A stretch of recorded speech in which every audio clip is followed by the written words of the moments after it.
from that AI mid-course burn, and from there about 27 minutes from that Waypoint 0 mark. And then from that point on, the space station and Dragon will continue to close the gap between each other. And then about a kilometer away will be the two vehicles, and that'll be in about 13 minutes from now. So again, a lot happening surrounding Dragon Grace and the Axiom Mission 4 crew, as well as those aboard the International Space Station. We mentioned earlier that this will become a team of 11 that'll be joined together, and after docking, which right now is continuing to be adjusted, and working closer to about 5:22, approximately 5:22 a.m. Central Time. And then we'll have the hatch opening, which we just walked through the procedures of having to equalize the pressure between Dragon and Space Station so those could pass through. And then we'll have the welcome remarks shortly thereafter. So still a lot of key milestones coming up for everyone on board. But to dive deeper into that that AI mid-course burn, again, that's about the halfway point from the AI burn to Waypoint 0, and that gives Dragon the ability to perform a mid-course maneuver, and that will give them to be about 400 meters or so below the International Space Station, and then of course will swing up and over top to then line itself up for Waypoint 0, which will be again to the zenith port of the International Space Station. And from there, Dragon will execute a small mid-course maneuver, and that's just to fine-tune its approach and bring it to about that 400-meter mark and get ready for the remainder of its gates and those checkpoints it has to come to for the International Space Station and Dragon to eventually meet up. Now, about 90 minutes ahead of docking, attitude control of the International Space Station will be handed over to the Russian thruster system, giving the station a finer point capability as Dragon closes in. We're looking forward to welcoming the Axiom Mission 4 astronauts aboard the International Space Station. Now, as we continue to get ready for that approach initiation burn, or that mid-course burn in about 5 minutes or so, we're going to continue to check in with our teams in Hawthorne and here on the ground in Houston. As you can see right there, the process that it took for Dragon to get to the International Space Station, starting about 45 minutes after launch yesterday with the phase burn, and then that stair-step approach to get to the front door of the International Space Station with those 5 key burns leading into the approach initiation. Now, all teams on board the International Space Station have been up and at it early this morning. We talked about the roles for Nicole Ayers as well as Ann McLean getting ready to welcome the Axiom Mission 4 team. You heard the great communications between the two already as they're eager and anxious to welcome Peggy Whitson, the former NASA astronaut and commander of Axiom Mission 4. She continues her record-setting mark as the most experienced astronaut, American astronaut in the history.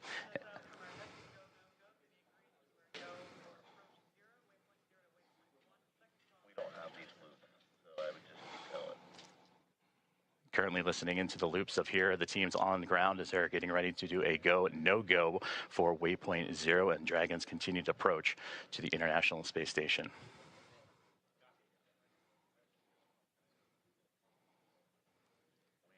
We have no views, so you're going to have to keep tap dancing, and we don't have these loops in our broadcast, so you're pausing with no loops. Broadcast. As we continue to follow along and continuing to tune in, we take momentary pauses just to listen into both the big loop of communications as well as the communications here in Houston and in SpaceX. As again, the team's pulling a go, no go for the International Space Station side of things to get ready for Dragon's arrival to the International Space Station. As I mentioned, once the mid-course maneuver is complete, it's then on to Waypoint 0 and getting them to that 400-meter mark. And hopefully we can take a look at a little bit of that graphic of what's to come for the Dragon Grace and the team aboard Axiom Mission 4.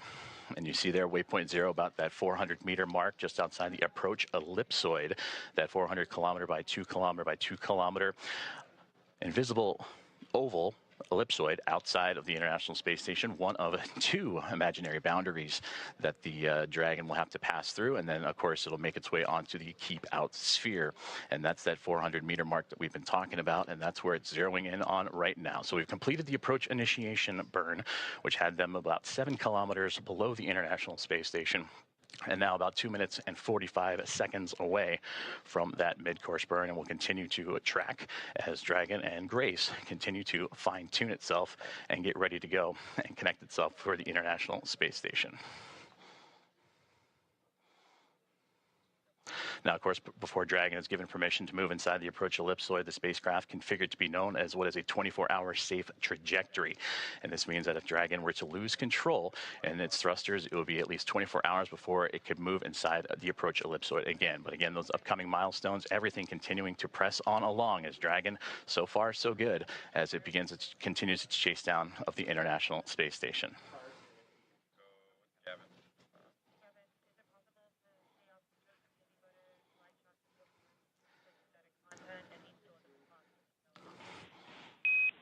Now this maneuver continues on the big loop. We are about 1,900 meters away and about 10 minutes out from having you jump into 1.102.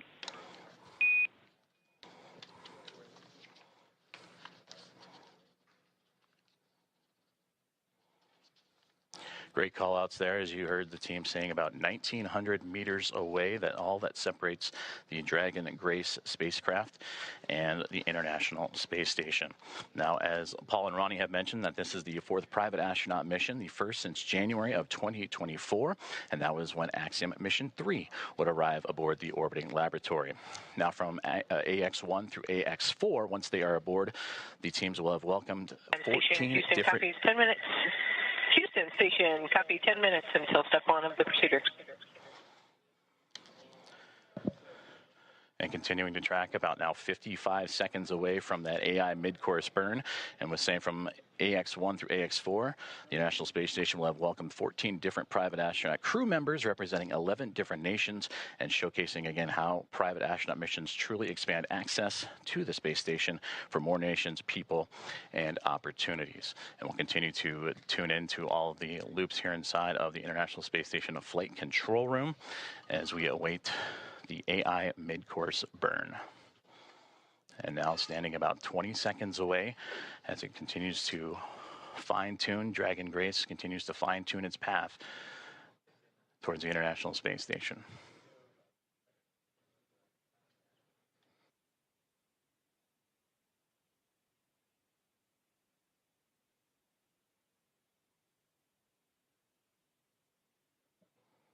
And we just received confirmation that the AI mid-course burn is now in progress.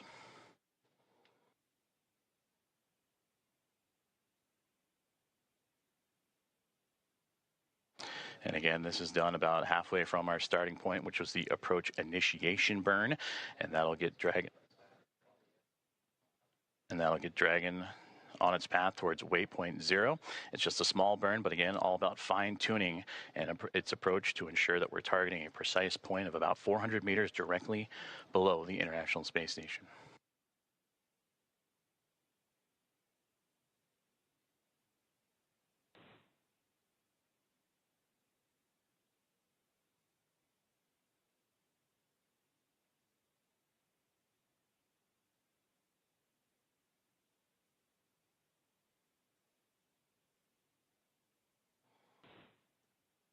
As you can see on your screen, the team on the right-hand side is those working and monitoring the AI mid-course burn, as well as the teams on the left. On the right, that is the International Space Station Mission Control Room here in Houston, Texas. And on the left-hand side, the SpaceX teams and their Mission Control Room in Hawthorne, California, as we continue to follow along with the AI mid-course burn, now a little over a minute and 20 seconds in.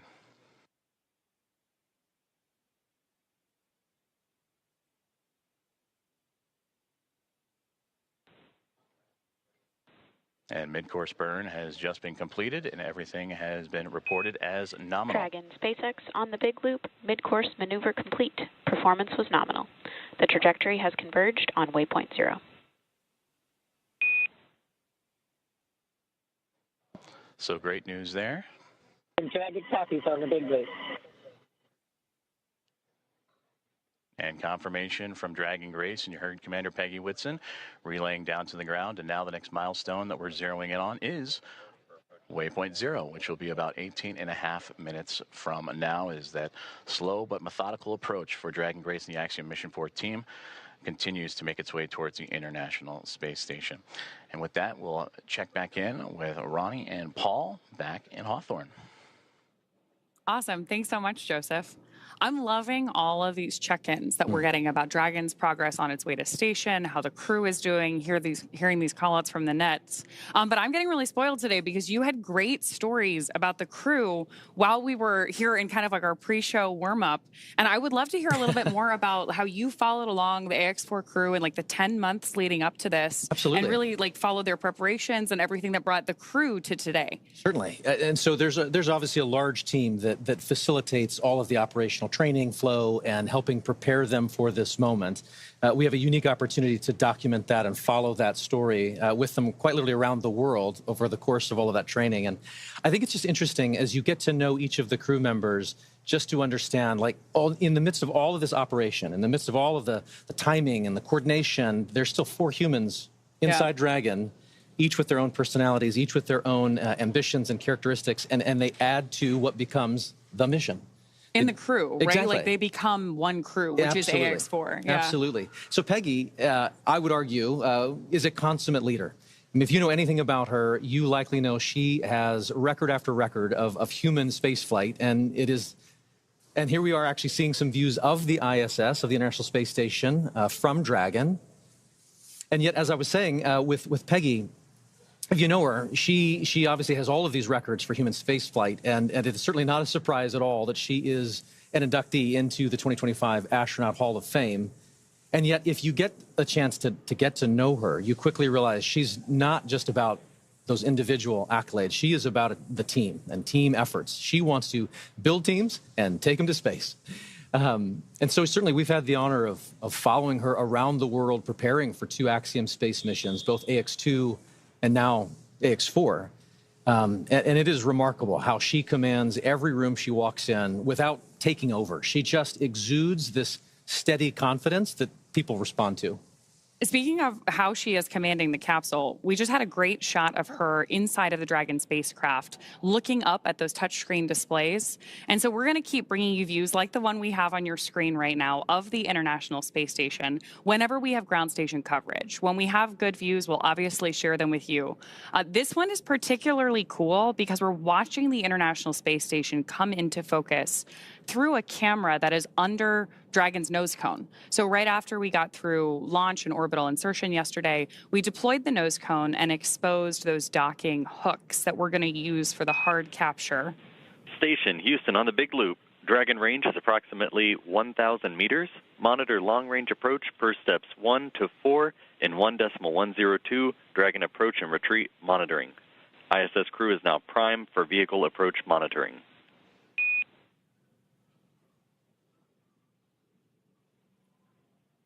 More of those joint communications on the big loop there about that approach that we're watching on our screen right now. It's pretty cool. Absolutely. And it looks as though Dragon is currently underneath the International Space Station. We're looking almost up at it from underneath. Yeah, and we had those great graphics earlier that showed how we're balancing this really careful geometry and approaching each step with these methodical burns.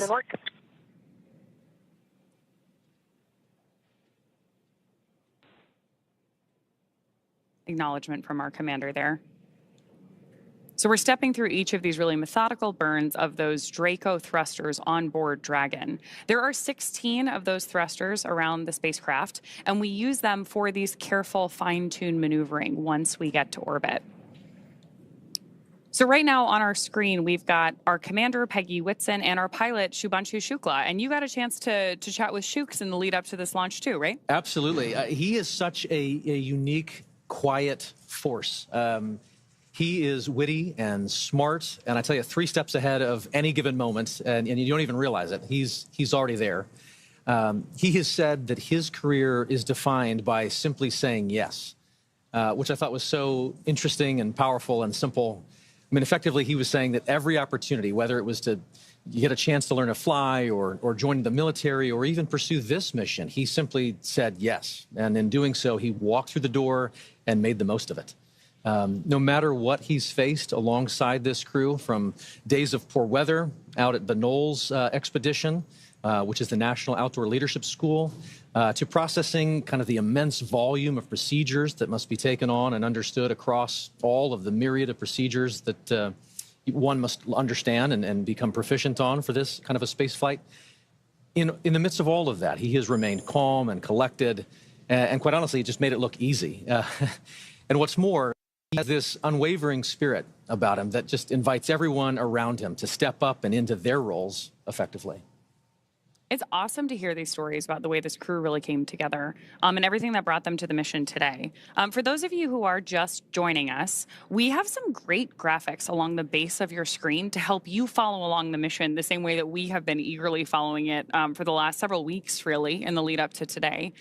So along the bottom left-hand corner, we've got some telemetry on where our Dragon spacecraft is, including its speed and altitude. And then on the bottom right-hand corner of the screen, you actually see our location around the Earth. And that rightmost corner is the firing of those Draco thrusters on board. And right now we're getting great views from inside the spacecraft of our crew working with those touchscreen displays, stepping through these checklists. And now we're getting our first views from station looking down at Dragon, which is always my favorite moment of docking. Absolutely. Because you know that the astronauts on board the International Space Station are, we heard it in their voices earlier, are excited for this crew to be on board. It's also one of the few moments where you really get a sense of the speed and the scale of all of this operation, right? Seeing the Earth just roll behind with those clouds, you suddenly get a sense of perspective that is just unlike anything else. Yeah, absolutely. And one of the things that we're doing here and why we're moving so carefully through each of these maneuvers is that, as you've noted here, these spacecraft, both the International Space Station and Dragon, are still moving really fast. So we need them to approach each other with a relative speed that's very gentle so that that docking is smooth and steady, just the way that we intend it to be. But we're still moving like 17,500 miles per hour, lapping the Earth every 90 minutes. So this is a very high speed but careful maneuver to make sure that we get our entire crew safely aboard the International Space Station. Absolutely. Intricate, methodical, one step at a time. There you go.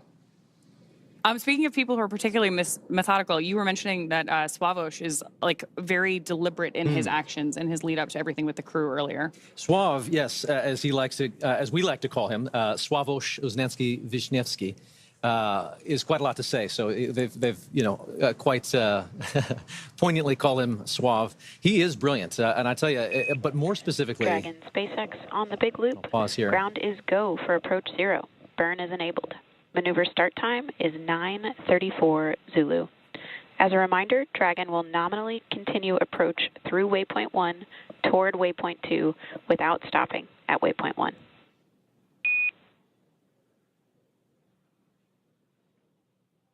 And there we have another. Dragon copy go, and we're go for the approach as well.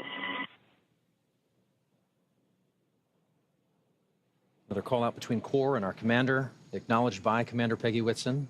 And that was a cool call out too, because we told the crew that we're going to move right through Waypoint 1. Each of those waypoints are an opportunity for us to pause and make sure that everything's going well. So that means that everything's really going on track, right? We're ready to move into this next process of approaching the station. So we were talking about Sław, and just to finish that thought, I have often described him as somebody who is brilliant, but more specifically, he is curious. Sławomir is certainly one who is genuinely in pursuit of knowledge and understanding. I've actually never seen him to shy away from asking the next question. Throughout all the training, you can expect him to raise a hand and lean in, and everyone else does as a result. I mean, you just kind of get pulled into that earnest pursuit of knowledge, and he wraps it all up in a pretty good charm. He's exciting to learn beside. You know, I for one found myself wanting to lean in and learn alongside him as an outsider here. But his curiosity is probably matched only by his love for exploration and being out in the unknown. Like from sailing to hiking to kind of peering over that next ridge, he is one who is constantly seeking and experiencing something new. He has a love for this life and for this planet that is infectious.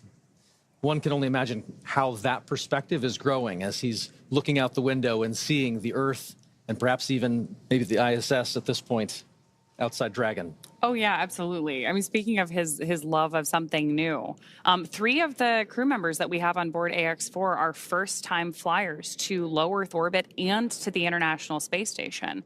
So very excited to hear their take on both being up there and then everything they have to share with all of us once they return. So with that, can we round out some stories here for our 4th crew member? Absolutely. So Tibor, he is an incredible thinker. You can just see him process any information and immediately then begin to put it to use.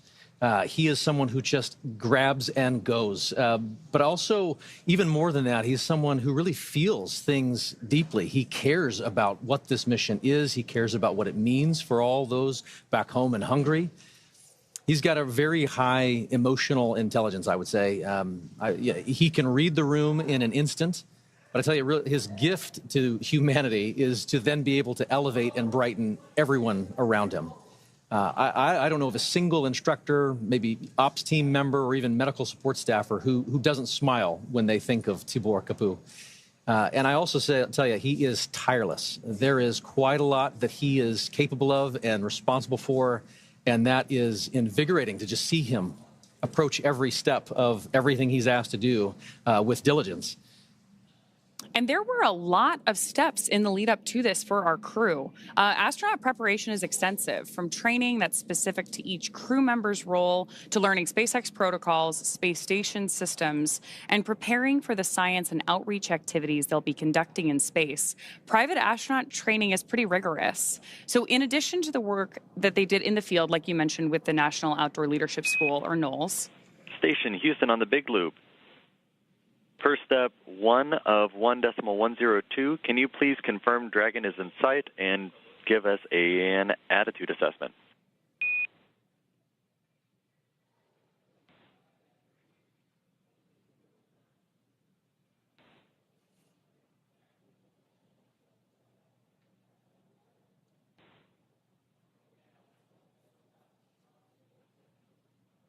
So we are standing by for that update there on the attitude of the spacecraft. Attitude, when we're talking about space travel, means the position of the spacecraft. So with that, I do want to bring it back to the training, because this crew on board AX4 spent 35 days training inside Dragon. To prepare them for flight, our teams at SpaceX spent the last several months teaching the crew about orbital mechanics and how to live inside the Dragon spacecraft. Well, this was more of a review for Peggy Whitson. For the rest of the crew, as we mentioned, this is their first time flying to space. Our training program includes nearly 100 different lessons covering all aspects of the flight. The crew spent time inside our Dragon training spacecraft to run simulations of ascent, space station rendezvous, which we are doing right now, and reentry. And they also spent time at the launch pad in our suit-up room and working through emergency procedures that would be necessary in the unlikely event of a pad abort. And in addition to the critical training from SpaceX associated with... on the Big Loop, com check. Houston reads you loud and clear.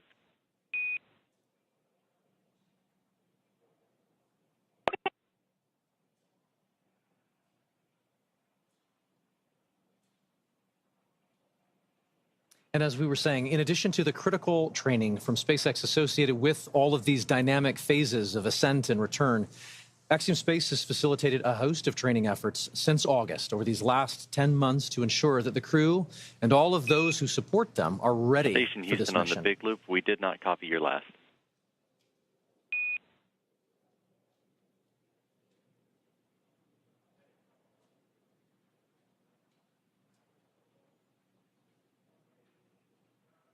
Houston Station on the Big Loop. We have Dragon in sight, and attitude looks nominal.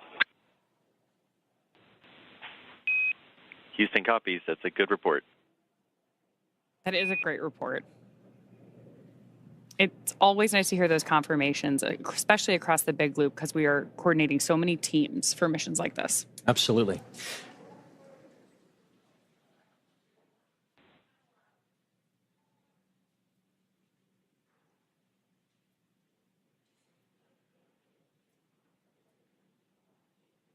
Looking at the graphics at the bottom of the screen, you can see where Dragon is over the Earth. And from my vantage point, I believe that is just east of Africa.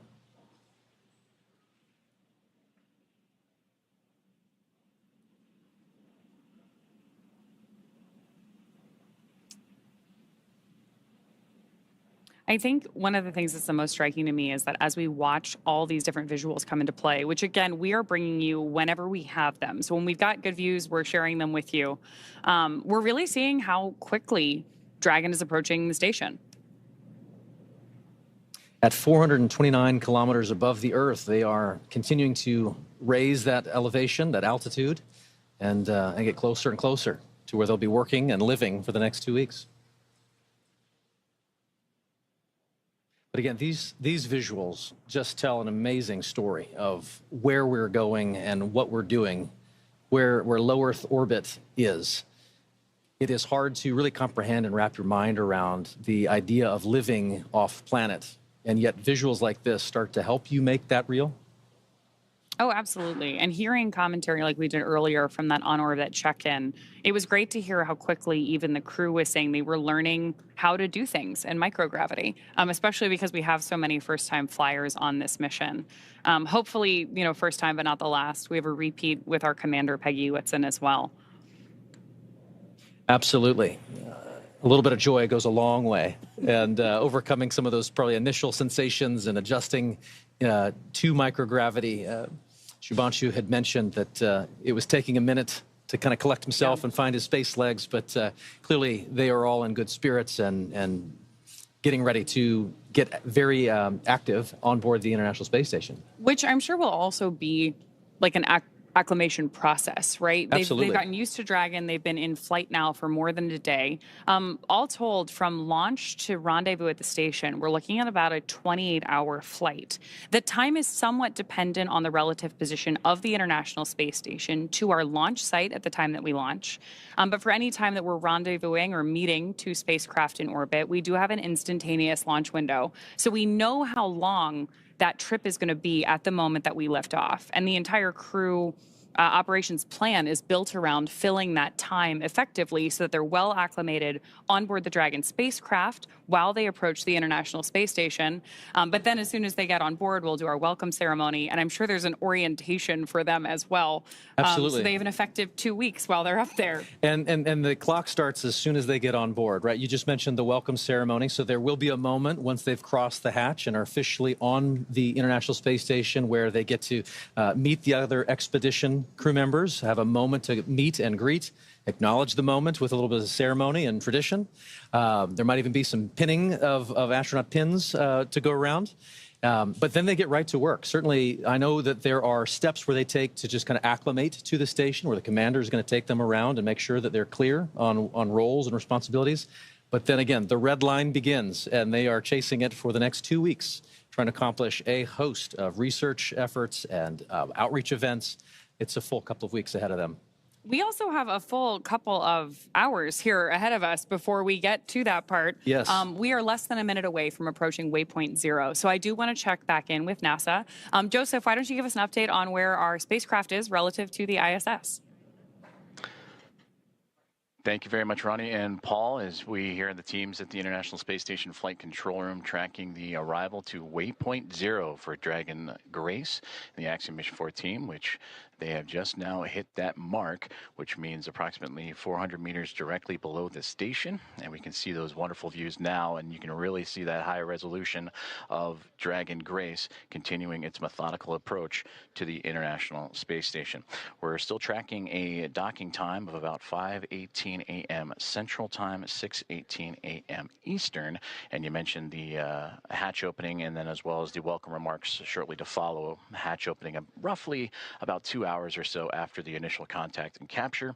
And then when the hooks drive, the 12 hooks that are on the bulkhead there of the SpaceX Dragon will connect itself and create that hard mate, sealing itself to the orbiting laboratory. And once the pressure checks and seals will be done, then everything will be pressurized and ready to go. So Waypoint 0 has been achieved, and now they're making their way on to Waypoint 1. But you heard earlier on the loops that they have received the go to proceed past Waypoint 1 and head straight on to Waypoint 2. And that means they'll continue to swing up and above the International Space Station. And then what would have been a pause at the 220-meter mark, they'll continue to press forward and look to get to about Waypoint 2. And Waypoint 2's arrival will be just right on the doorstep of the International Space Station, Dragon, about 28 SpaceX meters away. on the big loop, approach 0 has started and the trajectory has converged on waypoint 1. Expect arrival at waypoint 1 at 10:09 Zulu.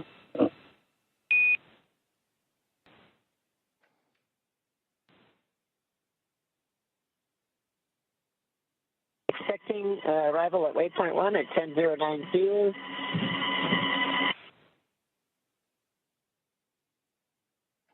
And there you heard it right there, that they are continuing to move on along and get ready to approach what would be waypoint 1, which that milestone will be in about a little less than 40 minutes from now. As you see right there on your screen, the Dragon Grace spacecraft continuing its methodical approach to the International Space Station. And of course, the 7 members aboard Space Station right now, looking forward to welcoming Commander Peggy Whitson, pilot Shubhanshu Shukla, as well as mission specialists Sławomir Uzlański-Wiśniewski and Tibor Kapu to the orbiting laboratory, and a welcome back to Commander Peggy Whitson. This will be her 5th time in her 5th space flight. All of her space flights, what are the previous 3 with NASA and now 2 with Axiom Space, all key components and key missions involving the International Space Station. And you also heard on the Big Loop confirmations from Nicole Ayers and Anne McLean, who are monitoring Dragon's approach. They are in the cupola. That is the famed window to the world from the International Space Station that you see so many stellar views from many astronauts that share their experiences from the cupola. That is where they're using special technology to monitor and make sure that the Dragon spacecraft stays in the exact corridor, and that makes sure that everything is remaining on track and stays in its expected zones. Now, as we continue to march towards waypoint 1, and again, they will bypass waypoint 1 unless they need to make that pit stop to make sure everything is fine-tuned and ready. Once Dragon continues through waypoint 1, waypoint 2, and then eventual capture, Nicole Ayers will be the primed NASA astronaut to start the hatch opening process. And that'll begin by opening the large hatch on the Node 2 Zenith port. That is the port facing outer space, and that gives them access to the pressurized mating adapter. And there, Ayers and McLean and company will then move in and make sure that everything is sealed up once checks have been done and the relative dampening motion has been removed between Dragon and its connection to the International Space Station. And Ayers will pressurize the vestibule, and that is the small space between the hatches of the Dragon spacecraft and the space station. Now, that vestibule has been exposed to the vacuum of space, and that was all due to prior to docking.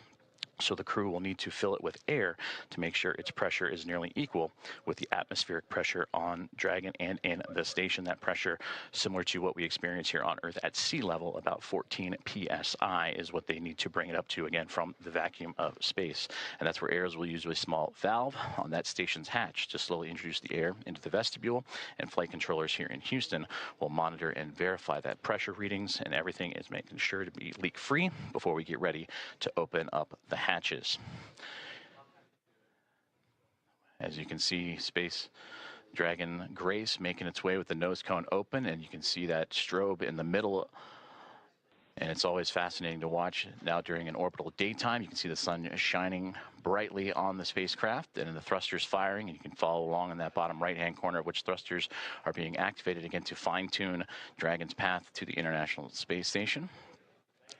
But seeing that strobe, always fun when it illuminates from the Dragon perspective on the International Space Station, and we may get some of those great views closer to docking. And again, that docking time tracking closer to 5:18 a.m. Central Time, 6:18 a.m. Eastern, and that is where the soft capture will connect, and then the hooks will drive. The 12 hooks in 2 sets of 6 will drive and form the hard mate and bring Dragon and the space station closer together before the leak checks, the umbilicals for communication and power. Everything will be connected, and then the pressurization of that vestibule from NASA astronaut Nicole Ayers and team will begin.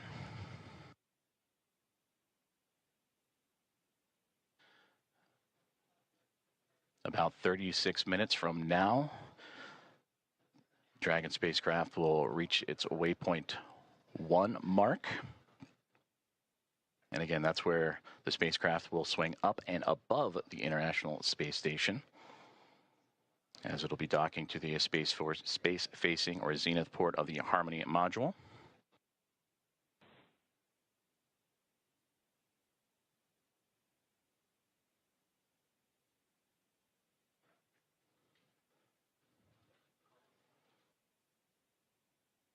can see great views Houston again station of on the Dragon. big loop. Per block Bravo, Dragon attitude is as expected. Houston copies. Thank you.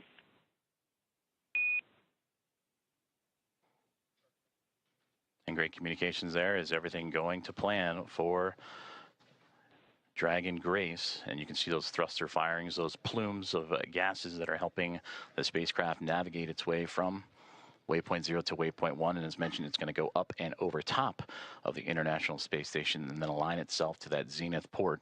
And then it'll make its way onto Waypoint 2.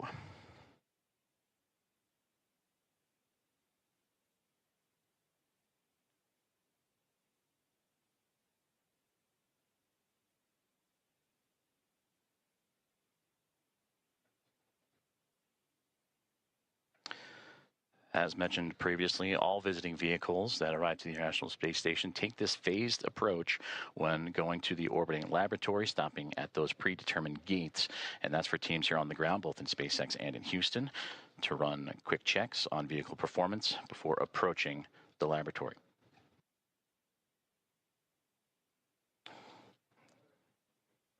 And there you can see that strobe effect that we were talking about just a moment ago as it illuminates the views from the International Space Station looking at the Dragon Grace spacecraft as it continues its methodical approach to the station, as they are now just in the southernmost regions of Australia and making its way into the Pacific Ocean.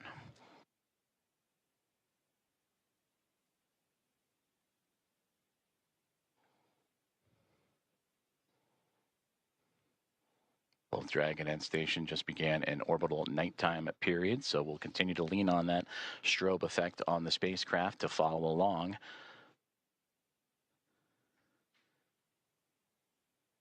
As Slow and Steady continues to win the race for these docking operations between Dragon and the International Space Station, and of course always requires a great deal of precision to make sure that we're keeping the spacecraft and the crew safe. And there's a great look inside of Dragon Grace, and then the view from the spacecraft now looking to the International Space Station, and those slight glimpses of daylight left before both the orbiting laboratory and the spacecraft completely enveloped in darkness during the orbital nighttime period. You can see the radiators. That's what's most prominent in the view of the International Space Station. And at the very top of this view of the International Space Station, you can see what was Dragon Endurance. That is the Dragon spacecraft vehicle that Crew 10 took to the International Space Station back in March. So upon docking, and once everyone is settled, you will see the International Space Station flying with both Grace and Endurance, and 5 total vehicles connected to the orbiting lab.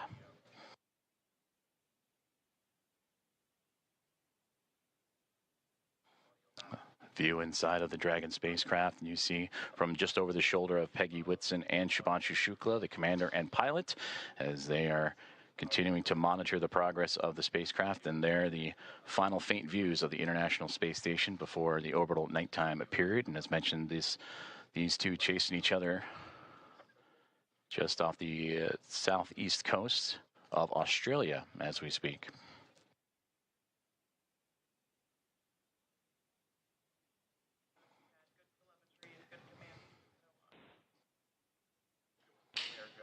And a great view of that center screen there, where you're seeing Dragon lining itself up with the International Space Station, and the views that both pilot Shubhanshu Shukla of ISRO and Peggy Whitson, commander of Axiom Mission 4, are monitoring.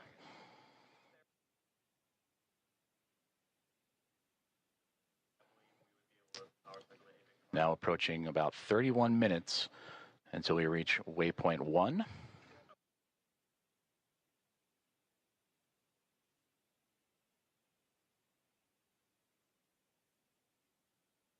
And once the spacecraft reaches Waypoint 1, it'll be about 220 meters away, a little more than 656 feet from the orbiting laboratory, is Dragon Grace on its inaugural flight, looking to connect up to the International Space Station.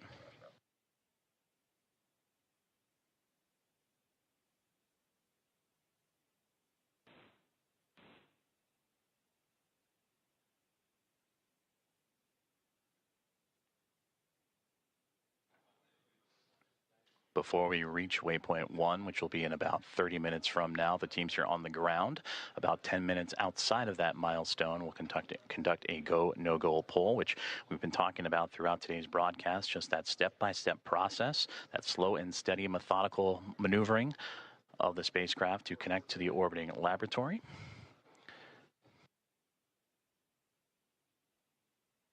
And we're continuing to follow along for an approximate docking time of 5:18 a.m. Central Time, 6:18 a.m. Eastern.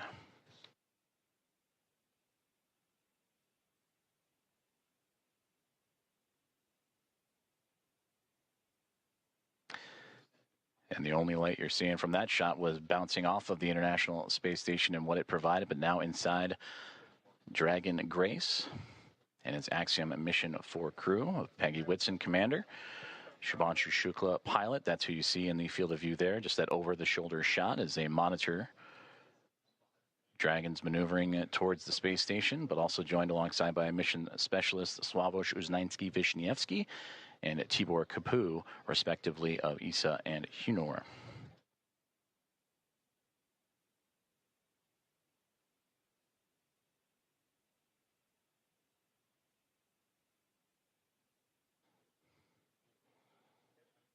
And as we continue to take a look at the orbital nighttime phasing of the International Space Station and the Dragon Grace spacecraft, you see those thruster firings continuing that methodical approach for the craft, but you can also see in that left-hand side the speed of which they are traveling, the Dragon spacecraft at that, as it makes, again, it's starting to steady out in that slow push towards the orbiting laboratory, 428 kilometers above Earth.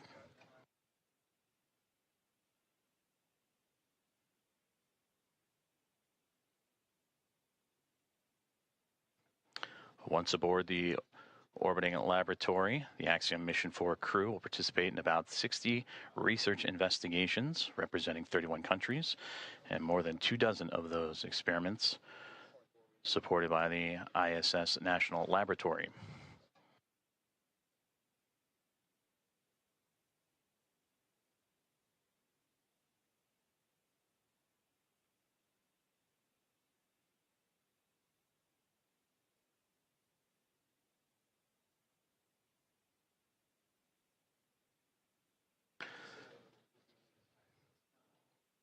And there's a live look at the teams here on the ground on the left-hand side. That is Mission Control in SpaceX, Hawthorne, California, following along with Dragon's progress, I should say.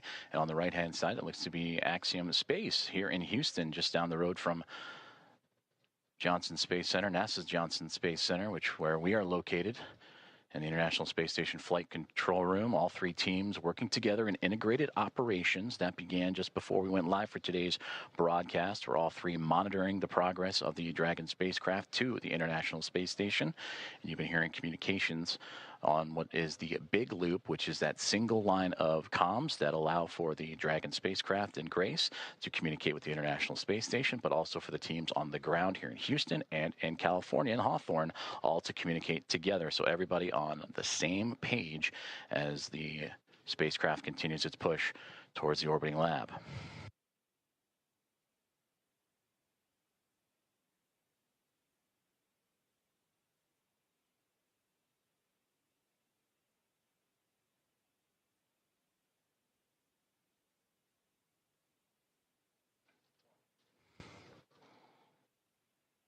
We are about 26 minutes away, a little bit north of that, until we reach Waypoint 1 for Dragon Grace. As you can see, some of that telemetry and data populating the screens inside of the spacecraft that the team on board are carefully monitoring.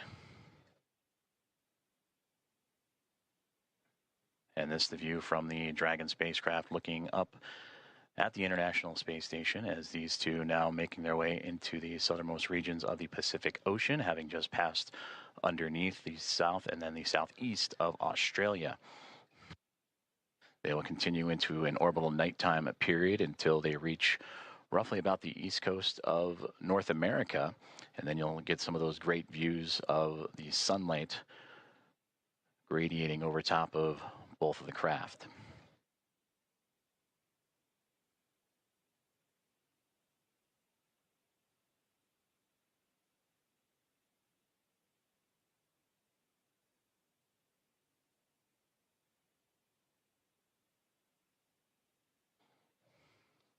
So far, everything performing nominally for the SpaceX Dragon Grace spacecraft as it continues its push towards the International Space Station, and what's been quite the journey for them. You heard earlier that this, since launch all the way up to the anticipated docking time, will be about a 28-hour process, 28, 29 hours or so. So a lot has happened in a short amount of time as the teams in Hawthorne, California on the left and the teams on the right-hand side in Axiom Space working together with those here in Houston.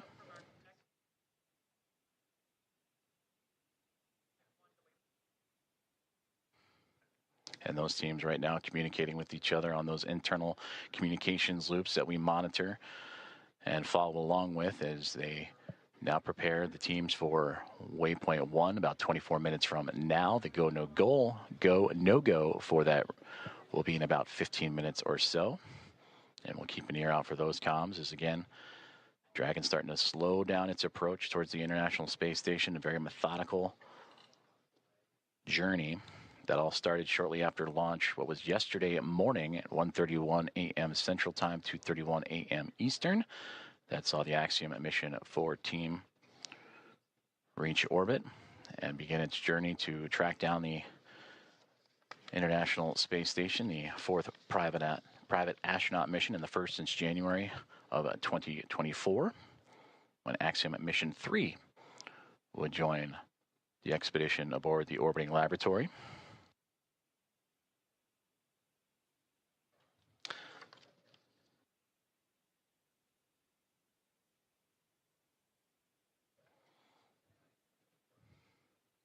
On board the International Space Station, the crews, they were up and got right into preparing for Dragon's arrival. NASA's Anne McClain and Nicole Ayers, who you've heard at times on the big communications loop talking to all parties. They are in the station's cupola using specialized software to track Dragon's approach and making sure it stays in the expected zones with that orbital nighttime currently enveloping the station and the Dragon spacecraft.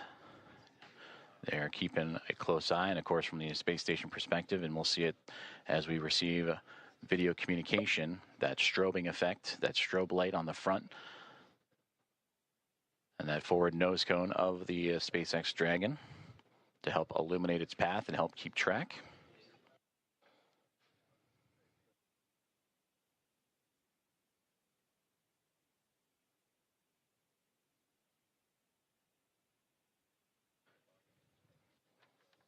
Earlier, we also received that as the Dragon spacecraft makes its way towards Waypoint 1 about 22 minutes from now, that the teams on the ground were looking to bypass this milestone, but will again do a go, no go poll, make sure everything looks exactly as it should before allowing that bypass of the spacecraft, and then its maneuver up and over top of the International Space Station, and then proceeding onto Waypoint 2.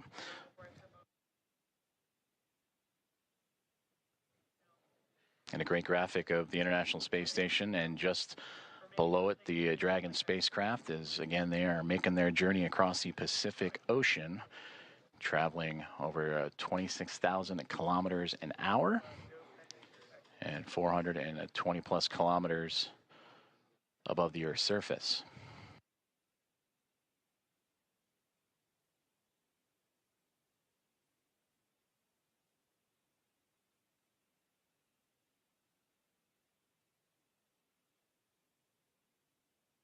We've been talking about that methodical approach for the Dragon spacecraft that started immediately, or 45 minutes or so immediately after launch yesterday morning, in which they would execute a series of burns from the phase burn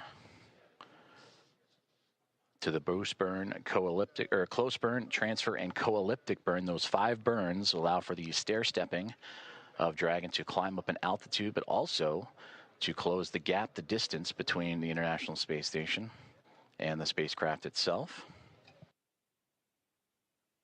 And that is what's led us up to this morning. The approach initiation burn started just shortly after the start of this broadcast, in which Dragon, in integrated operations with SpaceX and NASA working together with Axiom Space, all monitoring closely as Dragon Grace continues its way towards the orbiting lab and looking to turn a crew, the Expedition 73 crew of 7 into a total of 11, a full house above the orbiting lab.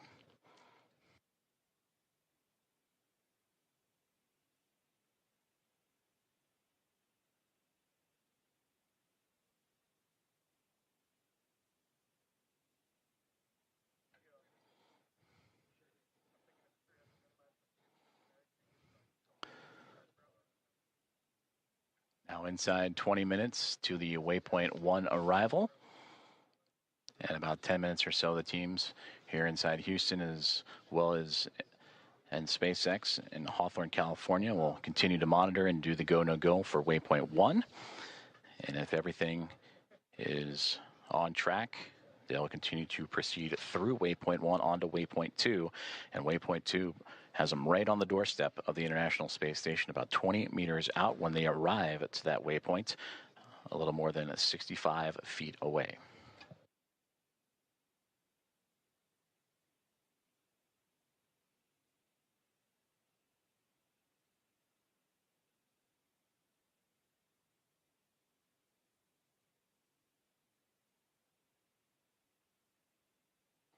If you are just joining us, we are continuing to follow along the progress of Axiom Mission 4 and the 4 astronauts aboard, Commander Peggy Whitson, pilot Shubhanshu Shukla, and mission specialists Sławomir Uznański-Wiśniewski and Tibor Kapu, the 4th private astronaut mission and the first since January 2024 to make its way towards the International Space Station, in which they will spend approximately 2 weeks doing research investigations and outreach activities, expanding commercial space.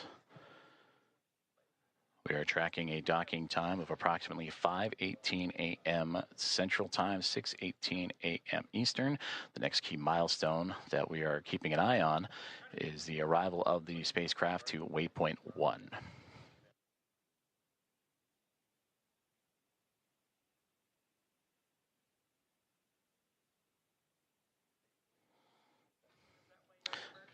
And to gain perspective, Waypoint 1 will be about 220 meters away between the Dragon spacecraft and the International Space Station. And that's the second checkpoint. They have already reached Waypoint 0 to begin this process. Waypoint 0, Waypoint 1, and then on to Waypoint 2, which we mentioned is about 20 meters away.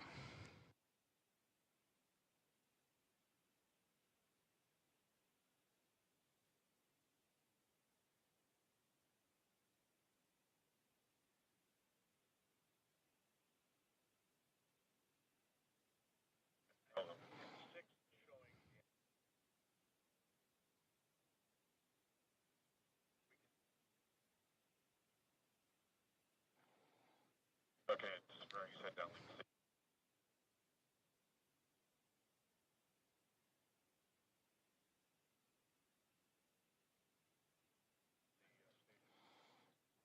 Great views there from the International Space Station, looking at the Dragon Grace spacecraft, that strobe light illuminating its path, as well as the port and starboard side lights. The red and green that you see on your screen is both the International Space Station and Dragon Grace in an orbital nighttime period. They're actually crossing over the Pacific Ocean, about to cross over the equator, and then eventually make its way over the west coast of North America.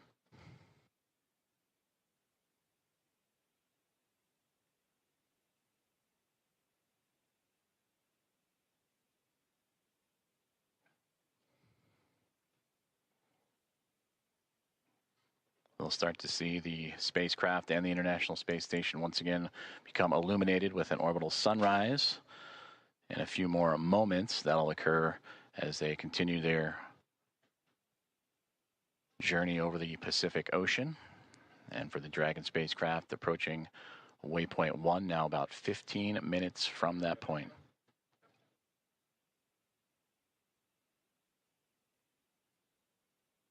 And we'll continue to bring those great views as you see that slow and steady progress of the Dragon vehicle as it continues to track down the orbiting laboratory. And on your screen, you see the speed and altitude, where it is over the Earth in current relation. But on that far right-hand side, that's the thruster firings. And you just see those illuminate every so often as Dragon continues to fine-tune its path towards the International Space Station.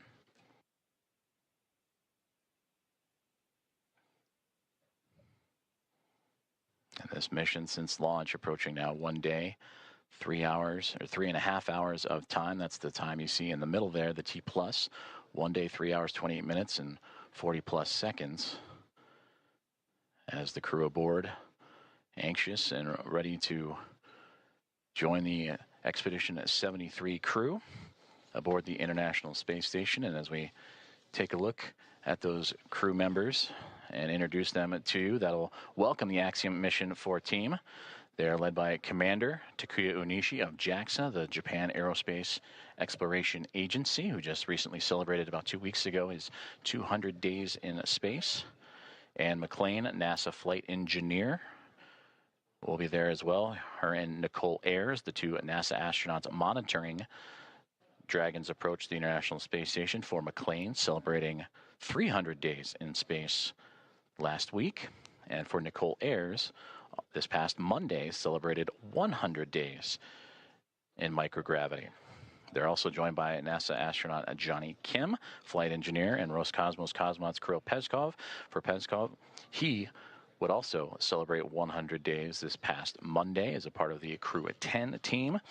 And then Roscosmos cosmonauts Sergei Ryzhikov and Alexei Zubritsky also joining the cadre of 7 astronauts and cosmonauts aboard the International Space Station.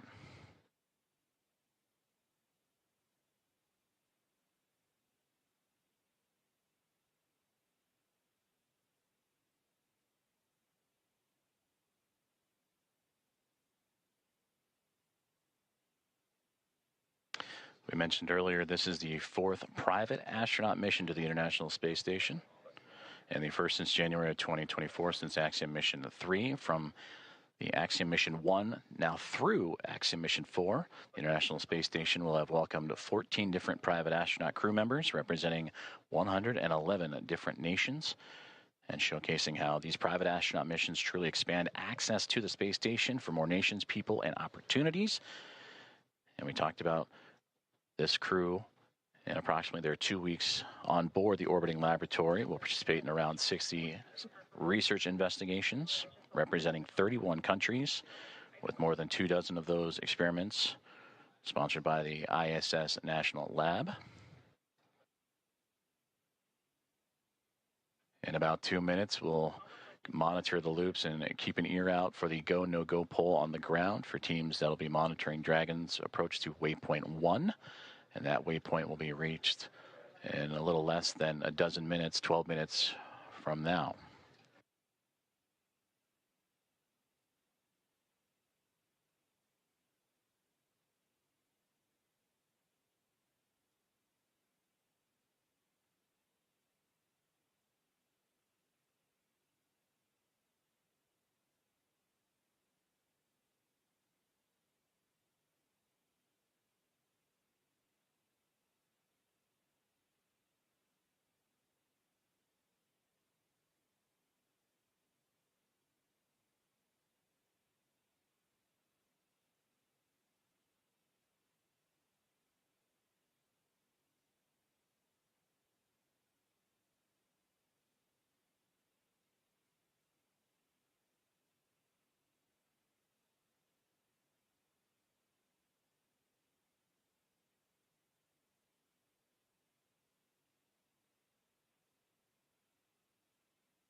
This is Mission Control Houston, as we are continuing to monitor the Dragon Grace spacecraft and Axiom Mission 4, the private astronaut mission, as it continues its approach to the International Space Station.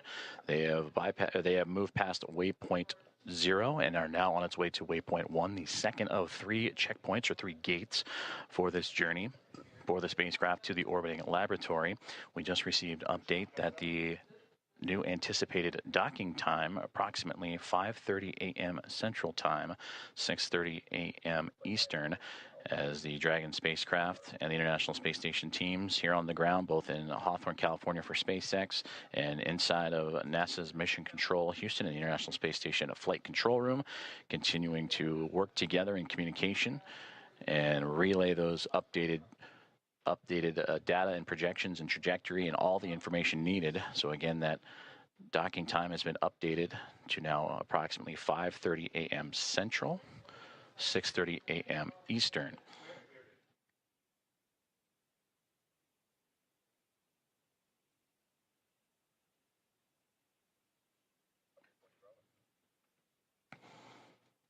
And the flight control teams here in Houston and listening in on the loops on overall communications have just pulled go for Dragon's approach to Waypoint 1.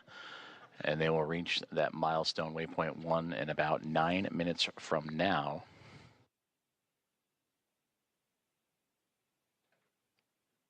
This waypoint will have the spacecraft 220 meters away from the International Space Station, a little more than 656 feet. And once it reaches that docking access, an additional go-no-go pole will be created, in which the teams will then pull for the arrival of the spacecraft to Waypoint 2.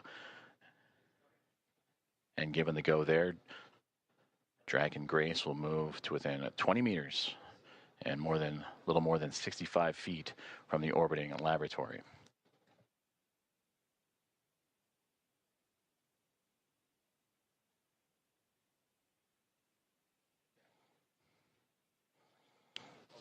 And earlier we also had communications that if everything goes to plan and Dragon continues to remain on its trajectory, that they would bypass Waypoint 1 and go straight from 0 to Waypoint 2. But once it arrives to Waypoint 1, this will be the point in the spacecraft's journey in which we will be on what we call the docking axis, which will essentially mean that it is directly in front of the docking port that it'll connect itself to. The crew are right now heading to the space-facing port on the International Space Station, node to zenith of the Harmony module. That zenith meaning it is the side of the space station facing space. So its journey brings it from underneath the International Space Station, Dragon Grace, to swinging up and over top of it, and then arriving at that docking access en route to Waypoint 2.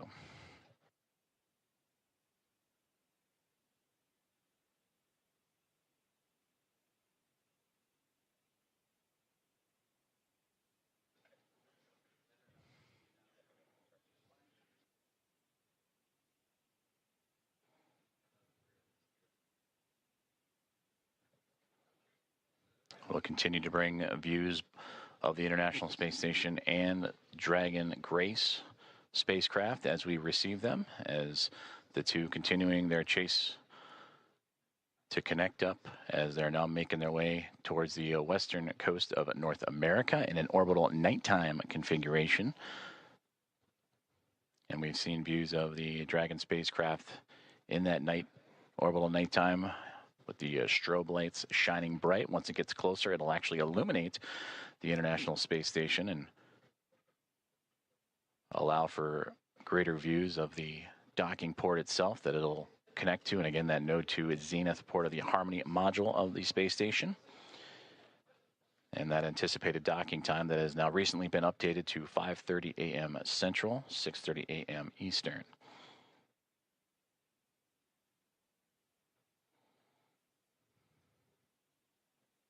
Teams on the ground have pulled go for our Dragon's approach to Waypoint 1. And that arrival to that checkpoint will be a little more than 5 minutes from now.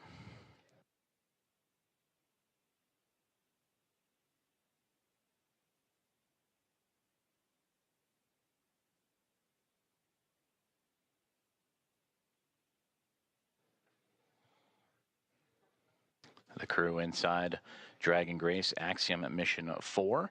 They are in their launch and entry suits and ready to continue their journey towards the International Space Station. And there you see it, the view from the orbiting laboratory, looking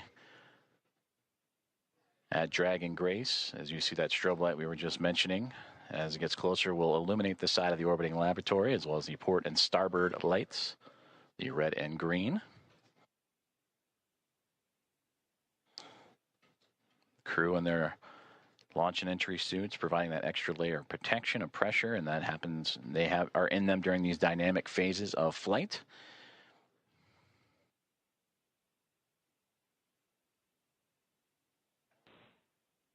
Now inside 5 minutes from Waypoint 1.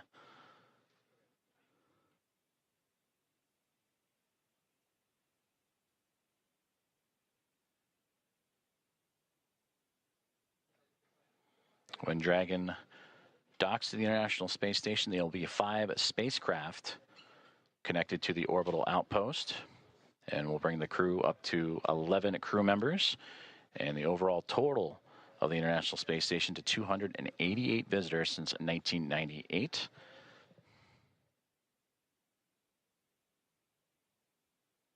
They will join the Dragon Endurance spacecraft that brought up Crew 10 back in March. They will also join with the Soyuz MS-27, a spacecraft that brought NASA astronaut Johnny Kim to the International Space Station in early April. And then 2 cargo craft, Progress cargo craft from Roscosmos also aboard the station, and then eventually the Dragon Grace spacecraft, as we get now views inside of Dragon Grace and looking over the shoulders of Commander Peggy Whitson and pilot Shubhanshu Shukla of ISRO. And you see them adjusting their monitors as the approach continues on for Dragon. And then a great view in the middle of the screen there of the path Dragon is taking. Last time we saw inside, it was more towards the left-hand side of the screen, in which Dragon now flying up and over top of the International Space Station. And now we get great views from Dragon Grace, and there's the strobe light. You can see it ever so faintly illuminating the International Space Station as it continues. Station Houston on the Big Loop. Dragon is transmitting docking camera video. Please confirm video and data updating in Dragon Docking Monitor.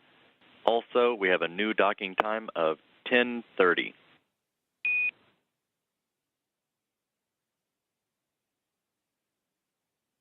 Copies. We are seeing data on the Dragon Docking Monitor, and we copy 10:30 for the new docking time. Houston copies.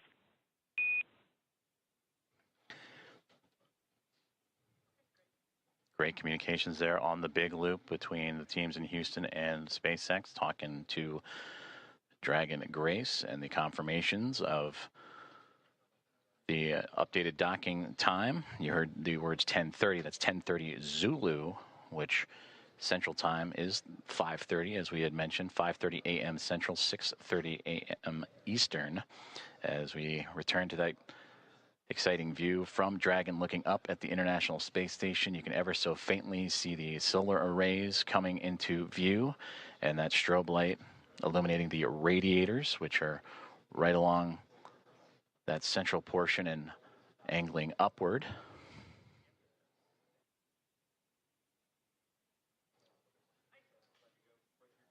The International Space Station and the Dragon spacecraft now approaching the west coast of North America, right around the Seattle area, that border between the United States and Canada, as we are approaching 1 minute away from Waypoint 1, the second checkpoint and second series of waypoints for the spacecraft to reach to. The teams have already pulled go, but we will listen for the call outs for that Waypoint 1 arrival. Dragon SpaceX on the Big Loop, approach 1 and soft capture ring extension will begin shortly.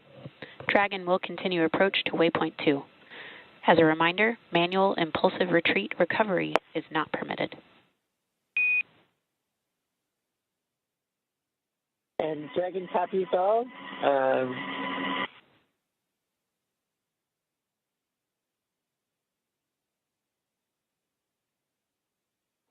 And there you heard communications on the Big Loop about that soft capture ring, and that is the initial contact that will occur between the Dragon spacecraft and the International Space Station a soft capture, with that soft capture ring then retracting and the 12 hooks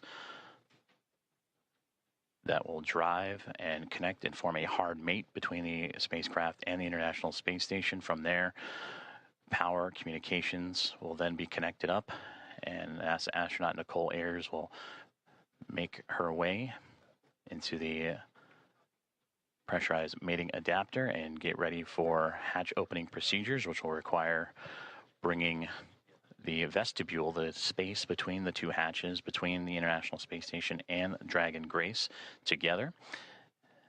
And there we see the orbital sunrise making its way over top of the International Space Station as they continue their pursuit of each other, now angling over at North America.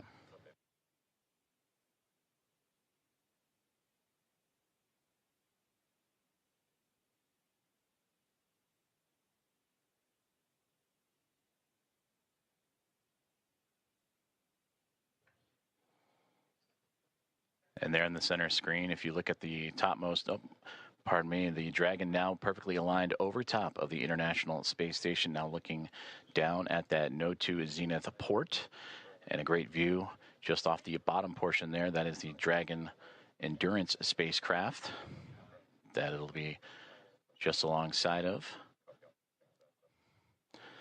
So Dragon has reached waypoint 0, and on initial comms earlier that the teams on the ground, once reaching waypoint 1, have been allowed to bypass that waypoint and now move on to waypoint 2, which will be in about 9 minutes from now, and targeting docking in about 14.5 minutes from there. Go, no-go polls for docking in about 7 minutes as the teams on the ground continuing to monitor Dragon's progress. And once they arrive to waypoint 2, there will be a pause, make sure everything is lined up just perfectly before that final approach and docking.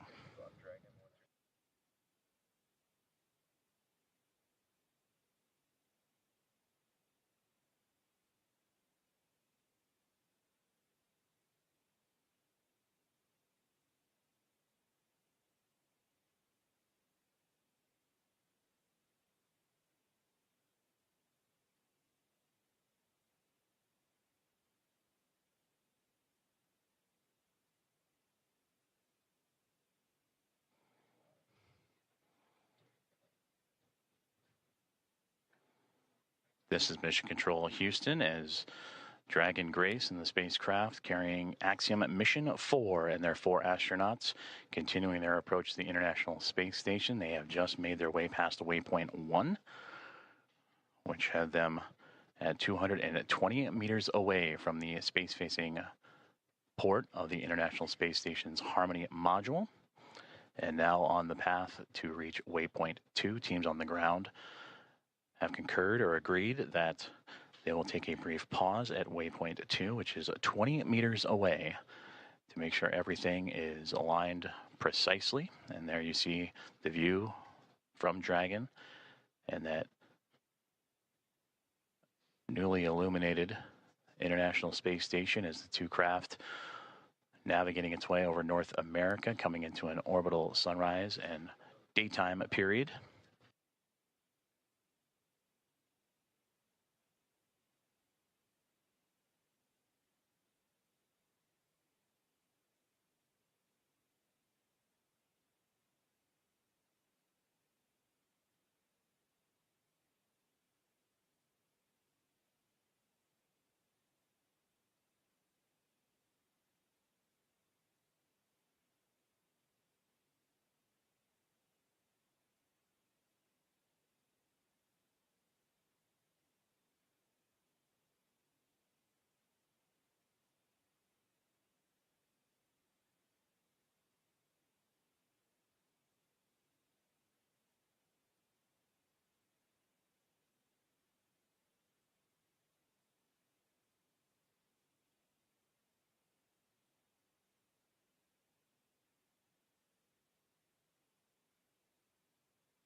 Station on the big loop.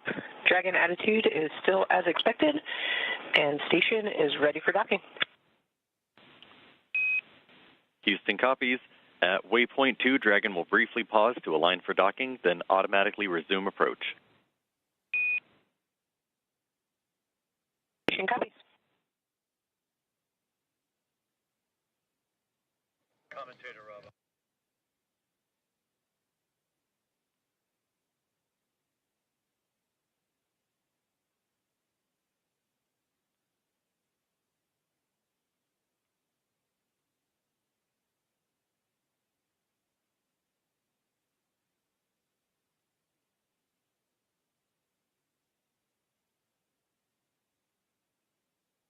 You just heard great communications on the big loop from Station and Dragon, as well as the teams in Houston and in Hawthorne for SpaceX and NASA, as the Dragon Grace spacecraft continuing its approach to the International Space Station, carrying Axiom mission for Commander Peggy Whitson, pilot Shubhanshu Shukla of ISRO, Sławosz Uznański-Wiśniewski of ESA, Dragon and SpaceX Tibor. soft capture ring extension complete.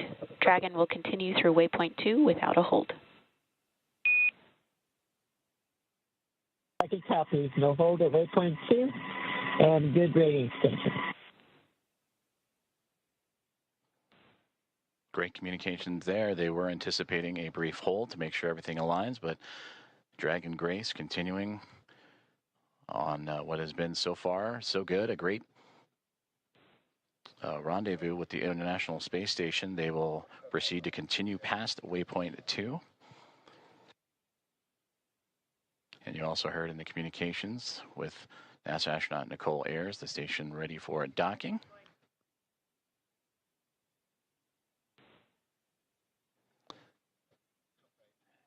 And a great view of the SpaceX Dragon Grace spacecraft making its glacial approach to the International Space Station, and the view from the space station looking up as it approaches the space-facing or Node 2 Zenith port of the Harmony module.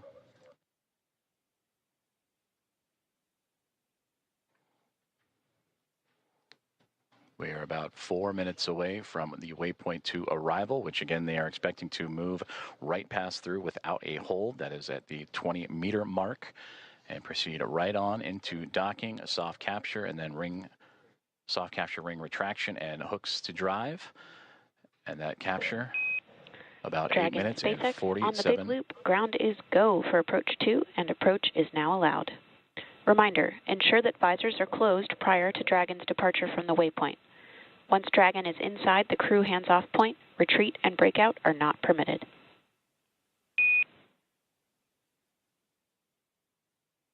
Dragon copies, and we have visors down, and we are go for docking as well. And copy on the approach. Inside 2, chop. SpaceX copies, visors down. SpaceX crew is go for docking.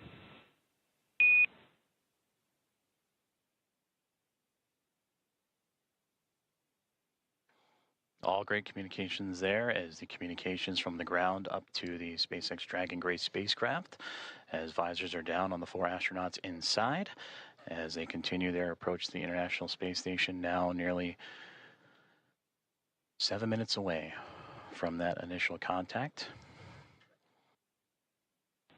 Dragon and the International Space Station now making its way over the northernmost territories of North America and Canada, and heading towards the Atlantic Ocean, as we are now 7.5 minutes away from the approximate docking time, as Dragon will move smoothly past Waypoint 2, about 20 meters away.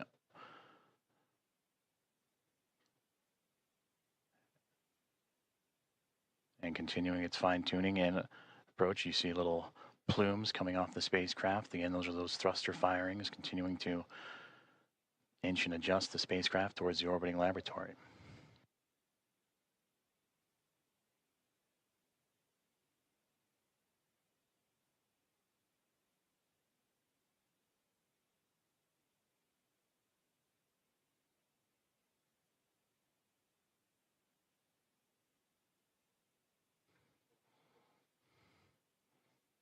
Dragon continuing to get bigger and bigger from the viewpoint of the International Space Station, as Waypoint 2 about 90 seconds away, and there it'll be just a mere 20 meters away.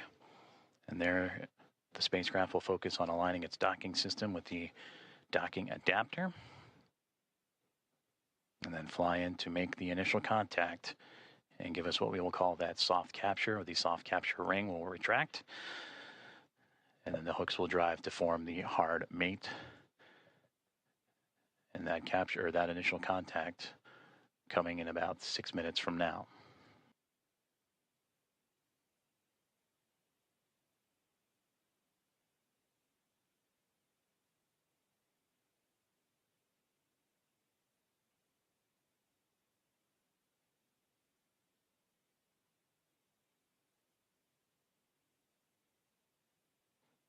Yes, they have it. I can press them. They switch it up.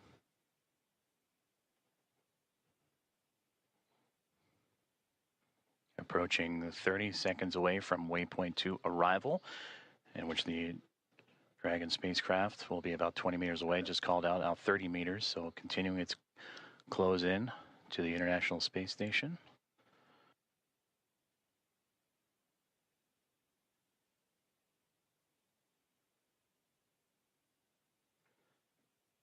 Dragon Grace now 25 meters away.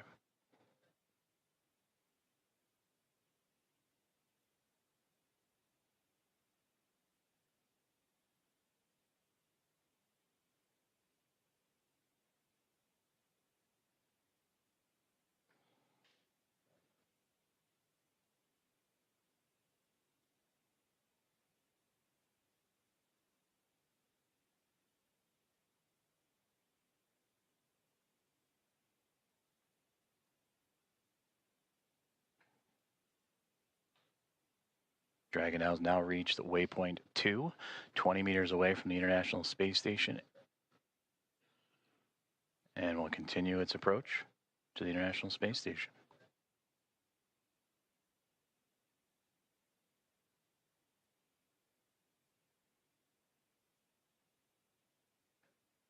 And there you can see a great view of that zenith port, that space-facing port on the International Space Station's Harmony module. As the Dragon spacecraft right now sitting at Waypoint 2, just 20 meters away.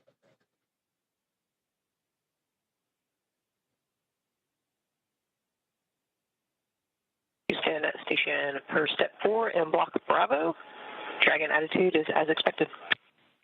Houston copies.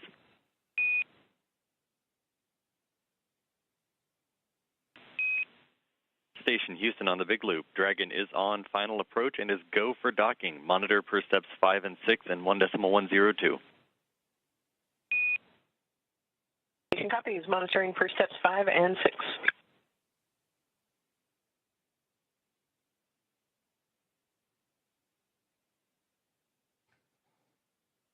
And there you heard it. The final steps relayed up to the crew for final approach and docking have been given as we continue to see Dragon Grace spacecraft close the gap between them and the International Space Station.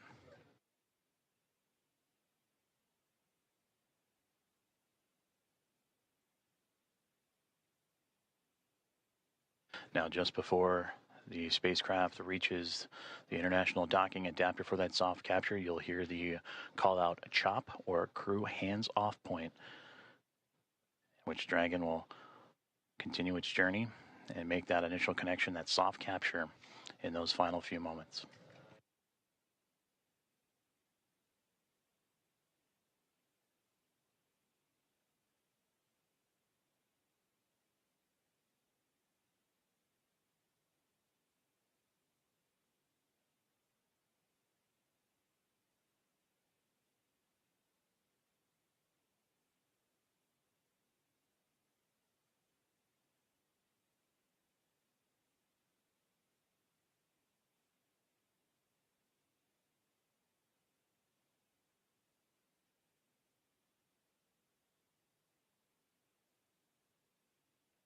SpaceX Dragon, 10 meters. 10 meters.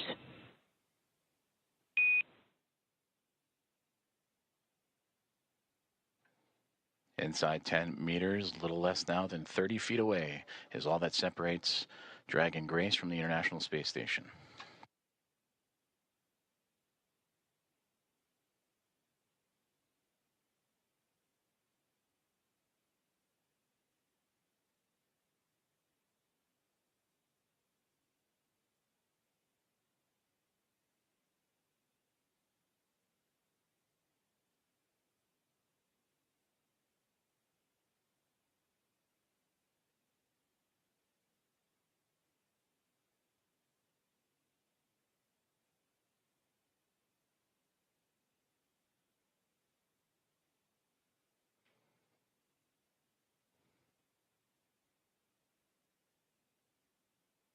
Five meters.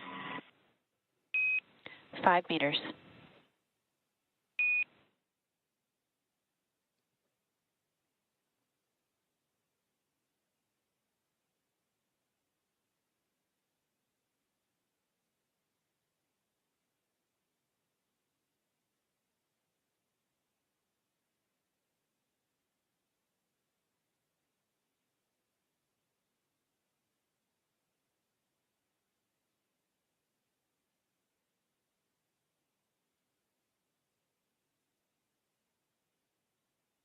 Two meters. Chop. Houston Station, 2 meters, chop. We have chop. 1 meter. 1 meter.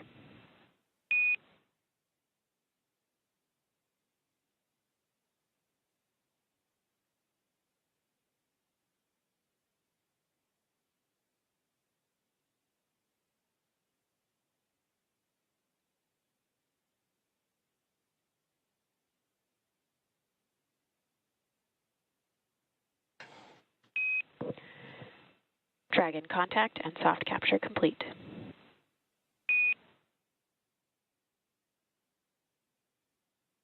Roger, copy.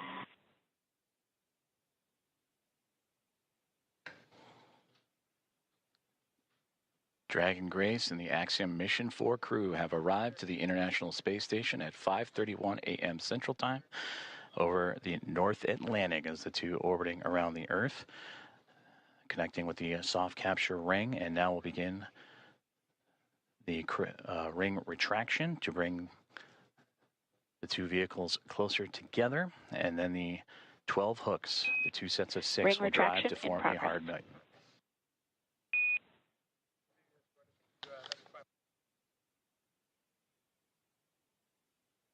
And there you heard there, the soft capture ring is retracting, and then we'll do so until sensors are indicating it's time for those hooks to drive in place and give us a hard capture and firmly secure Dragon to station.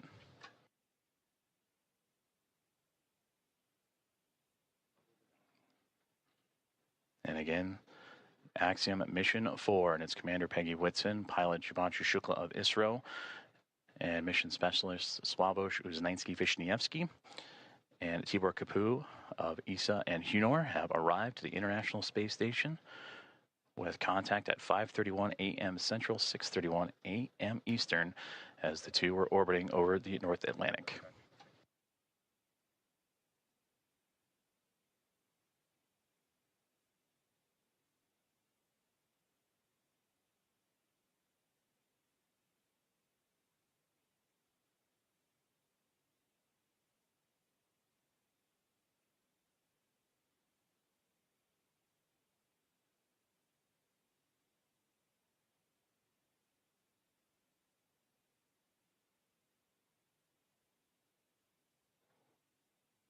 The soft capture ring, that initial contact between Dragon Grace and the International Space Station, continuing to retract, and we'll await for the calls that the sensors read that it will be time for those 12 hooks on the Dragon to then begin driving and connecting itself to form a hard mate to the International Space Station.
Ring retraction complete. Docking sequence is holding for MCS reconfiguration.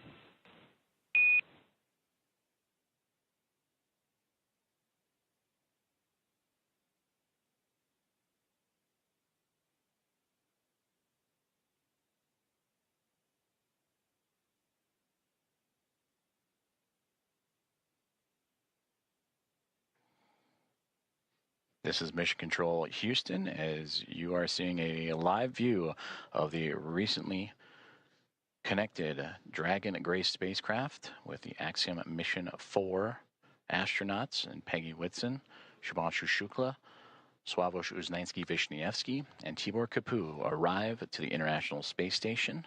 Soft capture and contact at 5:31 a.m. Central Time, 6:31 a.m. Eastern, as the two were orbiting above the North Atlantic.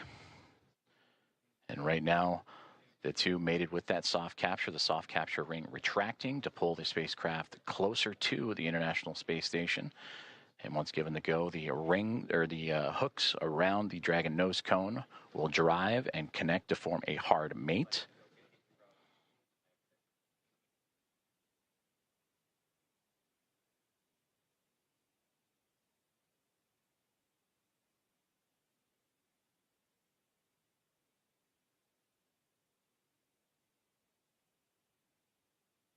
In both Houston. Station Houston on the big loop. MCS configured, proceeding with hook driving. Station copies. And the great call there, that's the next step in this docking procedure, is the driving of the hooks, the 12 hooks surrounding the nose cone or the nose of the Dragon spacecraft. And we'll monitor those. They'll drive in 2 sets of 6.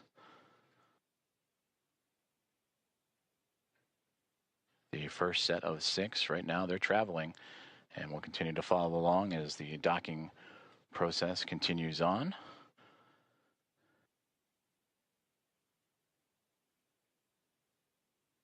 And then after that first set of 6, the second set will drive and connect Dragon to form a hard mate to the International Space Station. And once the docking is complete, NASA astronauts Anne McClain and Nicole Ayers, who have been monitoring from the International Space Station from the cupola of the Dragon's arrival, it'll be Ayers that'll begin the hatch opening or hatch operations. And that'll start by opening up the main hatch on the Node 2 Zenith section of the Harmony module. That's what you see Dragon connected to. And what's separating that module and the Dragon spacecraft is that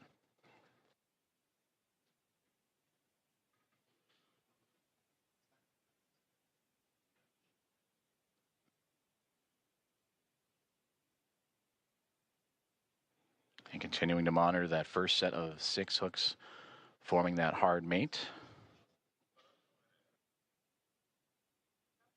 And once the full set of 12, Ayers will continue the docking procedures with the leak checks and then begin making its way into the pressurized mating adapter. That's what you see between the Harmony module and the Dragon spacecraft, and access into there to then what we begin pressurizing the vestibule, that small compartment between the 2 hatches.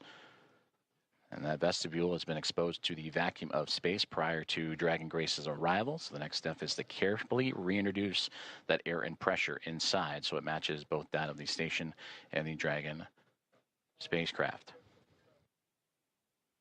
And we just received confirmation that the first set of 6 hooks have driven and closed, and we'll now begin the second set of 6 to continue that hard mate between the Dragon spacecraft and the International Space Station.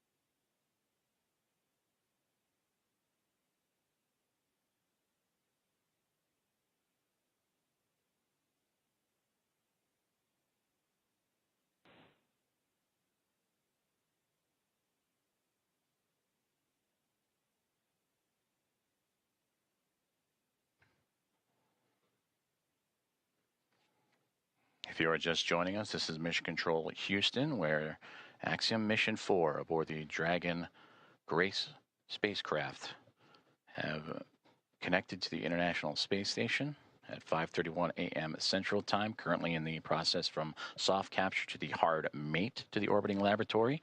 First set of 6 hooks have closed, and now monitoring that second set of 6, 12 in total, to form that hard mate.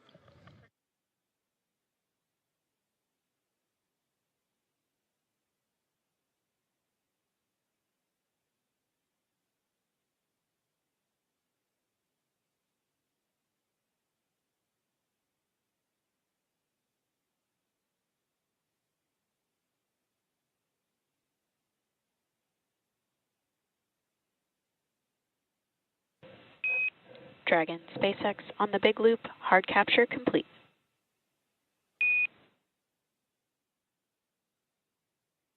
Dragon copies. Hard capture complete.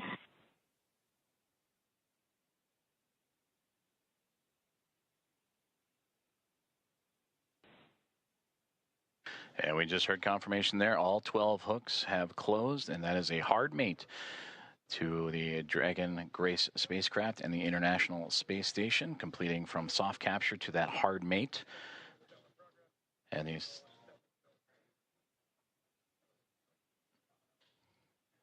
So the soft capture ring retraction in progress, and then it'll be on to establishing umbilical connections between the spacecraft and the International Space Station. That'll allow for the transfer of communications and power through those umbilicals. So we're Dragon, you see that upper portion that's mostly black against the vacuum of space, but that's the solar arrays to provide Dragon power. Once those umbilicals are connected, that power will then be provided by the International Space Station, and communications will have that hardline connection with the umbilicals as well.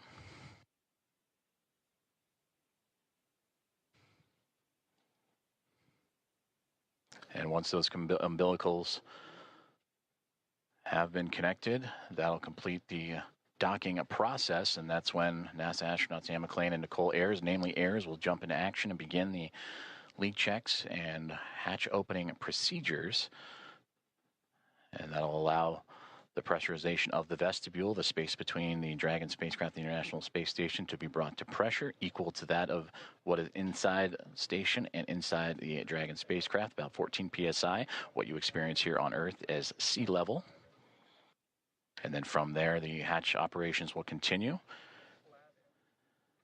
and the Axiom Mission 4 team will make its way on board the International Space Station with welcome remarks soon to follow.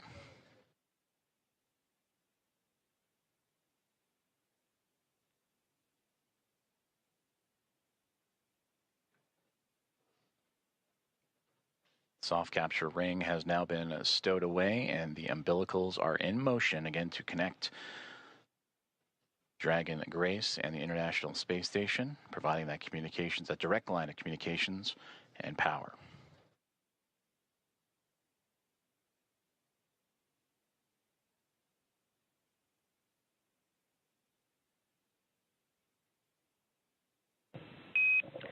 Dragon SpaceX on the big loop, docking sequence complete.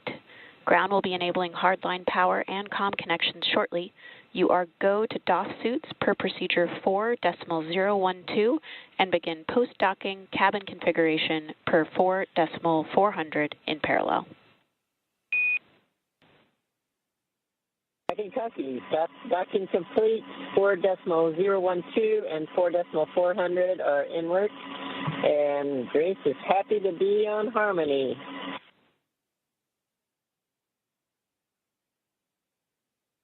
Grace Station, we are excited to welcome you. Peggy, Shug, Suave, and Tibor, we cannot wait to open the hatch and give you guys a hug. We'll see you soon. Looking forward to it.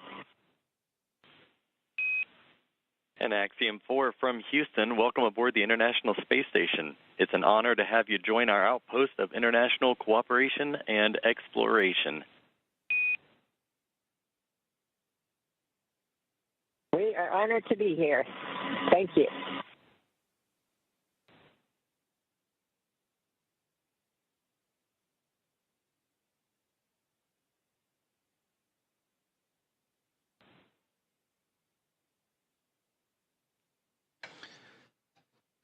Very exciting moment for all those aboard.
This is Mission Control Houston, and an exciting moment for all of us here at NASA's Johnson Space Center and the International Space Station Flight Control Rooms, as well as the teams in Axiom Space, also in Houston, and in Hawthorne, California, and SpaceX as Axiom Mission 4, the private astronaut mission with Peggy Whitson, who you just heard talking on the big loop, the single line of communications between all four parties, sharing her excitement as she returns to the International Space Station, bringing up first-time flyers and pilot Shubhanshu Shukla of ISRO and mission specialist Sławosz Uznański-Wiśniewski of ESA and Tibor Kapu of Hunor. Contact between the two, between Dragon Grace and the International Space Station at 5:31 a.m. Central Time. And now that the hooks have connected, all 12 and umbilicals deployed, providing power and communications. Now the team inside the International Space Station, namely Nicole Ayers, is going to start beginning the hatch opening procedures. And now that we're docked, she will secure some hardware and then move right into those operations. And first we'll open the large hatch at the Node 2 Zenith, or the space-facing port side of the Harmony module, and that's what you see, similar to where that NASA logo is. That's the Harmony module that the pressurized mating adapter is jettisoning up into and connecting to the Dragon Grace spacecraft. And then from there, she'll traverse into that pressurized mating adapter, and we'll begin pressurizing the vestibule, which is that small space between the hatches on Dragon and the space station. And we have talked about this has been exposed to vacuum prior to docking, and we'll need to fill that space with air to make sure that pressure is equal with the atmospheric pressures on Dragon and the International Space Station. Also putting away some hardware in the process, including the docking across. And Ayers will use a small valve on the station's hatch to slowly introduce that air into the vestibule. And flight controllers here in Houston will continue to monitor the pressure and temperature readings inside and verify that everything is A-OK and leak-free before we get ready to open up the hatches.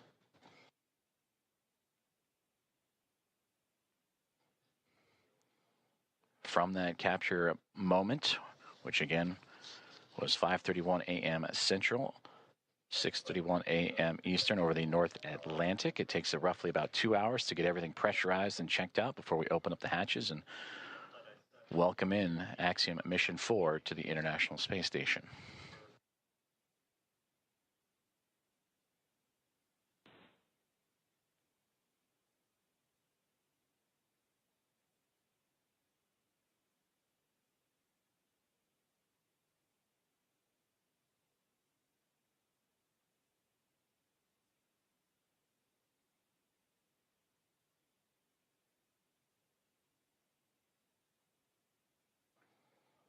Commentator and producer SpaceX Dragon on the big loop.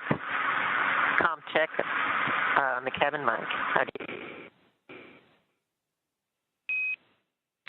Peggy, I have you loud and clear on the cabin mic on the big loop.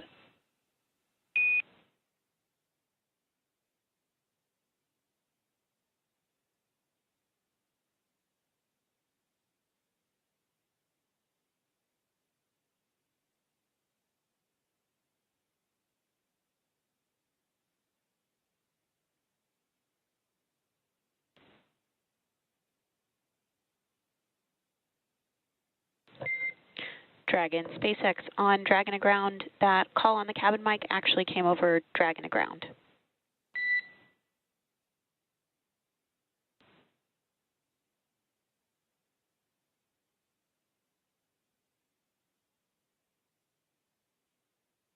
Thanks for the catch. We reconfigured.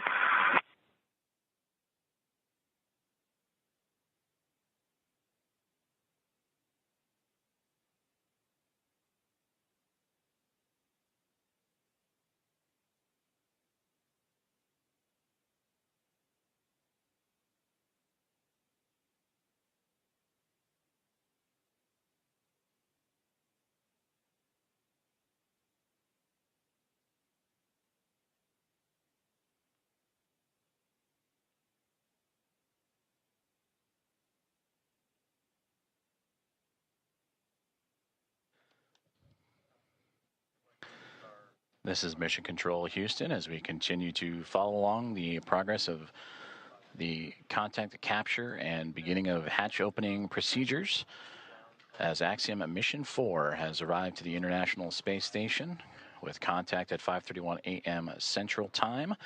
The soft capture and ring have been retracted and stowed away. The 12 hooks around the nose, the bulkhead there of the Dragon SpaceX connected to the pressurized mating adapter have latched on to create the hard mate. The umbilicals have been extended to allow for Dragon to run on power and communication lines provided by the International Space Station.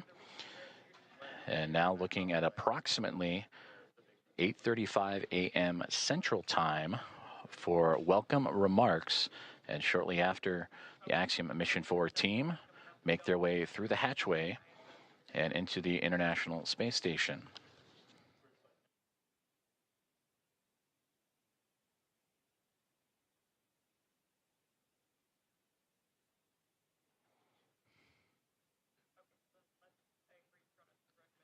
The docking procedures between the soft capture ring, the hooks, and umbilicals have been completed. Station on the big loop. Node 2 overhead hatch is open. Houston copies.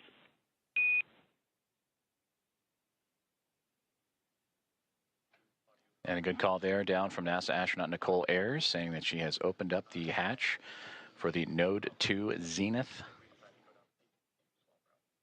way, the space-facing side of the Harmony module, to give her access to the pressurized mating adapter. And there she will cruise in to begin work on the hatch opening procedures and pressurizing Station and the vestibule. Dragon, Houston on the big loop. We are troubleshooting the big loop audio comm issues from earlier, and the action we're about to take will take down big loop comm between ISS and the Axiom crew for about 5 minutes. We may require additional comm checks after.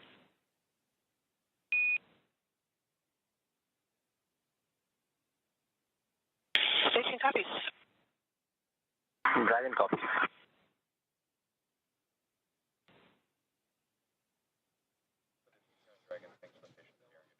Communications there on the big loop between the teams here in Houston and up to the International Space Station as they troubleshoot some communications, and the big loop that you have been hearing that have connected everyone here inside of Mission Control Houston and the International Space Station Flight Control Room, those aboard the space station and inside the SpaceX Dragon Grace spacecraft, and the teams in Hawthorne, California, those 4 parties, that's the big loop.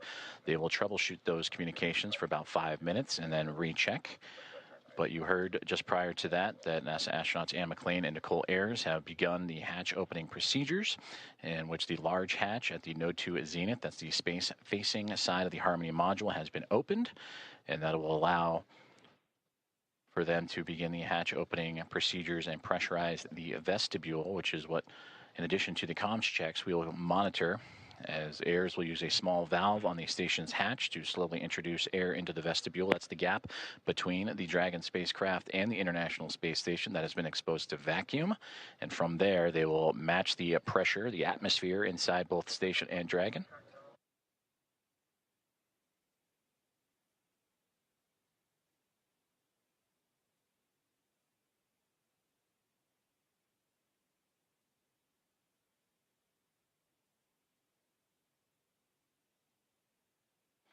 And this procedure for hatch opening usually takes about 2 hours or so to perform leak checks and make sure every connection and everything is safe and sealed. On the big loop.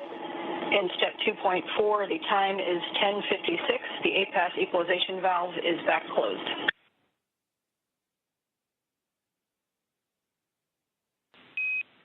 Houston, copies of the good config. Expect at least 15 minutes before we continue. Station copies. And that communication between the International Space Station and the International Space Station Flight Control Room, and you heard the word APAS hatch. That is the hatch, again, that they will be operating and looking to open up from the space station side. But in doing so, they will need to pressurize, as we've been talking about, the vestibule, and then allow for the atmospheres to match between the Dragon Grace spacecraft and Axiom Mission 4 crew, the vestibule itself, and the International Space Station, all equal throughout to allow for the parties to pass through for the hatch opening and eventual welcome remarks. The contact for Axiom Mission 4 to the International Space Station about a half an hour ago at 5:31 a.m. Central, 6:31 a.m. Eastern.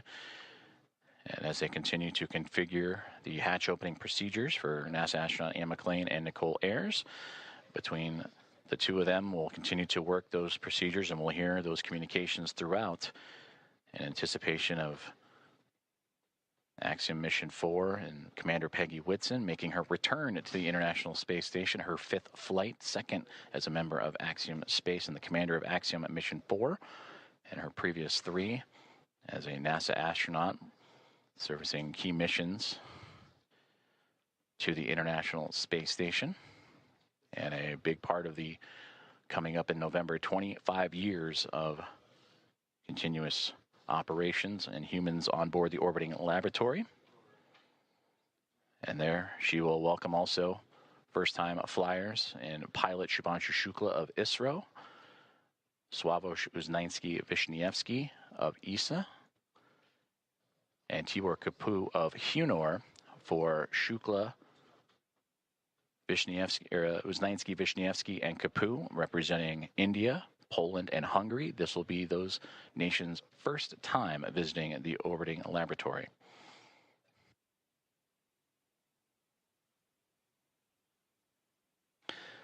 And with that, from Axiom Mission 1 through Axiom Mission 4, the International Space Station will have welcomed 14 different private astronaut crew members representing 11 different nations, showing how private astronaut missions truly expand access to the International Space Station for more nations, people, and opportunities.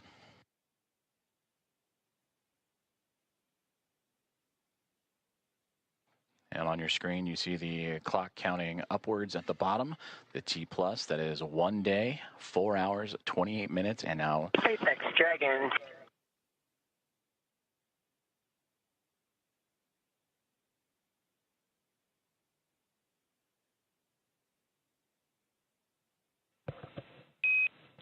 Dragon SpaceX on the big loop.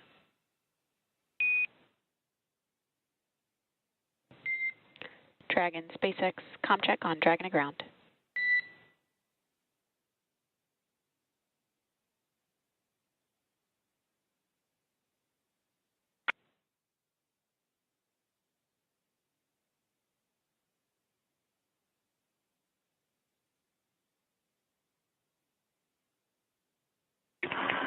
SpaceX Dragon from the cabin mic on Dragon to ground. Peggy, I'm with you on Dragon to ground.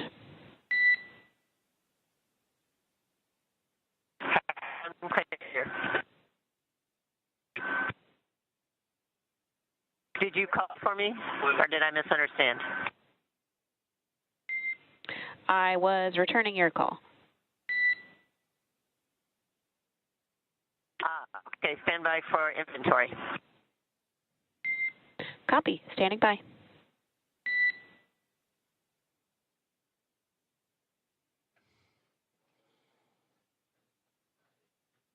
comm checks and communications there between the teams in Hawthorne, California and SpaceX and the SpaceX Dragon Grace spacecraft.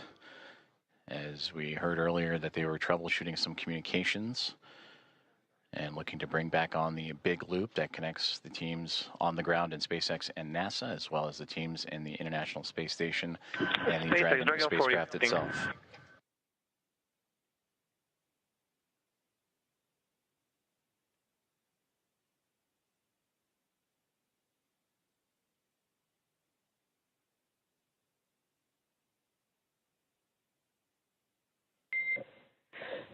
SpaceX Dragon 4 inventory reporting on Dragon to ground. And I'm with you on Dragon to ground. We are about to enter a LOS period for about 4 minutes, so we'll need to stand by.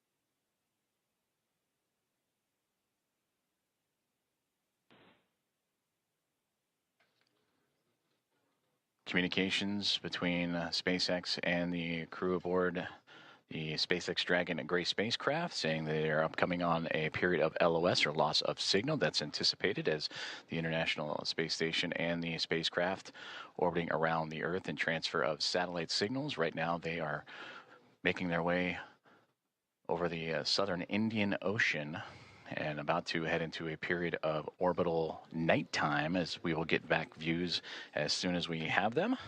And again, the spacecraft carrying Axiom and Mission 4 and the 4 private astronauts contact with the International Space Station at 5:31 a.m. Central Time, and expected to continue with hatch opening procedures as they have already driven the hooks, connected the umbilicals for power and communications, and NASA astronauts Nicole Ayers and Ann McLean working on those hatch opening procedures as we speak. And that will allow the crew to make its way from Dragon into the International Space Station, going from a crew of 7 aboard the orbiting laboratory to a crew of 11. And that'll be followed by welcome remarks at approximately 8:35 a.m. Central Time, 9:35 a.m. Eastern Time. Certainly an exciting moment for all of us here in Mission Control, but we want to check back in with our team over in Hawthorne as Axiom Mission 4 has arrived to the International Space Station. For as many times as we have had the privilege of supporting crews headed to and from the International Space Station, I'm certain that it is an incomparable experience. Something that unless you're on board, you can't possibly understand what it really feels like. Paul, and I'm confident that you and I cannot do it justice even attempting to tell everyone joining us today about it.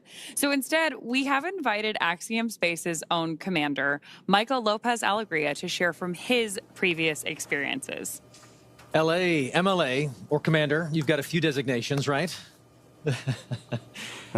For those who may not know... How you doing, Paul? Good to see you, Ronnie. Hey, it's good to see you as well, sir. Thank you for joining us this morning. Yeah, good to be with you. So for those who may not know, I've got to share a few stats here just to make sure people understand who we have joining us today on the show. You've flown to space 6 times, 2 of those to Dragon, on Dragon for Axiom Space. You've got a running total of, say, 296 days, 16 hours and 15 minutes, give or take or so, in space. You've conducted 10 EVAs over the course of your career, and when you're not in space, you're helping get others at Axiom Space to space, right? As our chief astronaut. Do I have all of that right? Sounds good. I'm not sure about the minutes and seconds, but everything else sounds right. That's awesome. Well, we want to spend some time with you and just ask you some questions about your experiences getting to the International Space Station. Obviously, you know a thing or two about rendezvous and docking. So the first question is simply, we've just watched Dragon Grace dock to the space station. You've done this several times. What's the mindset for a crew at this point in the mission? So as we get closer and closer, you know, we're transitioning from the phase where you're basically waiting to get to the ISS, and you're laser focused, especially the last 220 meters from what they call Waypoint 1 into docking. A lot of focus on what's being shown on the displays. We have several parameters that we're monitoring: closure rate, what they call the corridor, et cetera. There are a few things that could cause the system to stop or retreat or even break out, which means you'd come back and try to rendezvous on another day. So that's really what's going on, at least technically, I guess, in your mind. Obviously, emotionally, it's a completely different story. You know, you've been in there. In these their cases, they've been in there for almost 30 hours since launch. Not a ton to do, and so they're very eager, I'm sure, to get aboard the ISS and start working. So for you, on your missions, say AX1 and AX3, what was this moment of the anticipation of the hatch opening? What was that like for you and your crew? You know, like a lot of spaceflight, it's very busy, and you're trying to juggle a couple of different emotions. I mean, obviously, one is you've got a lot to do. They're getting out of their suits. They're putting on their flight suits to get across. They've got some reconfiguration of the onboard systems to take care of. So on that plane, you're sort of focused on the task at hand. But secondarily, you're thinking, again, a lot about, what it's taken to get here, what is this going to be like when I float aboard the ISS for the first time. So there's an emotional component that is also pretty strong. A lot going on.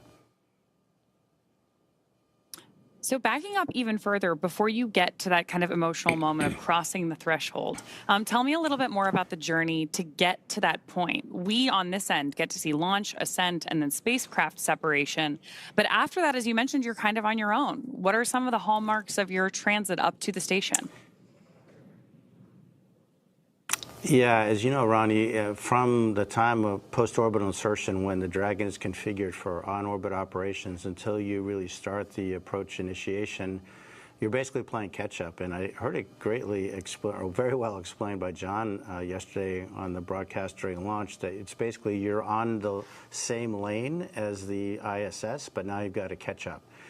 And the way we catch up is by having an orbit with a lower altitude than the ISS. So we actually go around the Earth a little bit faster each time. And with each lap around the Earth, we get closer and closer. And so there's not a ton to do. Those maneuvers to adjust the orbital altitude, we call them burns. They happen, first of all, automatically. Of course, we are monitoring when they're going on. But between those things, there's not a ton to do. The Dragon is a very efficient spacecraft for what it is meant to do, which is transit to get you from the Earth to the ISS. But it's not really cut out to be an on-orbit anything, really. So you're just sort of hanging out. They will have had a sleep period while they wait to get there. But there isn't a ton to do between those maneuvers, and so it's really kind of a hurry up and wait. Again, a lot like a lot of human spaceflight, very intense activities, followed by some pretty long lulls occasionally. And so then when do you get to go from that free-flying, like transit mode, to the rendezvous and docking phase? Yeah, so after that series of maneuvers to change the altitude, we start approach initiation. And I would say that the transition is really when the spacecraft starts pointing at the ISS. Until then, the attitude is really optimized for power and communications considerations. But when it gets beyond a certain point, it starts actually looking at the ISS, and then you start being able to pick it up in the displays through the forward-looking cameras that are on board. L.A., you've described the moment of getting into microgravity as you've transitioned into another plane, another world, another moment. Can you share a little bit of that thought, that mindset, as you transition from, obviously, the acceleration of launch into microgravity and being in that other world? I'd love to hear your perspective on that transition. Yeah, you know, Paul, it's interesting. I mean, it really is kind of like a parallel universe in a way. We all live our lives in 1G pretty much our entire lives. But when you make that transition, it really is a very different sensation. For the first time you feel it, you can't even believe it. I mean, it's a little bit like the zero-G airplane that we are trained in, but of course, instead of lasting 20 seconds or so, it lasts effectively forever. And so that sensation, I mean, it just brings a smile to your face when you let go of something and it just stays hovering in front of you. And it just never gets old. It's really quite remarkable. I love it. And obviously our crew in Dragon right now is in that other plane, in that other world of microgravity being constant. So we're walking forward. We're progressing towards this moment where the hatch will open and they are going to enter the space station. You've mentioned this already a little bit, but I'd love to just kind of unpack that some more. What is it like to just kind of float through that hatch and realize you're no longer in Dragon, you're now in the station? Yeah, think about the experience that these guys have had. I mean, they've been training in the mock-ups that look just like the ISS, but you're obviously walking around in there. You're not floating. So now they've experienced microgravity, but in the fairly confined spaces of the spacecraft. Once the hatch is open, it's a special moment, and you, as a commander, you really never get to see it because generally they go in first. But you can just feel their wonder as they float across the hatch, and they are actually in that environment that on the one hand looks so familiar, but in a different way feels very different because now you're floating and not walking through it. It's a similar experience, and I remember on AX-1 when the three first-time flyers saw the Earth from the first time from the Dragon spacecraft after we got into orbit. And again, I didn't see their faces because they were glued to the windows, but I could just feel, hear, and sense how excited they are, and it's a magical feeling. And I'm looking forward to to trying to perceive what that must be like for these three as they float aboard the ISS. One of the things we're really looking forward to with this crew is the welcome ceremony that's going to be today at 8:35 a.m. Central. Tell us a little bit about the history or the tradition associated with welcoming a new crew on board. Yeah, that goes back obviously 25 years or so when we first started having handovers aboard the ISS. But recently what we've done is added a pinning ceremony to that, and that is where Peggy, as a commander, will provide astronaut pins to the three new flyers, Shuk, Slav, and Tibor. And those pins will have a number associated with them, which is the number of orbital astronaut they are. So they will be the 634th, 35th, and 36th humans to have orbited the Earth in the history of humanity. So when you think about it, it's a pretty small number considering humans have been around quite a while. But it's pretty nice, and of course, to be greeted by the onboard crew, all 7 of them, lots of hugs, lots of different languages being spoken, and a lot of smiles. And so then after you have this great welcome moment, sharing all of that across different cultures, different teams, how quickly do you transition then to working together on station? Pretty quickly. You really have to hit the ground running. There are a few safety things that we go through with the ISS commander where they'll tell us some things that, of course, they have learned in the mock-ups again, but now this is for real. These are where things are located. This is what we expect you to do if this or that goes wrong. And then really it's off to work. We start transferring a lot of cargo out of the ISS. Most of that will be to support various scientific experiments that we're bringing on board. And then our lives get ruled by what we call the Optimus Viewer, which is basically a moving map of your schedule from the time you wake up to the time you go to bed. And it's pretty hectic. You've got, in this case, 14 days to get a lot of stuff done. Every detail is pre-programmed by the teams on the ground working with NASA. And we really have an effort to try to maintain that pace. Obviously, it takes a bit of time to get accustomed to floating around. Even though they've been in zero-G for over a day, they haven't been in zero-G in such a big open space. And so moving around, you've heard the term or the phrase slow is smooth and smooth is fast. They definitely will be practicing that. So there's a little bit of time for adaptation. There's quite a bit of time with the safety briefings that I mentioned. But after that, it's looking at Optimus Viewer and really getting started. LA, you've just mentioned that schedule is full and you jump right on into it, trying to stay ahead of that red line in that Optimus map you mentioned. But I'm curious, just looking back at AX-3, your previous mission, what were some of the highlights for you personally on board the space station?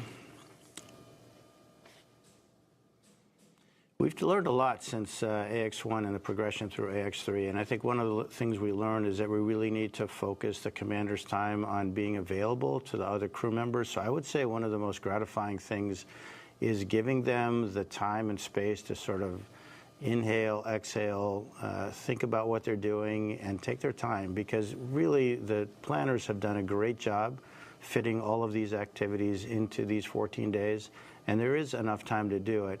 It doesn't do anybody good to get flustered and upset. You just go one step at a time, and then letting them have a little bit of time to look out that window, because that is a view that is spectacular and unforgettable.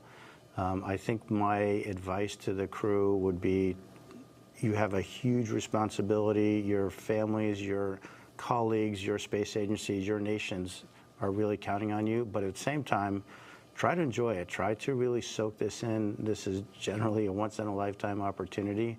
And again, it's that balance between, you know, sort of the focused, hard nails, technical work, and trying to really absorb the emotional experience, which is obviously very unique.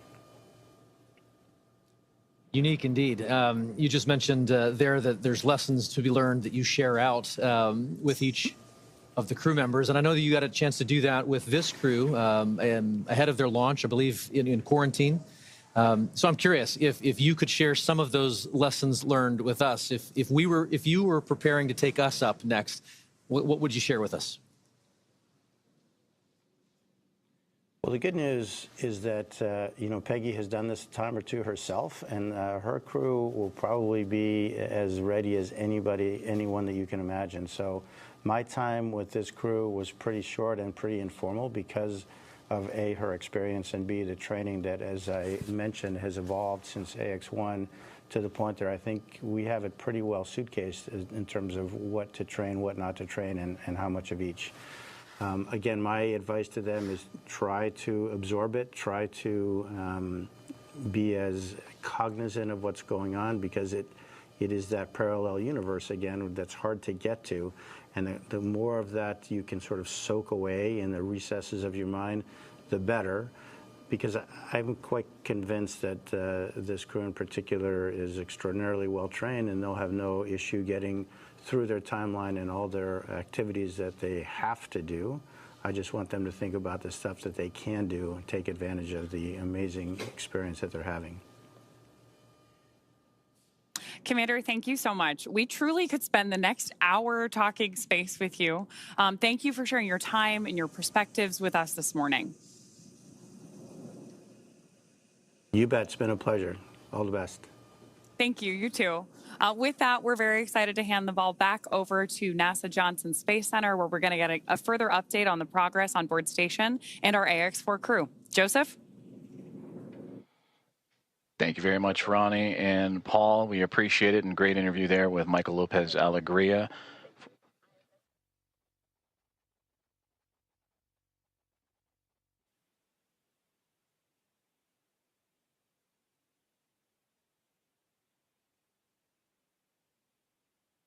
Dragon copies. And a great update right there to bring us right back into what's been happening and all the key milestones of the hatch opening process and the docking process for Axiom and Mission 4. Its team on the Dragon Grace spacecraft, and have connected to the International Space Station. You heard that power and the connection with the umbilicals. Everything has been established. A hard mate has been created after the initial contact and soft capture connection and ring retraction. That was at 5:31 a.m. Central Time, so a little less than an hour ago. And we are still on board, as Ronnie, as you mentioned, tracking that welcome remarks and welcoming the crew formally on board the International Space Station around 8:35 a.m. Central Time. So far, everything's still being worked on in terms of those hatch opening procedures, as the Dragon spacecraft has connected itself to the Node 2 Zenith port, or the space-facing port of the International Space Station, and we'll bring you back those views as soon as we have them, as we are continuing our coverage all the way up until those welcome remarks and bringing on the Axiom Mission 4 team, the fourth private astronaut mission to the orbiting laboratory. On board the International Space Station as we speak, as you heard, those comms checkouts and power and communications checkouts continuing to roll on along. NASA astronauts Nicole Ayers and Anne McLean, who monitored Dragon's progress throughout the morning, from the approach initiation burn all the way through to the contact and capture, they are beginning those hatch opening procedures, and we'll continue to look at the APAS hatch and the pressurized mating adapter. That's the space that separates between the International Space Station and the Harmony module and the Dragon spacecraft itself. And in there, those series of hatches, the APAS hatch is, and the vestibule, of course, is what needs to be pressurized to allow for the APAS hatch on the International Space Station side to be opened and stowed away. And then from that angle, then it'll allow for the Dragon team to open up their side of their hatch. And once the pressure is equal between Dragon, the vestibule, and the International Space Station, that'll allow for the crew to come on board the orbiting laboratory and bring the crew, the Expedition 73 crew, which right now is a crew of 7, and welcome in their guests, Axiom Mission 4, and bring up the total to 11. There you can see on your screen the International Space Station and the Dragon spacecraft together orbiting over the southeasternmost portion of Australia, and they are in an orbital nighttime period right now, and that'll stretch on for another few more moments, and we hope to have those great views of the space station and the Dragon spacecraft once the sunrise and orbital daytime has returned. And again, tracking an 8:35 a.m. Central Time welcome remark, and shortly before then, you'll see the crew, and we'll have all that coverage and views of the Axiom Mission 4 team making its way into the orbiting laboratory.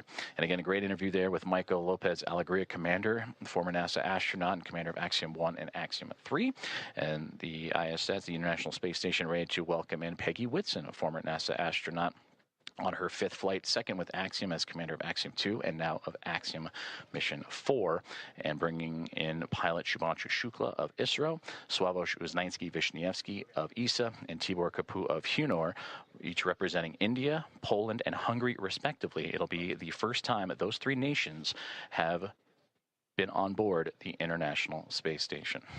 And that'll bring 14 different private astronaut crew members representing 11 different nations to the orbiting lab, showcasing the strength of private astronaut missions and how it expands access to the International Space Station and low Earth orbit for more nations, people, and opportunities. So we continue to follow along with the hatch opening procedures that Nicole Ayers and Anne McLean of NASA each working diligently through, and we'll continue to provide updates as they arrive. During that interview, we did hear that there was some troubleshooting that they were working on the big loop that has since been resolved. So we should hear communications on that big loop that connects both the Dragon spacecraft, the International Space Station, and the teams on the ground here inside of Mission Control Houston and the International Space Station Flight Control Room at NASA's Johnson Space Center, and well, the teams in Hawthorne, California, and the Mission Control Room at SpaceX.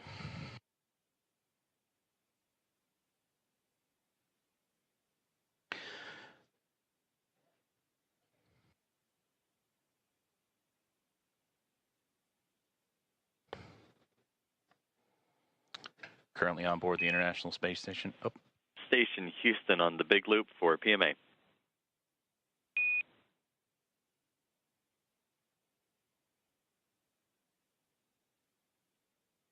Houston Station, go ahead on the big loop.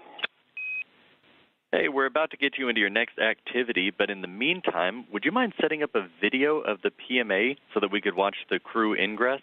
You can use the Node 2 Camera 1 or Camera 2. That's in work. Thank you.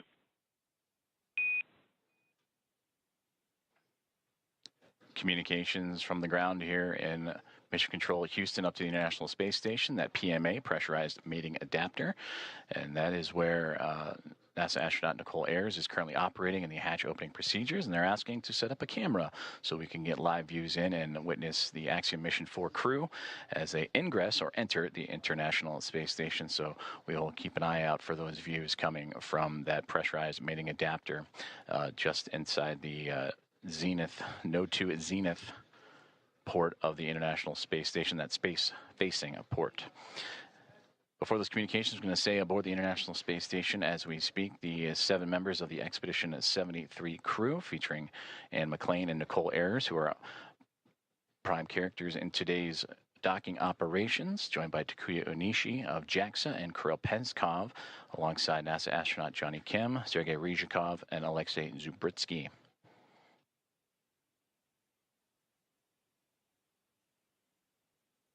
You heard during the interview with Michael Lopez Alegria some of those key milestones and celebratory moments that he celebrated in his time as the commander of Axiom at Mission 1 and Axiom Mission 3 earlier, bringing those first-time flyers in Shubhanshu Shukla, Sławomir Uznański-Wiśniewski, and Tibor Kapu into microgravity for the very first time.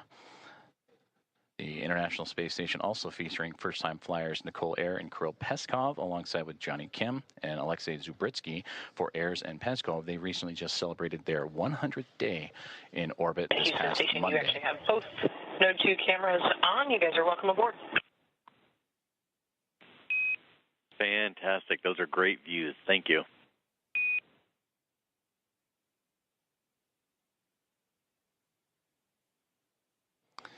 And there you see the live view that the team on board the International Space Station has just set up for us to see as we are inside the pressurized mating adapter looking into what will be the APAS hatch that will eventually be pressurized and the vestibule pressurized, pardon me, to welcome the Axiom Mission 4 crew aboard once everything is equal in pressure from SpaceX Dragon to the vestibule to the International Space Station, and the hatches on the Dragon and Space Station side are open. Everything will be on schedule to welcome in the 4-member crew.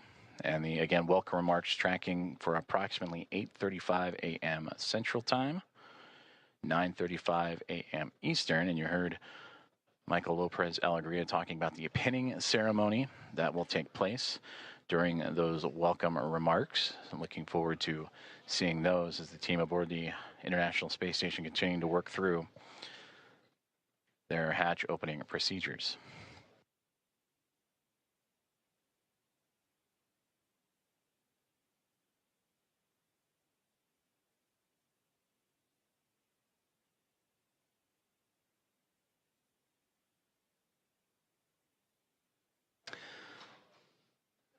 Since launching from Launch Complex 39A and NASA's Kennedy Space Center yesterday morning at 1:31 a.m. Central, 2:31 a.m. Eastern, the Axiom Mission 4 crew above the newly named Dragon SpaceX Grace spacecraft have tracked down the International Space Station through a stair-stepping procedure of multiple burns that occurred from just moments or a few moments after launch up until the early morning hours today, to allow them to catch up to the orbiting laboratory and set up for the final approach and docking, and that contact with the orbiting laboratory at 5:31 a.m. Central Time. And from that point on, it takes about 2 hours or so to allow for the hatch opening and hard mating procedures to be complete, umbilicals to be run, power and communications to be connected. And once everything is set, that's where you'll begin to see the hatch opening procedures and lead up to those welcoming remarks.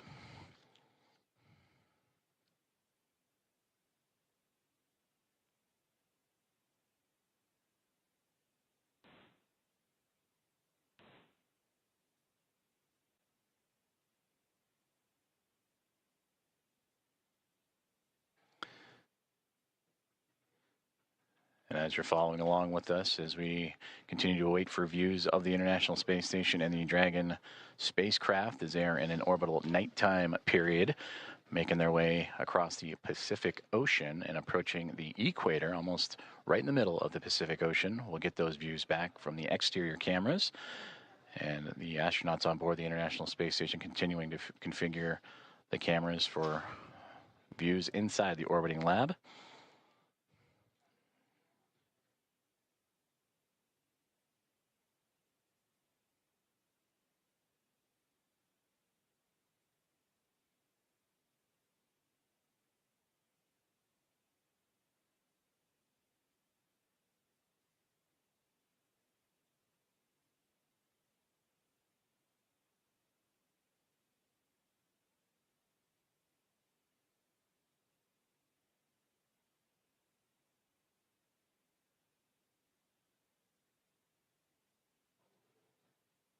If you are just joining us, you are watching live coverage of the docking of Axiom Mission 4 to the International Space Station, the fourth private astronaut mission to the orbiting lab and the first since January of 2024. Docking has occurred, and that was exactly an hour ago, 5:31 a.m. Central, 6:31 a.m. Eastern.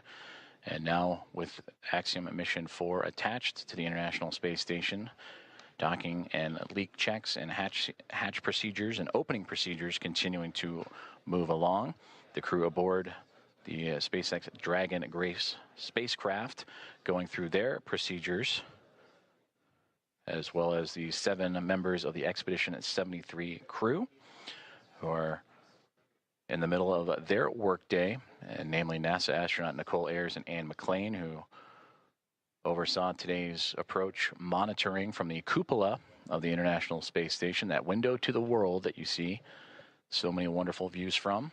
And Nicole Ayers currently working in the space-facing hatch of the Harmony module, where on the other side of the APAS hatch and vestibule is the Dragon SpaceX spacecraft. Ayers will use a small valve on that station's hatch to slowly introduce air into the vestibule. That's the space between the Dragon spacecraft and the International Space Station. That area has been exposed to vacuum of space, so that needs to be brought up to 1 atmosphere, or about 14 psi, what we know here on Earth as the pressure at sea level.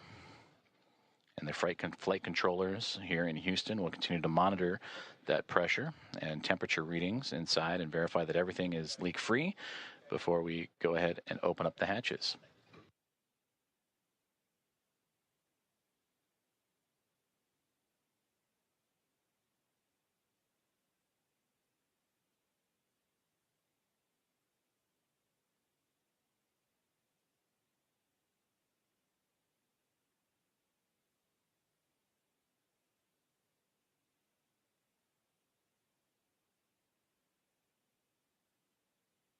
Just received communications from the team here inside the International Space Station Flight Control Room that the vestibule leak check has been successful, and it is good.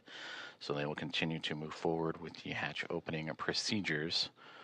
And again, you heard in the interview with Michael Lopez Alegria, slow is smooth, smooth is fast, as these teams making sure everything is sealed up and safe as they continue through hatch opening procedures.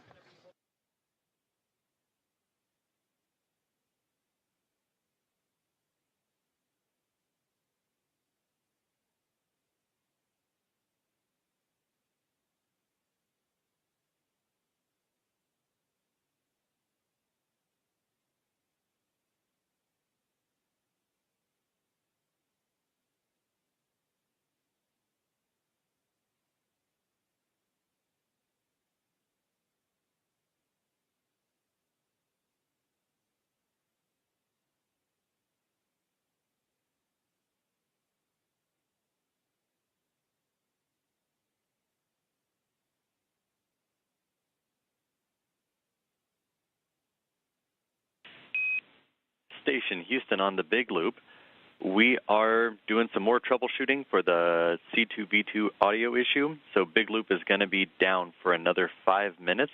In the meantime, you are go to pick up in step 3.1 of 2.102, and NASA TV should be available on VME TV now.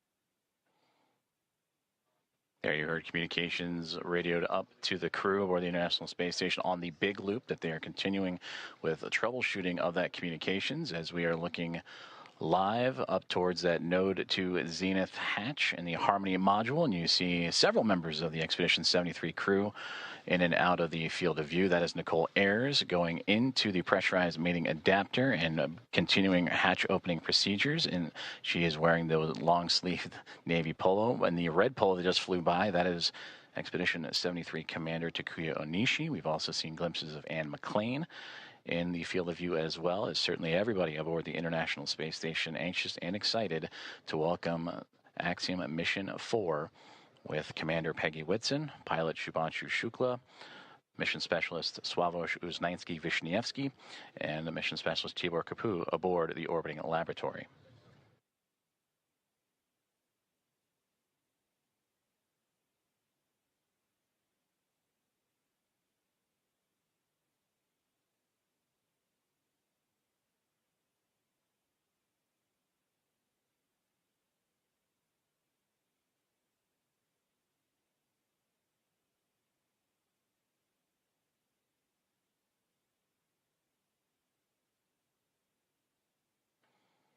This is Mission Control Houston. If you are just joining us, you are following along with live coverage of the docking and soon-to-be hatch opening and welcome remarks of Axiom Mission 4 to the International Space Station.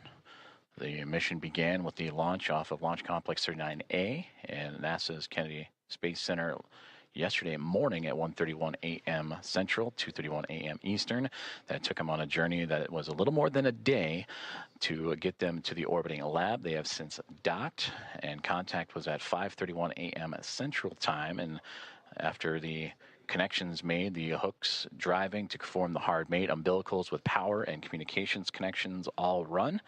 Now it is those hatch opening procedures and leak checks that the crew is currently working through aboard the International Space Station, while the crew aboard the on 2 for step 3.2, seeing about 0 for the DBTT, looking for your go to continue.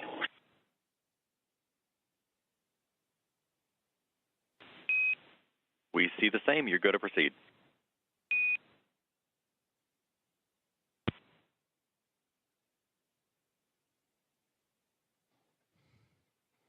And continued communications as Nicole Ayers once again floating into that pressurized mating adapter and continuing those hatch opening procedures to welcome Axiom Mission 4.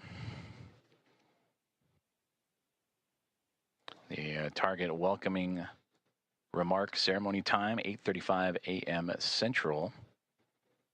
So a little more than 2 hours from now as leak checks and pressurization checks continue on before the APAS hatch and the vestibule and all procedures can be completed.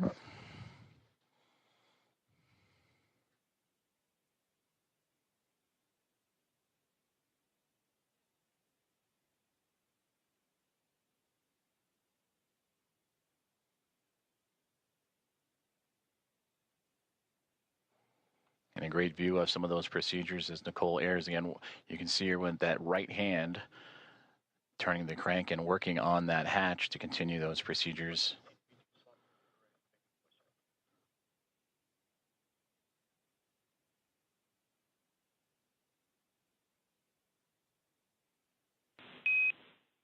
Dragon, station, this is Houston on the big loop for comm checks.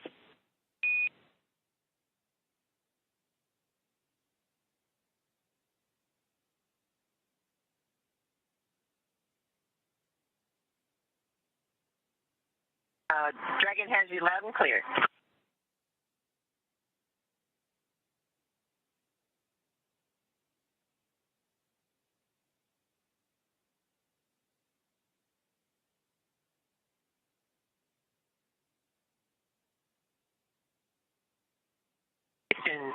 Dragon on the big loop. We have you loud and clear.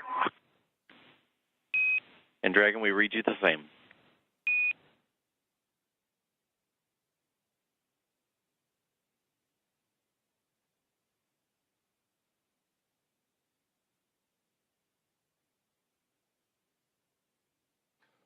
Great communications checks there as the teams on the ground continuing to work on those communications between the International Space Station and the ground, as well as the teams here in Mission Control Houston and Dragon, as we are watching live inside of the International Space Station up into the Node 2 Zenith hatchway as NASA astronaut Nicole Ayers continuing with her hatch opening procedures.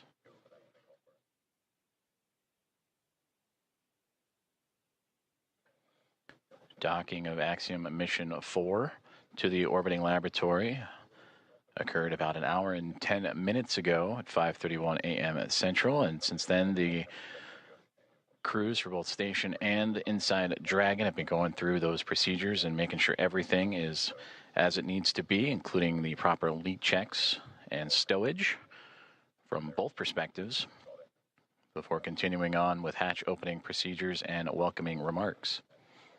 We'll continue to provide updates, and you'll hear calls on the big loop of all four parties: NASA's Mission Control and the International Space Station Flight Control Room, SpaceX in Hawthorne, California, and the teams and the Expedition 73 crew aboard the International Space Station, and Axiom Mission 4 aboard the Dragon and Grace Dragon Houston spacecraft. On the big loop. Stand by for hardline audio config.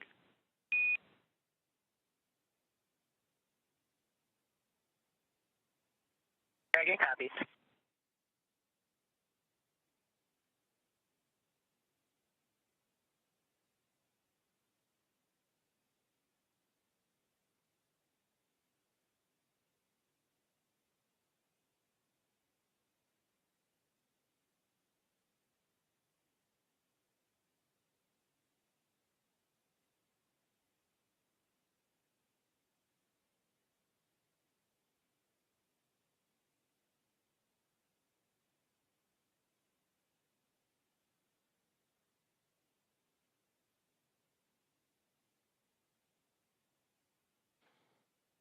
Also a part of these procedures, and once hatch opening continues to move along, the crews will install IMV ducting to help mix the air of the space station environment with the air inside of Dragon and seal up some of those lithium hydroxide cartridges that scrub the carbon dioxide inside of the Dragon spacecraft.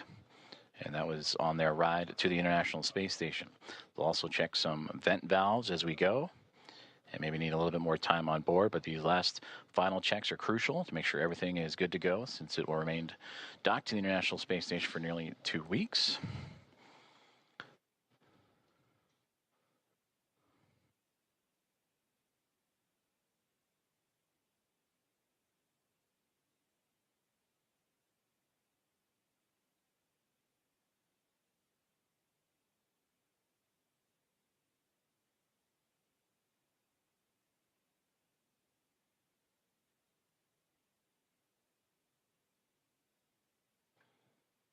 With the arrival of Axiom Mission 4 and the Dragon Grace spacecraft, newly named and given by Peggy Whitson, commander of Axiom Mission 4, shortly after launch yesterday morning, that now brings 5 spacecraft to the International Space Station: 2 Dragon spacecraft, a Soyuz MS-27 spacecraft, and 2 Progress vehicles, cargo vehicles, attached to the orbiting outpost. For Dragon, it is Endurance and Grace, connected to the forward and now zenith ports of the Harmony module, with 2 Progress vehicles and that Soyuz MS-27 also connected. And once the Axiom Mission 4 crew makes its way aboard station, that'll bring, since 1998, 288 visitors to the orbital outpost.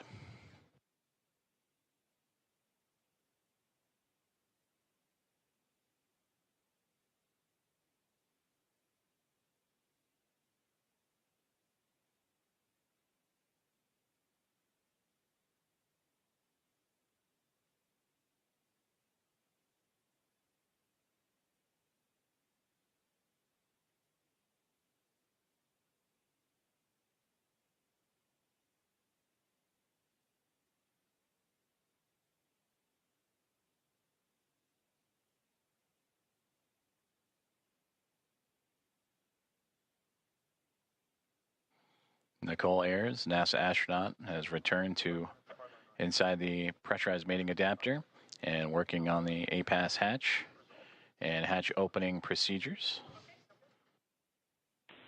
as we continue to get great Dragon views Houston from inside on the the big loop. International Space Com Station. check. Hardline audio configuration complete, and we have resolved the audio issues on C2P2. That sounds great, because we have you loud and clear. We read you the same.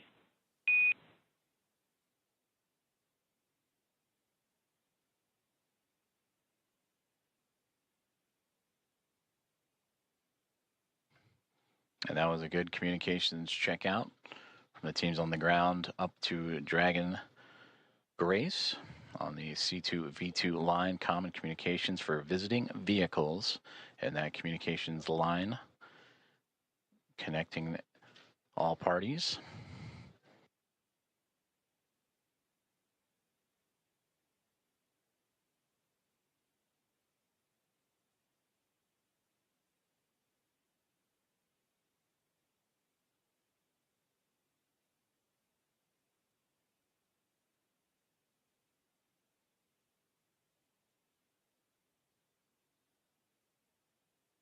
As we continue to work through hatch opening procedures, and again targeting approximately 8:35 a.m. Central Time for welcoming remarks as the International Space Station and Expedition 73 crew bring in and welcome aboard Axiom Mission 4.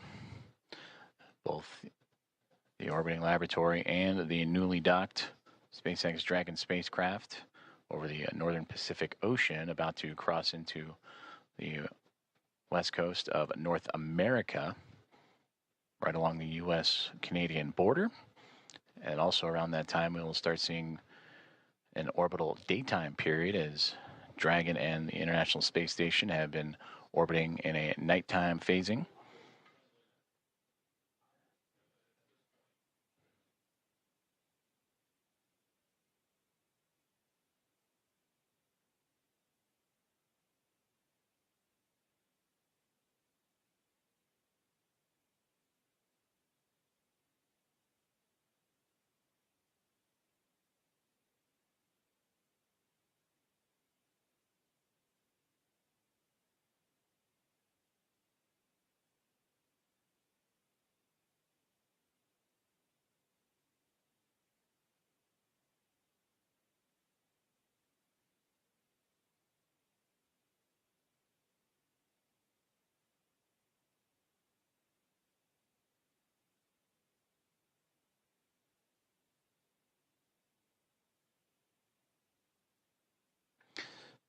Currently experiencing a satellite handover period, and we'll continue to bring you the live views from the International Space Station, both inside or exterior.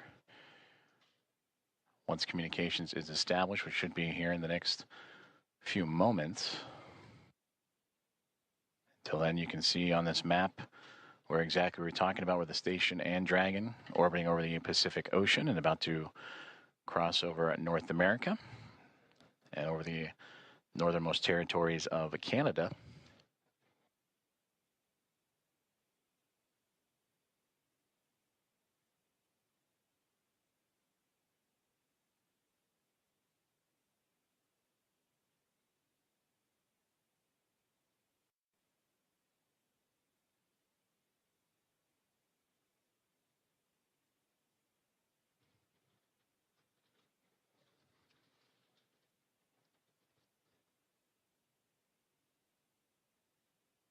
As we wait for those communications to return, to recap, Axiom Mission 4 has connected with the International Space Station after launching from NASA's Kennedy Space Center yesterday morning at 1:31 a.m.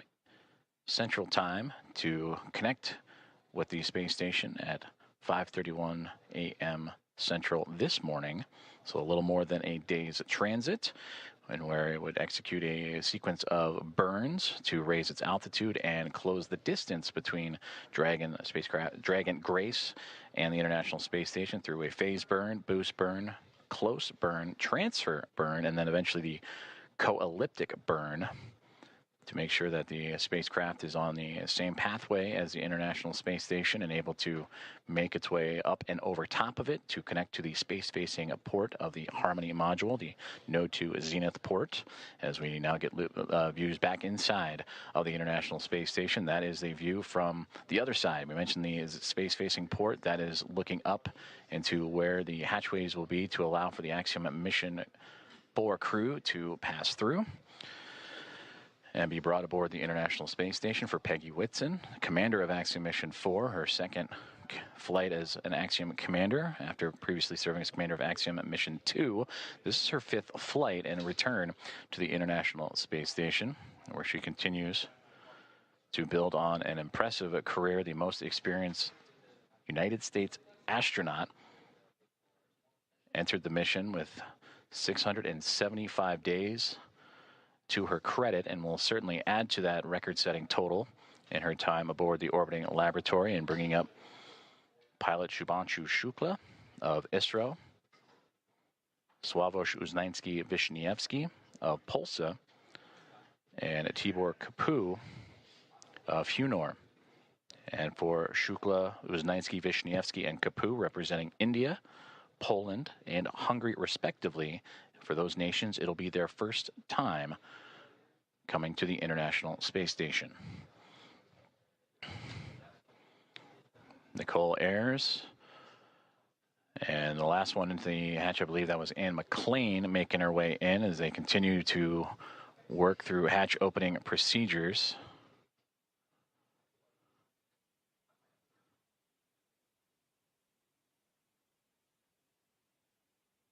In the middle there, that is Expedition 73 Commander Takuya Onishi of JAXA. And then you just momentarily saw NASA astronaut Johnny Kim float in and out of view as the crew working together to continue these procedures, moving around some equipment, and to allow for the access to the APAS hatch. After successful vestibule pressurization and checks. And that's the operations that Nicole Ayers is working on right now with Takuya Onishi.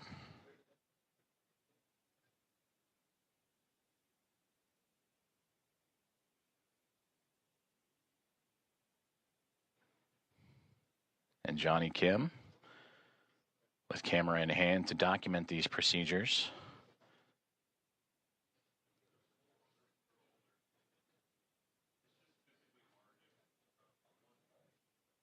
And again, just on the other side of this hatchway is where the Axiom Mission 4 crew going through procedures of their own, inventory and doffing their suits that they wore on the uphill ride to their initial orbit. And after an off-duty period would put back on for those dynamic phases of flight, starting with the approach initiation burn that occurred earlier this morning.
If you are just joining us, good morning from Mission Control in Houston in the International Space Station Flight Control Room, as we are looking live inside of the International Space Station as NASA astronauts Nicole Ayers and Anne McLean, alongside with Commander of Expedition 73 and JAXA astronaut Takuya Onishi, going through a hatch opening procedures. And there you can see as the team has worked together to open up that APAS hatch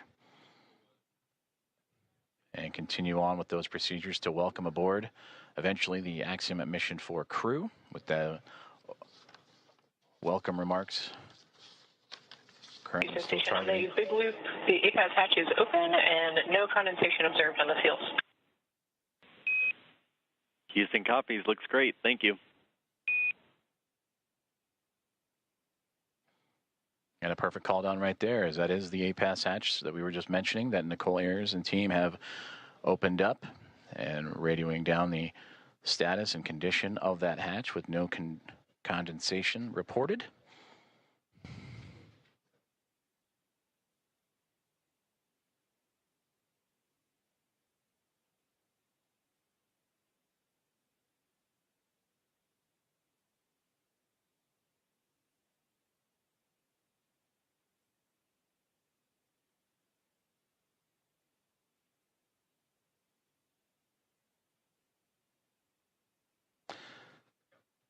And as Nicole Ayers continues to work on that hatch, you'll also see that hatch be covered up to give an extra level of safety to allow for the Axiom Mission 4 team to pass smoothly without having to worry about any additional hazards as they pass through the vestibule and pressurized mating adapter and eventually into the Harmony module of the International Space Station.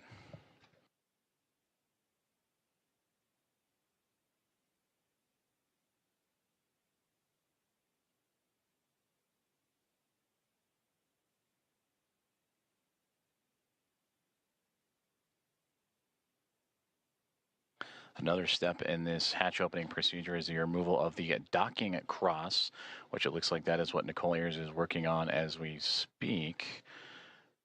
And you sometimes catch glimpses of it on the docking procedures that was exposed to the vacuum of space to help provide targeting for visiting vehicles. But that'll be another step in this hatch opening process, again, to help clear the way for that pass-through between the Dragon SpaceX Grace spacecraft and the International Space Station.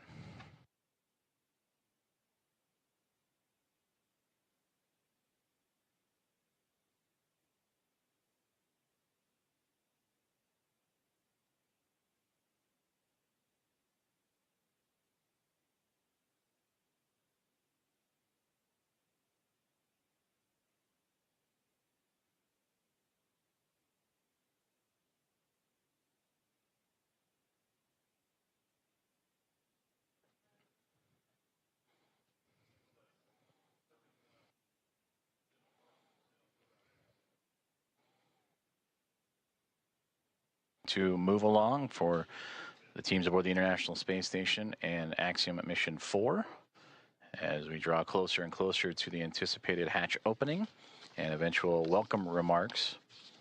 And we thank you for tuning in and joining us this morning as we are live from the International Space Station Flight Control Room in Houston, Texas, monitoring Nicole Ayers as she continues to work through those step-by-step procedures.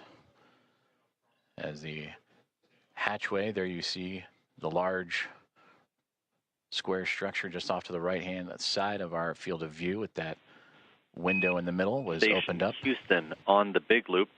Just want to clarify, we want the standoff cross stowed in the standoff cross cover bag.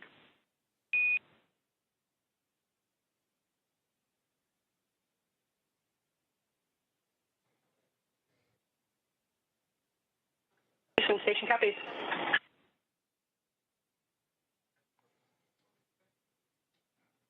And that's the teams here on the ground assisting the astronauts on board the station with those hatch opening procedures. As again, that zenith hatchway we were just mentioning before the comms opened to the right that allowed Nicole Ayers and team to pass through.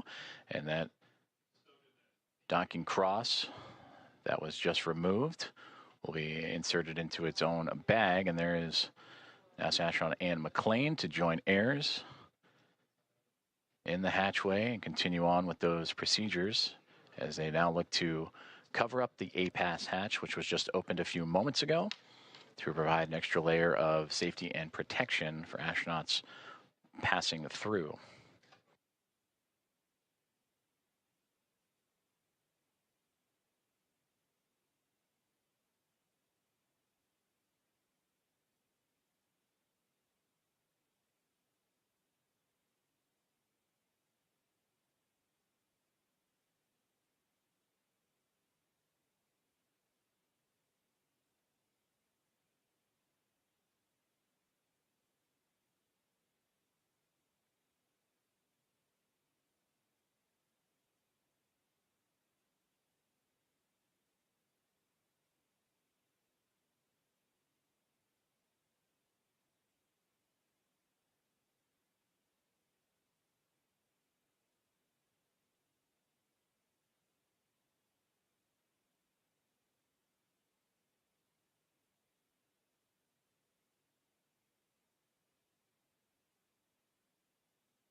SpaceX Dragon suit drying is complete.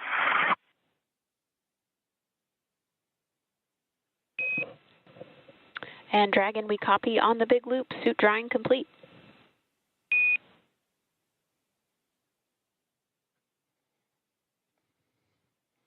Good insight there from the Axiom Mission 4 perspective of their procedures that they are currently going through in anticipation of hatch opening, and welcome remarks as they make their way into the International Space Station after connecting and docking to the International Space Station about an hour and a half ago.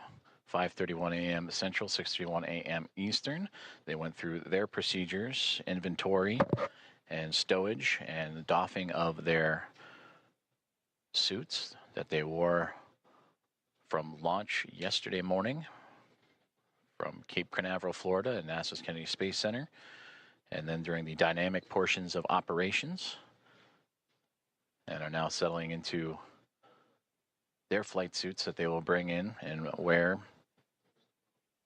as they cruise into the International Space Station. And that's the view we see from the orbiting laboratory. Is NASA astronaut Anne McClain and Nicole Ayers working through their procedures for hatch opening. The APAS hatch is open after successful vestibule pressurization and checks. They are now covering up that APAS hatch. SpaceX Dragon in step 5 of 2.102. We're waiting your go for hatch open. Dragon, SpaceX copies on the big loop. You are standing by for hatch opening. We are waiting for hardline connections to be complete. I'll call back with a go. Okay, thanks. Sorry to rush you.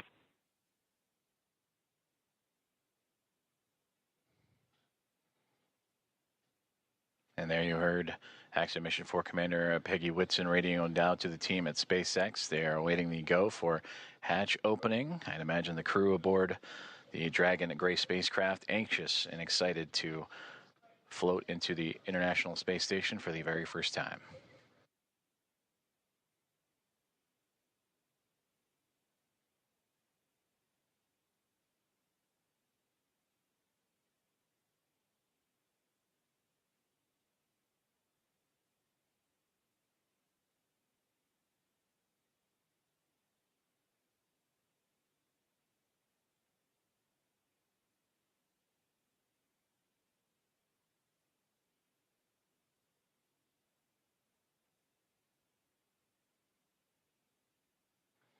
And you just saw that orange ductwork or hose-like piece of equipment that Anne McClain and Nicole Ayers were just operating with. That's a part of helping mix the air between the International Space Station and the Dragon spacecraft.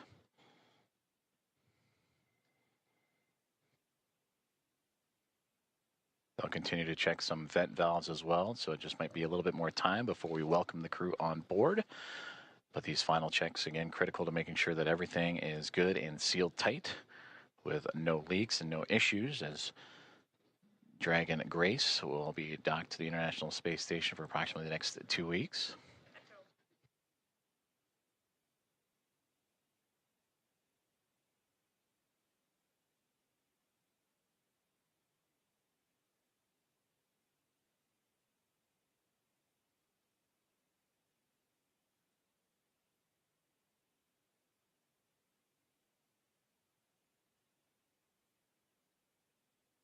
Houston, SpaceX station is ready for Dragon hatch equalization.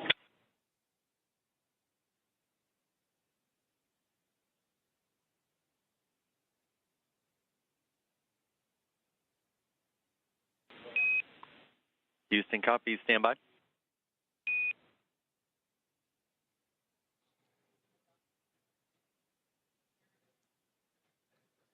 Another step in those hatch opening procedures is Nicole Ayers just radioed down for the SpaceX Dragon hatch pressurization and equalization. As you see the pop of flash bulbs aboard the International Space Station being documented, and plenty of smiles from the Expedition 73 crew as we draw closer and closer to hatch opening and welcoming Axiom Mission 4 aboard the Orbital Outpost.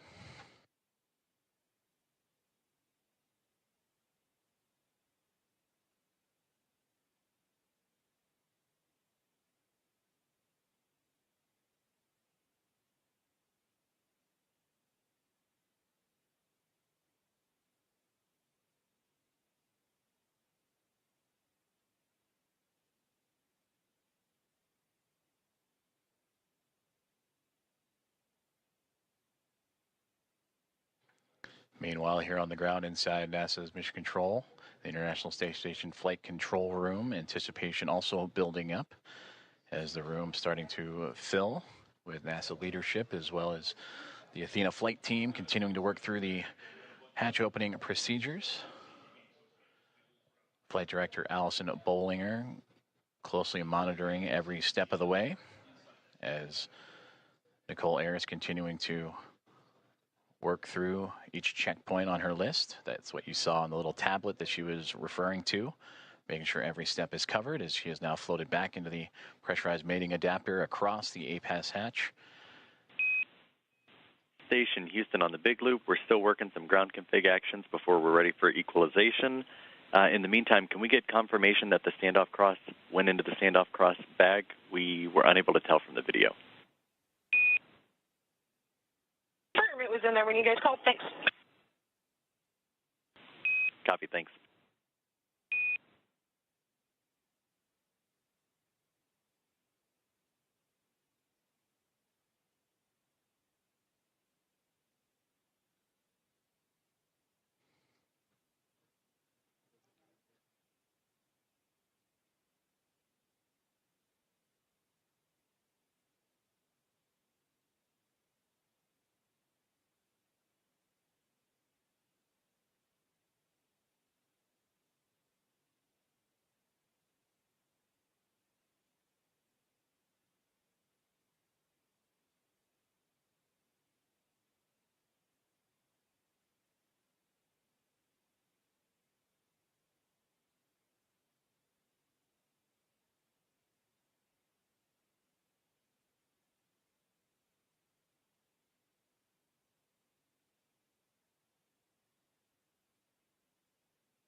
Hearing communications from teams on the ground as they continue to work through hatch opening procedures and making sure all pressurization and leak checks are good and everything equal between the Dragon spacecraft and the International Space Station before the hatches can be formally opened on both sides. You can see into this hatchway the space-facing port, or into the space-facing side of the Harmony module aboard the International Space Station and the International Docking Adapter that welcomed the connection of Axiom Mission 4 at 5:31 a.m. Central Time earlier this morning. And since then, the crews aboard both the Dragon Gray spacecraft and International Space Station have been diligently working and continue to monitor the progress of that hatch opening, with teams on the ground also following suit.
Station Dragon Houston on the big loop. Stand by for equalization. Expected to take 1 minute.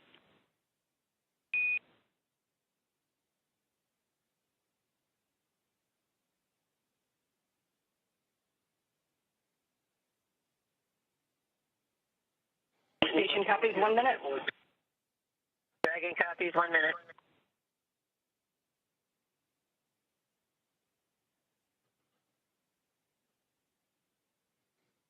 Great communications there from all teams here at NASA's Johnson Space Center and International Space Station Mission Control Room, teams in the SpaceX in Hawthorne, California, and everyone aboard the Dragon SpaceX Grace in Axiom Mission 4 and the International Space Station as we continue to march towards the hatch opening to welcome Axiom Mission 4 aboard the orbiting laboratory.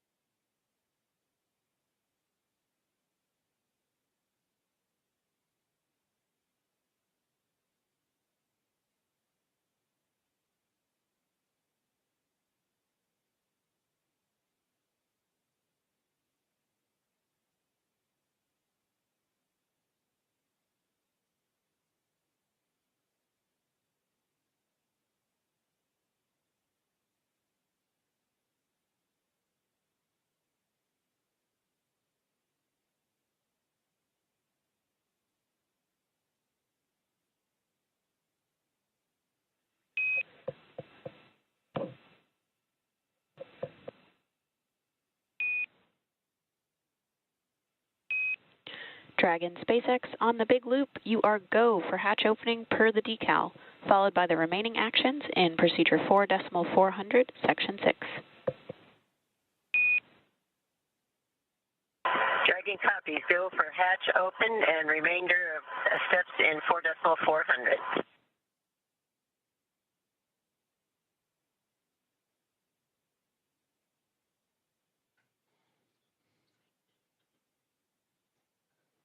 We are go for hatch opening is what you have just heard. And if you are just now joining us, you are tuned into live coverage of the arrival of Axiom at Mission 4, the International Space Station.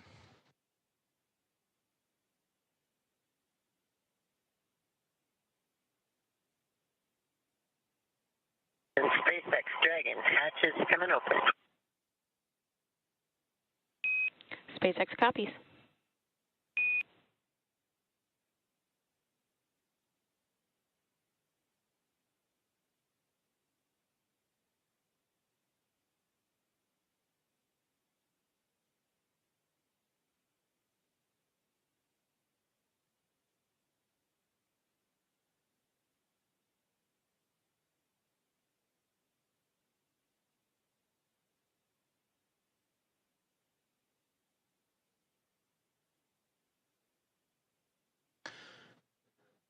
Expedition 73 crew anxiously awaiting as we just received the go for hatch opening to welcome Axiom Mission 4 into the International Space Station.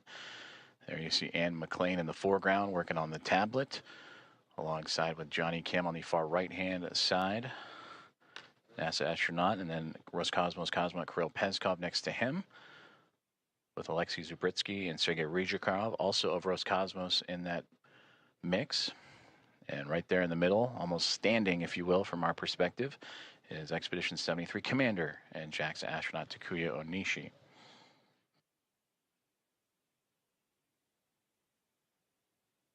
From this view, they are looking SpaceX up. Dragon, hatch is open at 12:14, and we're requesting the go for the LIO change.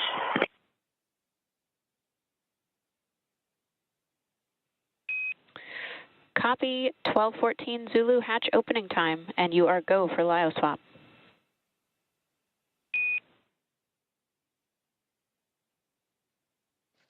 And there you heard that the hatch is open and confirmed at 7:14 a.m. Central Time, as the hatches are open between SpaceX Dragon Grace spacecraft and the International Space Station.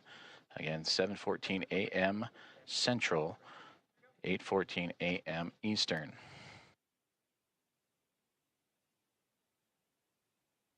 And you heard also the swaps of the LIO canisters. That's the lithium hydroxide cartridges that scrubbed carbon dioxide inside of the Dragon spacecraft on the ride to the International Space Station. Also, Nicole Ayers out of view, but if from this perspective, looking up, she is operating with the Axiom Mission 4 team to help refresh the air and cycle air between the two craft as they continue a few more procedures before floating across and into the orbiting laboratory for the first time.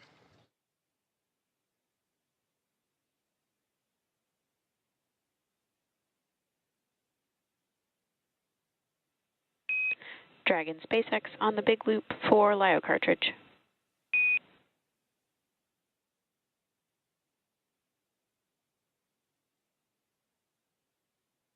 Go ahead for LIO cartridge. Just looking for clarification on your next action there. We're tracking LIO cartridge sealing per 2.102 step 6.5. Oh, okay. In my procedure, I had put instructions on the decal for section.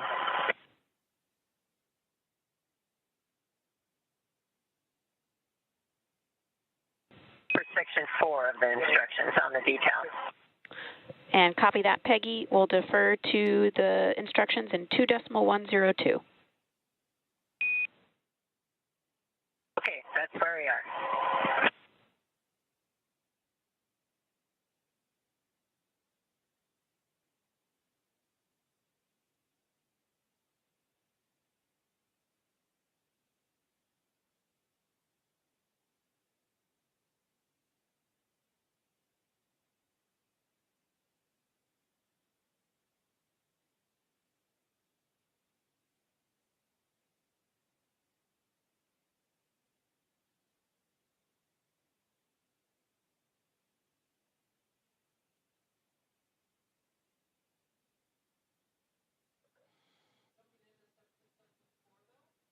You just heard communications between Axiom Mission 4 Commander Peggy Whitson and the teams on the ground as they were talking about the swapping of the lithium hydroxide cartridges as the hatch has been opened between the Dragon spacecraft and the International Space Station just a few moments ago at 7:14 a.m. Central Time. And this is a view inside the International Space Station, looking forward, if you will, as the astronauts and cosmonauts aboard are looking up. That is towards the space-facing port of the Harmony module. That's where they are in now. If you were to keep going forward, if you will, that is the forward port, which currently is occupied by Dragon Endurance from Crew 10. And a great microgravity demonstration of the camera that Alexei Zubritsky is using to help document and be a part of the welcoming committee for Axiom Mission 4 here in the next few moments.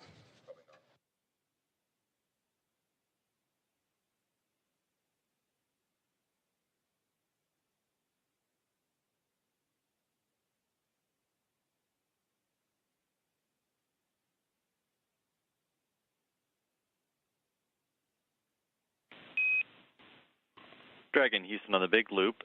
Just to confirm, we want to make sure IMV duct installation is complete before we do LIO cartridge sealing. Yes, the IMV duct installation is complete. My bad, I didn't get it reported. Houston copies.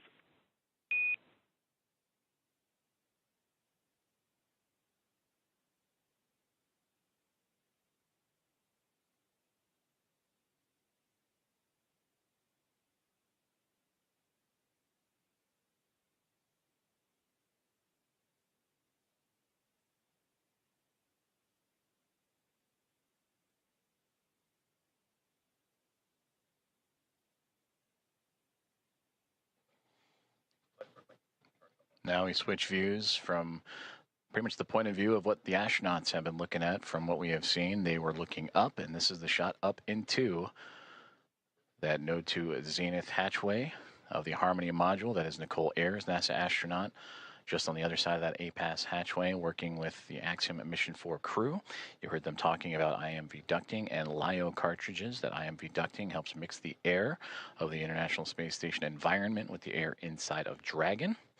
And then also looking to seal up some of those lithium hydroxide cartridges that are used to scrub carbon dioxide from the air in the spacecraft on their journey to the International Space Station. And that journey started yesterday morning, 1:31 a.m. Central Time, 2:31 a.m. Eastern, as they would launch on the SpaceX Dragon, newly named Grace spacecraft, on a Falcon 9 rocket from Launch Pad 39A at NASA's Kennedy Space Center, and would chase down the International Space Station earlier this morning at 5:31, nearly 2 hours ago, 5:31 a.m. Central, 6:31 a.m. Eastern, a little bit more of a day's transit. Houston and SpaceX Dragon arrival configuration is complete.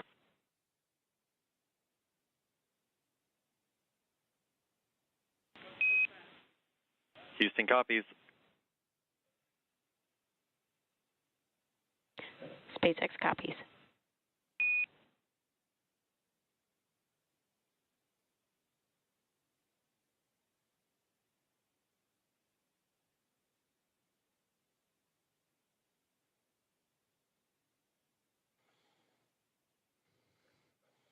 Continuing to target a welcome ceremony or welcome remarks in the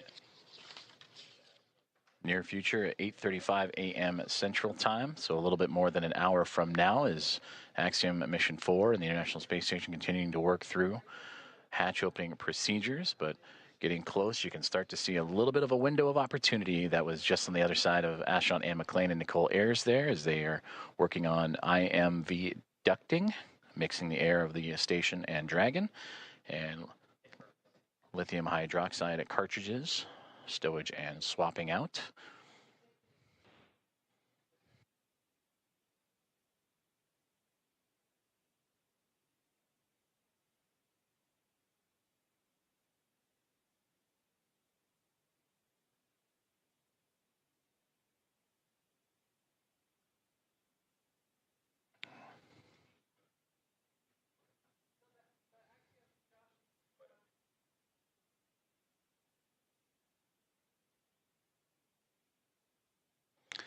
So Anne McLean and Nicole Ayers are starting to clear out the hatchway, and we are going to see the first views of Axiom Mission 4. Commander Peggy Whitson, the first one across the APAS hatch, receiving great big hugs from Nicole Ayers and the Expedition 73 crew. Axiom Mission 4, welcome aboard the International Space Station. Pilot Shubhanshu Shukla is the next one to come across, representing ISRO. It is his first space flight for Peggy Whitson, her return to the International Space Station on her 5th flight, second as a member of Axiom Space.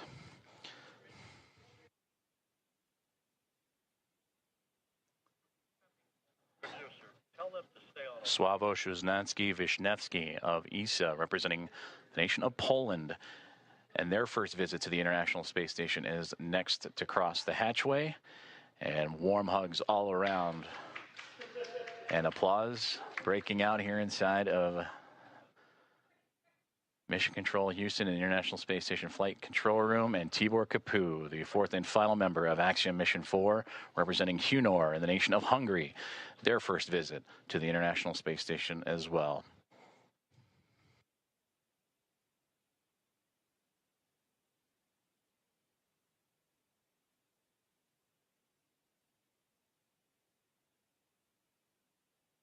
Great big hugs and handshakes across all members of Expedition 73 and Axiom Mission 4's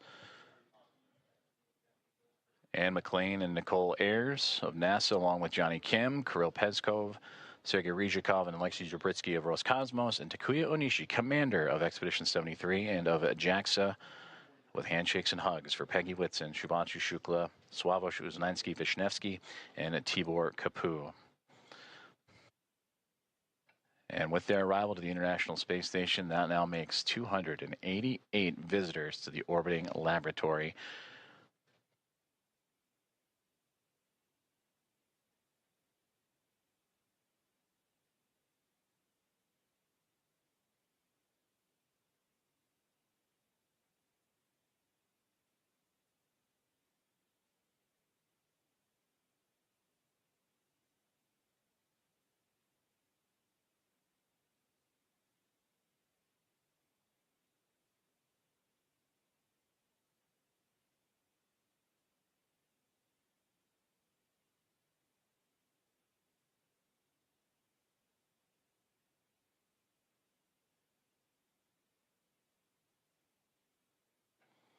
Axiom Mission 4 is now aboard the International Space Station. Commander Peggy Whitson, in her return to the orbiting laboratory, her 5th flight. 3 is a member of NASA, and her 2nd as commander of Axiom, an Axiom Space private astronaut mission, commander of Axiom 2 and here of Axiom 4. Regaling the crew with smiles and stories. To her left, or our left from her viewpoint, to her right, Sławomir Wisniewski of ESA, Shubhanshu Shukla to her left of ISRO, and Tibor Kapu on that far right-hand side of our viewpoint.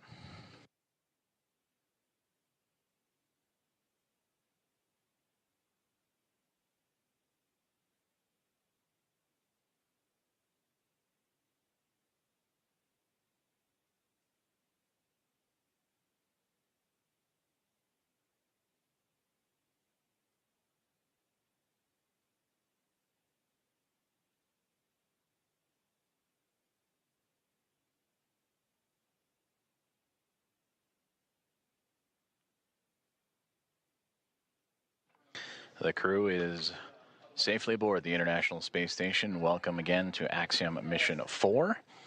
And we are continuing to target a formal welcome remark from the crew and being joined by the Expedition 73 team as well. That'll be at approximately 8:35 a.m. Central Time.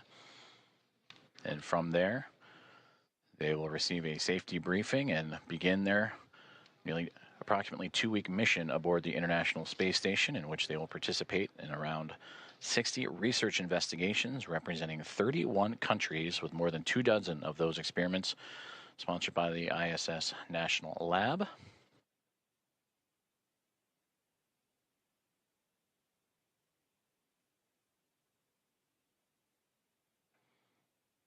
And there they all are, waving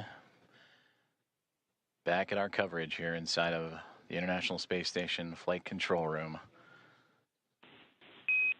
Station Houston on 2. Thanks for the wave. Great to see everybody.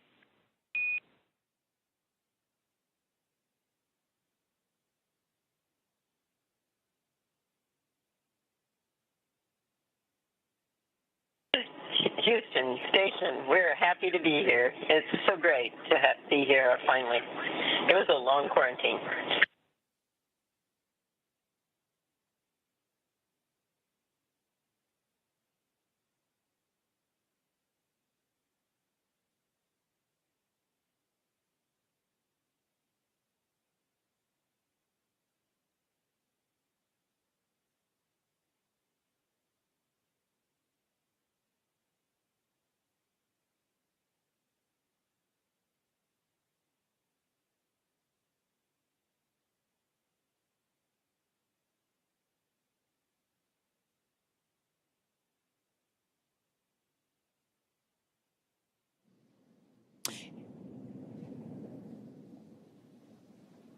And with the crew now in the space station, we're going to wrap up our portion of the live joint coverage from Hawthorne.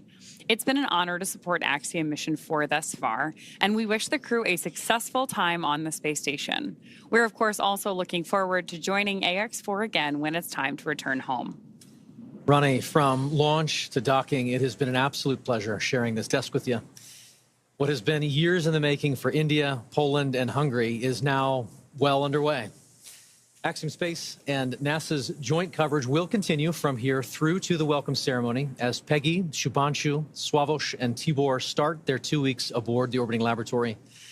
Over the course of our crew's time on station, we will be producing mission updates from Axiom Space's own space station development facility in Houston, Texas. So we invite you to follow the progress of AX4 on axiomspace.com and through Axiom Space's social media channels. So with that, on behalf of SpaceX, Axiom Space, and NASA, thank you all for tuning in to watch. While our stream on X is coming to a close, coverage of the welcome ceremony now continues on NASA Plus, axiom.space/live, and Axiom Space's social channels. With that, we'll turn it back over to you, Joseph. Have a great morning, everyone, and go AX4. Go AX4.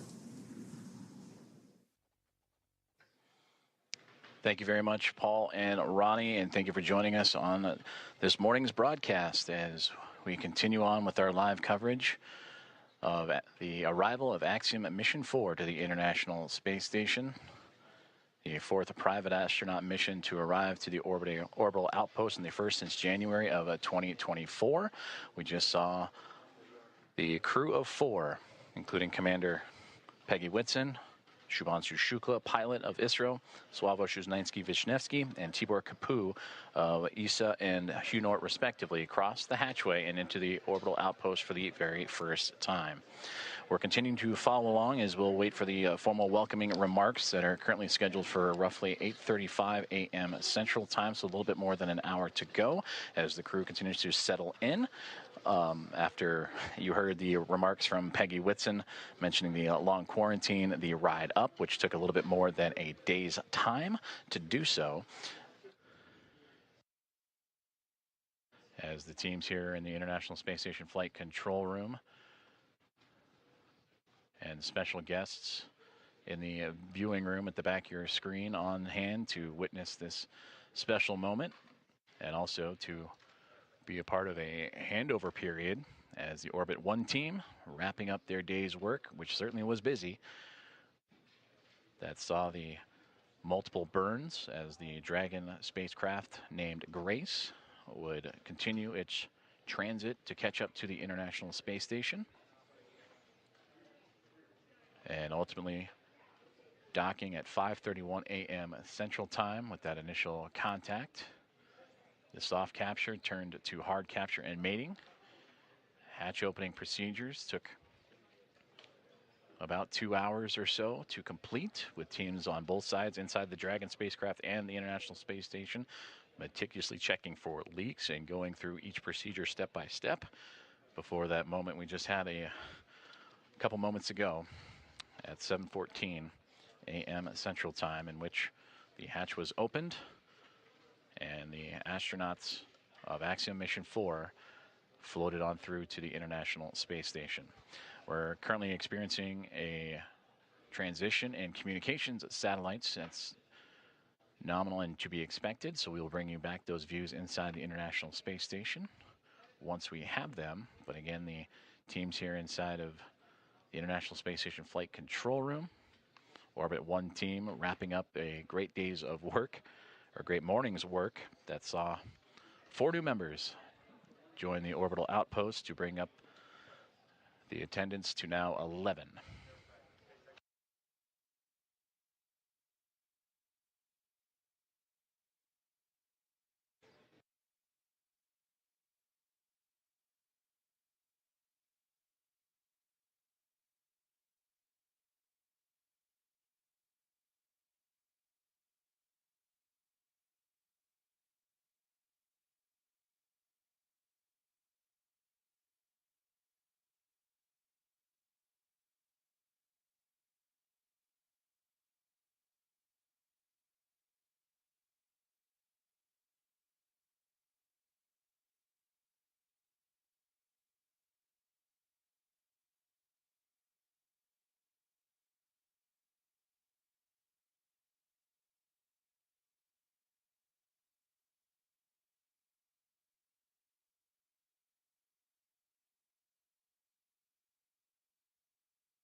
This is Mission Control Houston as we continue our live coverage of the arrival and docking of Axiom Mission 4 to the International Space Station that occurred a little more than 2 hours ago as the team lifted off from NASA's Kennedy Space Center and Historic Launch Complex 39A yesterday morning at 1:31 a.m.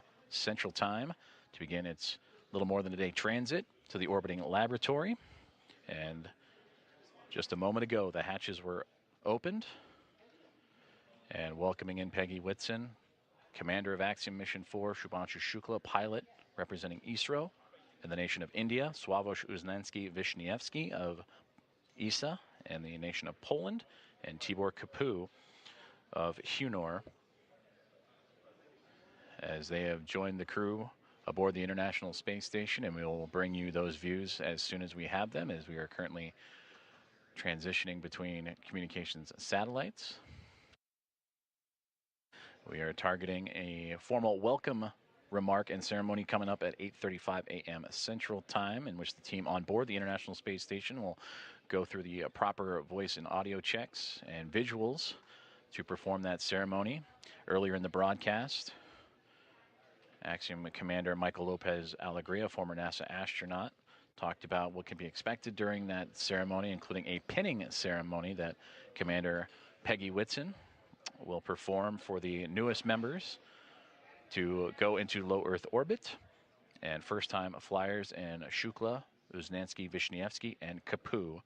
And for those 3 representing India, Poland, and Hungary, they also represent the first visitors from those nations to the orbiting laboratory.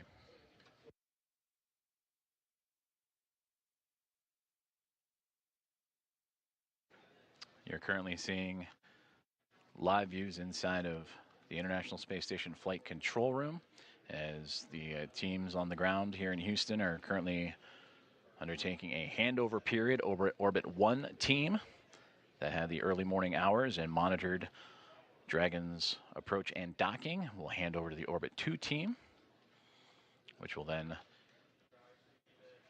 take over for their shift of the day.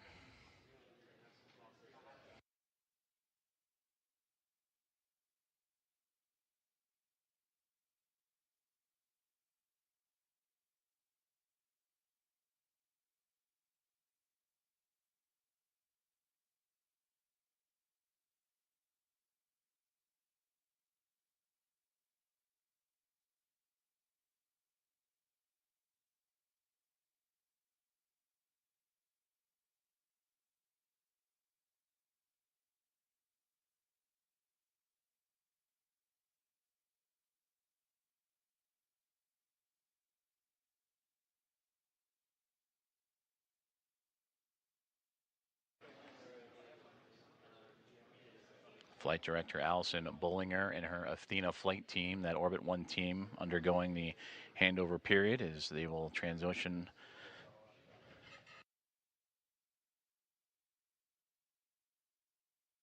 to the Orbit 2 squad,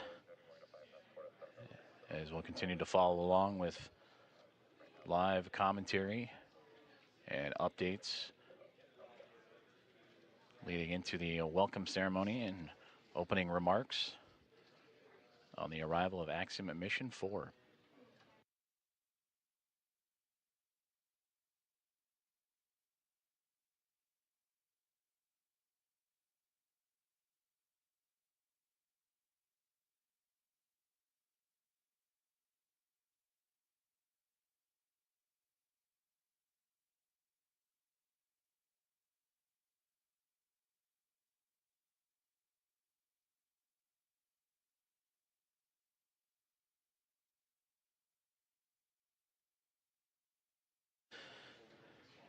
Flight Director Vincent Lacourt and his Destiny flight team, the next on tap in this handover period. And there you see him in the foreground, setting up next to Allison Bollinger, Flight Director that just completed her shift, welcoming Axiom at Mission 4 and her Athena flight team as they continue their handover period. And as both teams monitoring the progress and preparation for the upcoming event, the welcome remarks from Axiom Mission 4 and their formal arrival to the International Space Station. And plenty of smiles and laughter throughout the room after a successful docking that occurred about 2 hours and change from now. And that was at 5:31 a.m. Central Time, in which the Dragon Grace spacecraft, soft capture, then hard capture, connected to the International Space Station and its space-facing port on the Harmony module.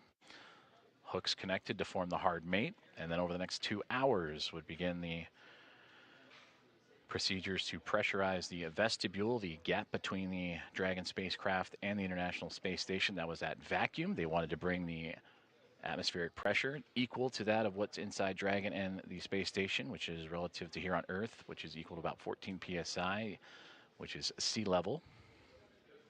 And once that was able to be accomplished, the APAS hatch on the space station end was open. Shortly there followed by the pressurization and opening of the Dragon hatch. And that would occur at 7:14 a.m. Central Time. And now the crew is aboard the International Space Station, settling in after a little more than a day's transit to the orbiting laboratory. And we look forward to hearing from them here shortly for welcome remarks. And again, tracking around 8:35 a.m. Central.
This is Mission Control Houston as we continue our coverage of the arrival and docking and the soon-to-be welcome remarks of Axiom at Mission 4 as they have locked up and synced up with the International Space Station earlier this morning. And the crew of 4 have since floated aboard the International Space Station, bringing up its population from the Expedition 73 crew of 7 to now a total of 11. And we will hear from Commander Peggy Whitson, pilot Shubhanshu Shukla, mission specialist Sławomir Uznansky-Wisniewski, and mission specialist Thibaut Kapoor here shortly. We are continuing a handover period. The Orbit 1 team, the Athena flight led by Flight Director Allison Bollinger, handing over to Vincent LaCourte, and the Destiny flight team. That'll be completed here in just a few moments. Meanwhile, the crew aboard the International Space Station continuing to get settled in and prepare for those welcoming remarks that would be a little less than an hour from now, about 50 minutes or so.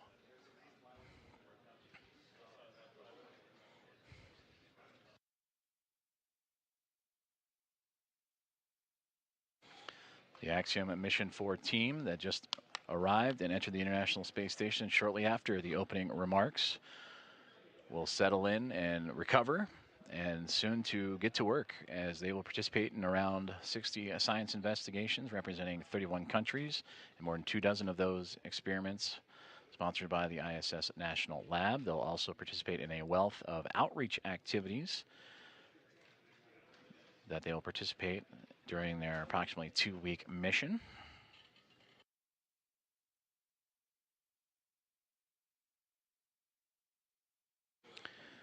Starting with Axiom Mission 1 and now through Axiom Mission 4, the International Space Station has now welcomed 14 private astronaut crew members representing 11 different nations aboard the International Space Station, showcasing how private astronaut missions expand access to low Earth orbit, commercial space, and the space station, and bring that access for more nations, people, and opportunities.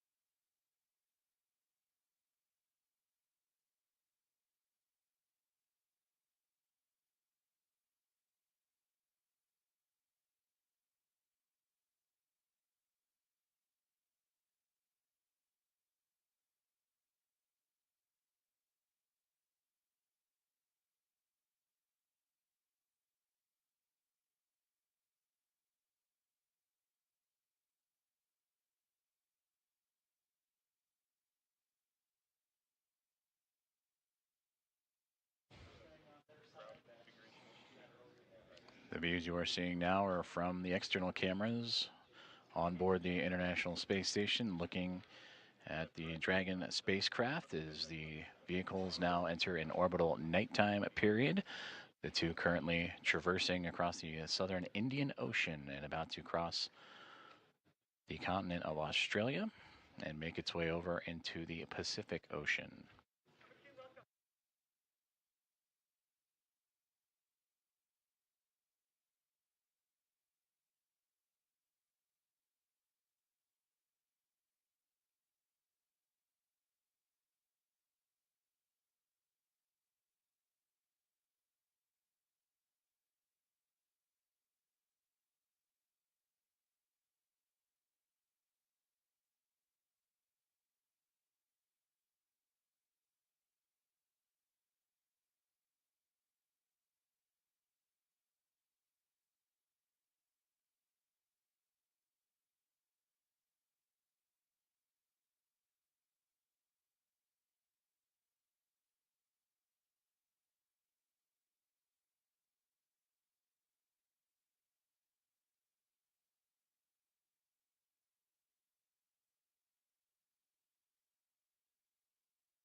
Formal handover underway here inside of the International Space Station Flight Control Room at NASA's Johnson Space Center. As the teams on the ground, Orbit 1 team, Allison Bollinger, Flight Director, in her Athena flight, handing over to Vincent LaCourte and the Destiny flight team, who will take over and continue to monitor the progress of the arrival of Axiom Mission 4, who are aboard the International Space Station, hatch opening between the SpaceX Dragon spacecraft named Grace, in which that hatch would open up at 7:14 a.m. Central Time, and the crew of 4, Peggy Whitson, Subhanshu Shukla, Sławosz Uznański-Wiśniewski, and Tibor Kapu, welcomed with smiles, photos, handshakes, and hugs from the 7-member Expedition 73 crew that feature NASA astronaut Anne McClain and Nicole Ayers, along with Johnny Kim, JAXA astronaut Takuya Onishi, Kirill Peskov, Sergei Ryzhikov, and Alexei Zubritsky of Roscosmos.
This is Mission Control Houston, as we have just completed the handover from the Orbit 1 to Orbit 2 flight teams inside the International Space Station Flight Control Room at NASA's Johnson Space Center in Houston, Texas, as the teams continue to monitor and proceed with what will soon to be the welcome remarks from Axiom Mission 4 as they have arrived, docked, and entered the International Space Station earlier this morning.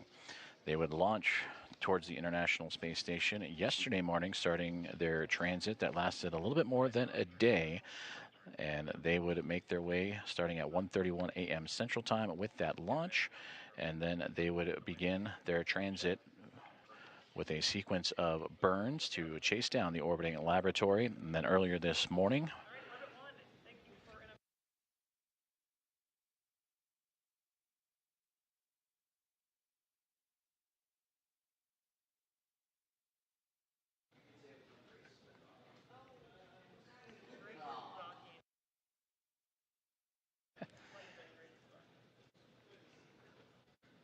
and pausing there for the final remarks from Flight Director Alison Bollinger, who oversaw today's docking of the Dragon spacecraft, aptly named Grace. And she said graceful docking for the craft to the International Space Station in the space-facing or zenith port of the Harmony module. And that contact would occur at 5:31 a.m. Central Time earlier this morning, and then the hatchways would then take about the next 2 hours or so to make sure all leak checks and inspections were performed step by step for both the teams inside the Dragon spacecraft and Axiom Mission 4, as well as the Expedition 73 crew aboard the International Space Station. And then the hatchways would open up to allow the crew to come on board. That would occur at just after the 7 o'clock hour at 7:14 a.m. Central Time that the hatchway would open. And Peggy Whitson, commander of Axiom Mission 4. I see you, Johnny, and if you were trying to call and she would lead the charge. It'll be her return to the International Space Station after commanding Axiom Mission 2, but also her 5th overall flight, 3 previous before Axiom as a member of the NASA Astronaut Corps and key missions to the International Space Station. I can do the voice check now if you'd like. From there, check in with PAO to see if they're ready.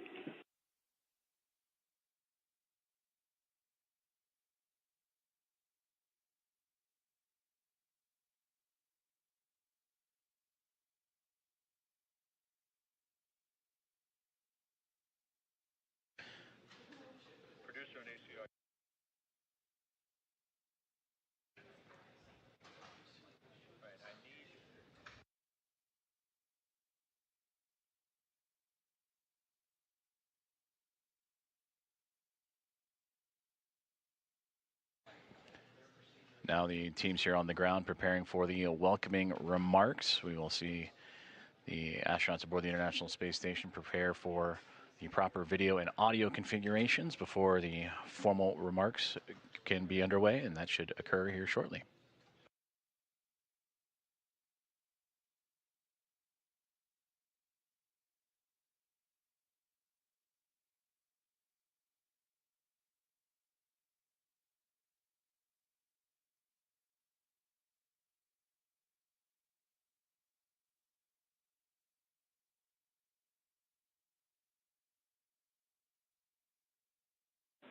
Station Houston on Space Ground 2 for Johnny. Hey, we're rerouting video. Give us a couple minutes and then we'll let you know.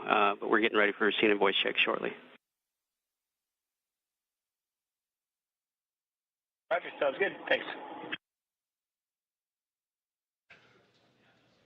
This is Mission Control Houston as we continue to prepare for the welcome remarks from Axiom Mission 4. Communications between the teams here in the International Space Station Flight Control Room, preparing to configure the appropriate cameras and audio to accomplish that welcome remark, as Axiom Mission 4 again has arrived to the International Space Station after a little more than a day's transit. This welcome ceremony will feature Commander Peggy Whitson, pilot Shubhanshu Shukla, Swavesh Uznansky-Vishnevsky, and Tibor Kapu, all of the Axiom Mission 4 cadre, and also all members of the Expedition 73 crew. The 7 of them added to the 4 of Axiom Mission 4 to bring the population of the International Space Station to 11.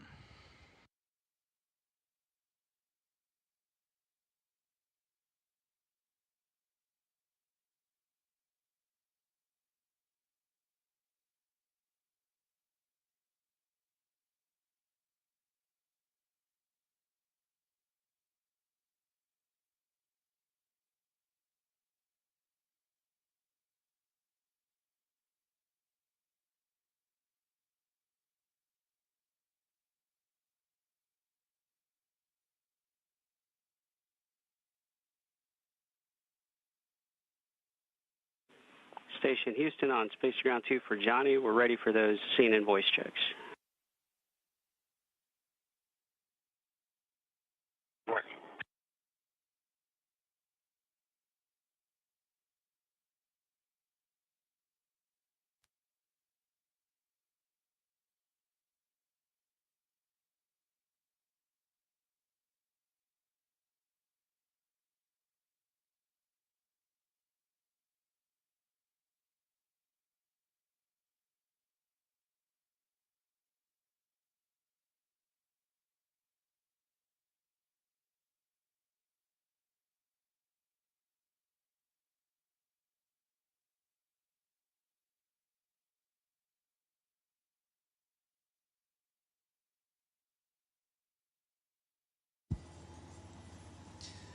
Houston 10 count, 10, 9, 8, 7, 6, 5, 4, 3, 2, 1.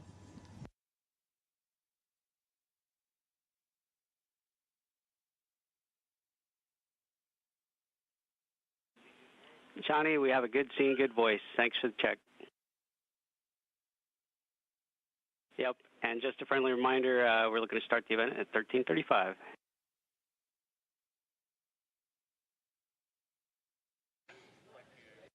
Okay, 35 after, thanks.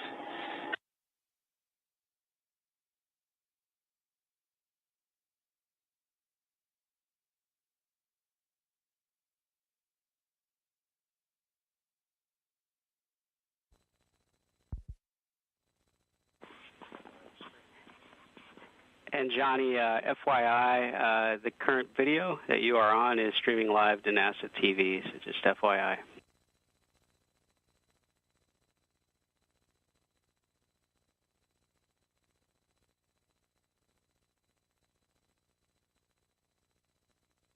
Roger, it's okay if I turn it off and then turn it on a few minutes at 4:35?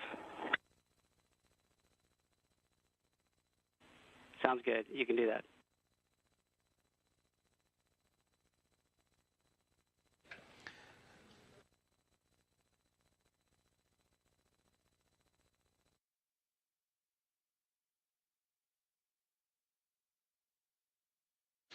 Good communications there between the team on the ground and the International Space Station Flight Control Room, up to NASA astronaut Johnny Kim, helping establish the good video and audio configurations for the upcoming welcome remarks that'll take place, currently scheduled for 8:35 a.m. Central Time, so a few more minutes from now, as the Expedition 73 crew will welcome formally the 4 members of Axiom Mission 4, the 4th private astronaut mission to arrive to the International Space Station. They would arrive on the SpaceX Dragon spacecraft named Grace, and that would occur earlier this morning, and then ultimately go through the hatchway and pressure checks and to ultimately allow them to cross over from the Dragon spacecraft and into the International Space Station.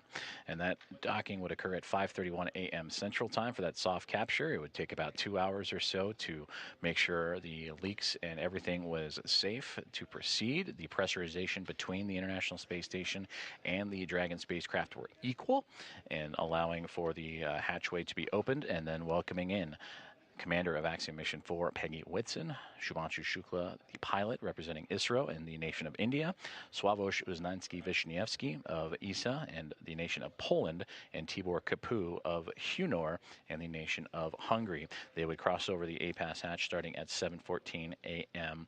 Central Time. And for Shukla, Uznański-Wiśniewski, and Kapu, representing again India, Poland, and Hungary, it is those nations' very first visits to the orbiting laboratory.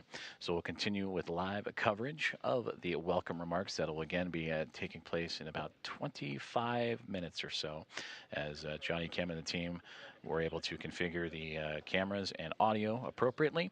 And again, that now 11-person International Space Station will come on camera and welcome in the newly arrived Axiom Mission 4 crew.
This is Mission Control Houston, as the Orbit 2 team has now formally settled into their roles for the day, as they continue with the welcoming procedures for the upcoming remarks from the newly arrived Axiom Mission 4.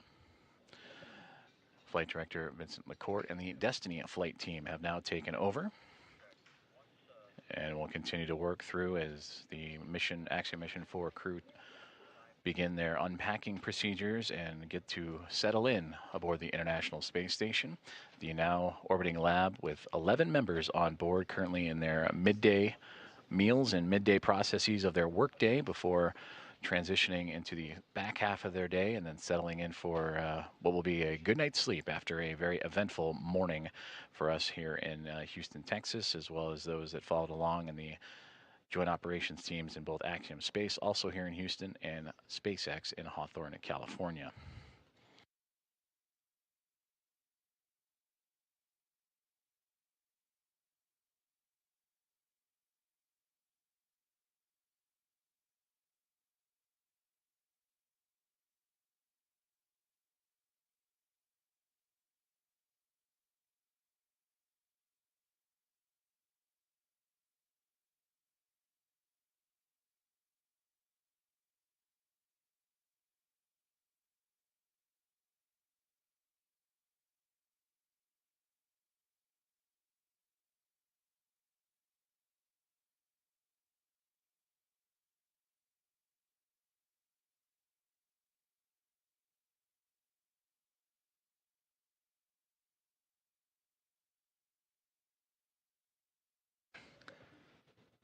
A little more than 10 minutes away from welcoming remarks of the Axiom Mission 4 team as they settle into the International Space Station after arriving earlier this morning. Docking to the International Space Station occurred at 5:31 a.m. Central Time, and then roughly 2 hours later, the hatches would open to welcome in the 4-person crew to join the Expedition 73 team. And that welcoming remarks will feature all now 11 members of the crew on board, and the first remarks from first-time flyers in Axiom Mission 4 pilot Shubhanshu Shukla, Sławomir Uznansky-Wisniewski, mission specialist, and also mission specialist Tibor Kapu. And for commander of Axiom Mission 4 Peggy Wilson, a hearty welcome home to the International Space Station, and now her 5th flight of her career.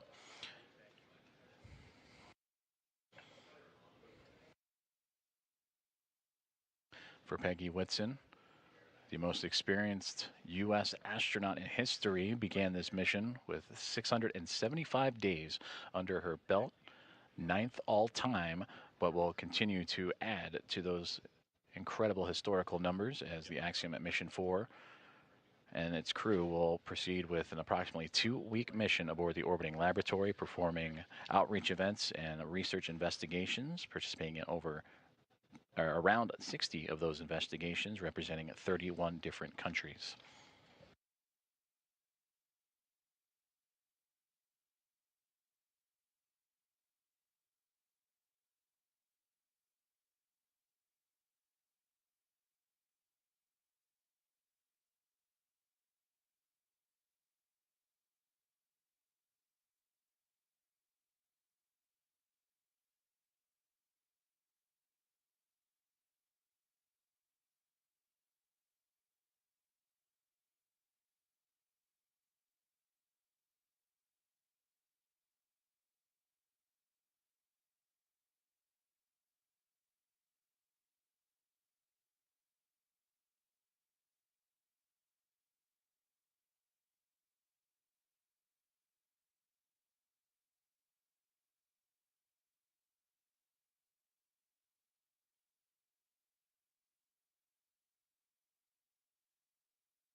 This is Mission Control Houston as we continue to monitor and anxiously count down to the welcome remarks of Axiom Mission 4 aboard the International Space Station, now inside 10 minutes to those remarks as the now 11-member crew aboard the International Space Station getting settled in and preparing before radioing back down to the teams on the ground in both Hawthorne, California, and 2 members here in Houston, Axiom Space and, of course, NASA at NASA's Johnson Space Center and the International Space Station Flight Control Room. Currently, the SpaceX Dragon Grace that brought the Axiom Mission 4 crew to the International Space Station together, connected, currently orbiting over the northern portion of the Pacific Ocean. They are in an orbital nighttime period, and we will bring you those exterior views once the station and spacecraft emerge into the orbital sunrise and orbital daytime. But until then, we will continue to track as the crew preparing for those welcome remarks now inside 10 minutes.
This is Mission Control Houston, as we are now 5 minutes away from the formal welcoming remarks, as the International Space Station has introduced, or will introduce, the members of Axiom Mission 4 formally after having docked to the International Space Station earlier this morning. They would dock to the orbital outpost at 5:31 a.m. Central. After pressurization and leak checks would occur on both sides for both the teams inside the Dragon Grace spacecraft and inside the International Space Station, the hatches would be open to welcome in the four-person crew at 7:14 a.m.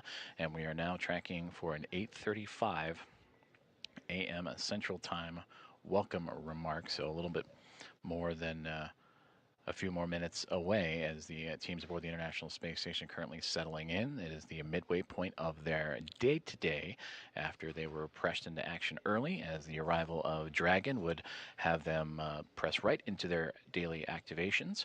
For NASA astronaut Nicole Ayers and Ann McLean, they would oversee and monitor the progress of the Dragon spacecraft to the orbiting laboratory and execute those hatch opening ceremonies. Procedures, pardon me, and then, of course, all 11 members of Expedition 73 were there on the other side to welcome in Peggy Whitson, Subhanshu Shukla, Sławomir Uznanski-Wisniewski, and Tibor Kapu to the orbiting laboratory. And there you see the spacecraft, newly named Grace, docked to the International Space Station. And that is where they will reside for approximately the next 2 weeks, as they will participate in around 60 research investigations, numerous outreach activities, and more, representing 31 different countries, as the International Space Station has now welcomed its fourth private astronaut mission. It is their first since Axiom Mission 3 would arrive to the International Space Station, and that would be back in January of 2024. And just out of view, you can somewhat see the nose cone. If you look to the bottom left-hand side, just past where that Dragon spacecraft is, that is another Dragon spacecraft, Dragon Endurance, at the forward port of the International Space Station in the Harmony module, as both Grace and Endurance flying in front of the International Space Station, 2 of now 5 vehicles that are attached to the orbital outpost. Also Soyuz MS-27 that brought NASA astronaut Johnny Kim to the International Space Station, and 2 cargo craft, Roscosmos Progress cargo craft, also attached to the International Space Station. So a full house, both externally and internally, on the orbiting laboratory.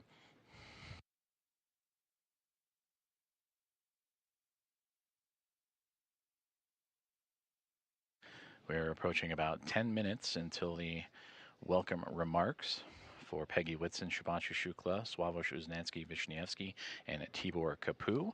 One of the traditions for the Axiom missions and the private astronaut missions is the pinning of the newly minted astronauts.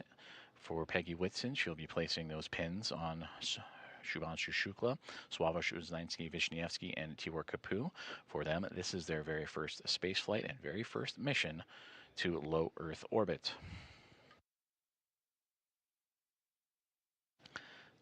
After the welcome remarks, they will jump right into their activities, whether it is unloading the Dragon spacecraft or for the Expedition 73 crew back to their work schedules before settling in for the evening, and then hitting the ground running tomorrow. And for the Axiom Mission 4 team, that would be day 1 of their approximately 2-week mission aboard the International Space Station.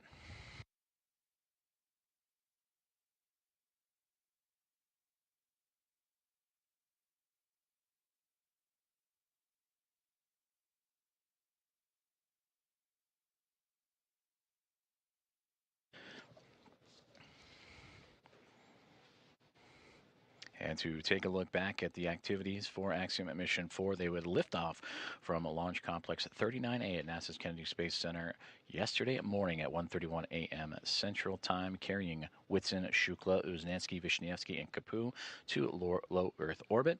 And that is where, on the first time, Dragon spacecraft would announce the name of that spacecraft in Grace, and then proceed into their burns. They would execute a sequence of 5 major burns and a couple of adjustment burns to help raise Dragon's altitude and help close the gap between the spacecraft and the International Space Station, those being the phase, boost, close, transfer, and co-elliptic burns. And that Dragon spacecraft would continue to perform nominally and actually in its first flight swimmingly and all the way to the key waypoint markers and milestone markers, including the approach initiation burn, which would be executed earlier this morning. From there, they would go through 3 different checkpoints or gate processes, Waypoint 0, Waypoint 1, and Waypoint 2, but that Dragon spacecraft and its alignment with the International Space Station pretty well fine-tuned, only a brief pause at the Waypoint 2 mark after moving through Waypoint 0 and Waypoint 1, and while 20 meters away, they did a quick hold, saw that everything was A-OK, and continued to proceed with that soft capture and contact that would come at 5:31 a.m. Central Time. From there, Nicole Ayers and Ann McLean would begin the hatch opening procedures, while the team aboard the Dragon Grace spacecraft would also execute their arrival procedures, and shortly about an hour and some change later at 7:14 a.m. Central, the hatch would be open. The pathway from the International Space Station and Dragon spacecraft would be opened up, and that is when Peggy Whitson, Shubhanshu Shukla, Swavesh Uznansky-Vishnievsky, Tibor Kapu, and a wealth of smiles and glad handshakes and hugs will be passed around as they have now upped the population of the International Space Station to 11 members.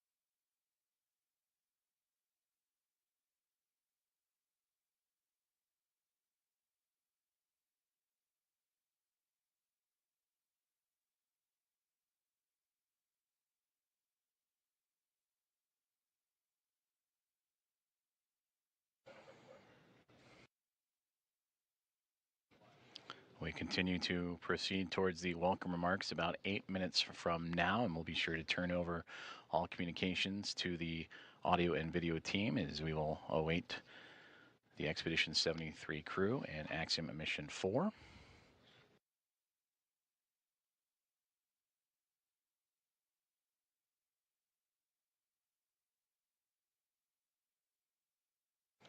Of the 11 members, 6 nations now represented aboard the International Space Station of Hungary, Poland, India, the United States, Russia, and Japan.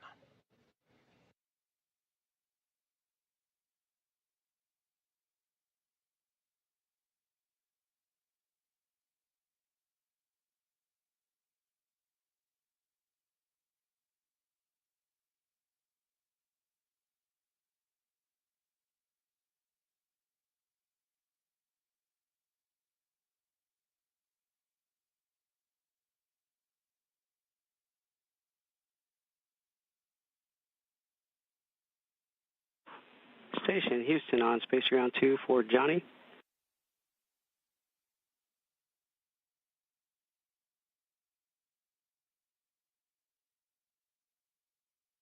Yeah, I can take it.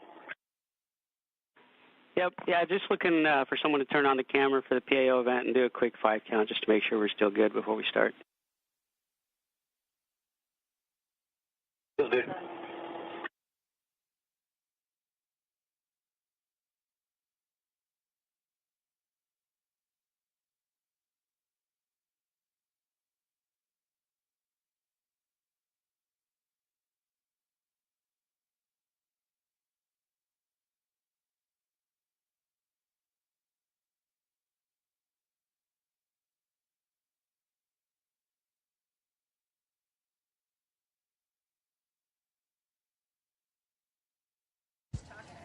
Okay, this Houston, this is station. I can give you 5 counts. 1.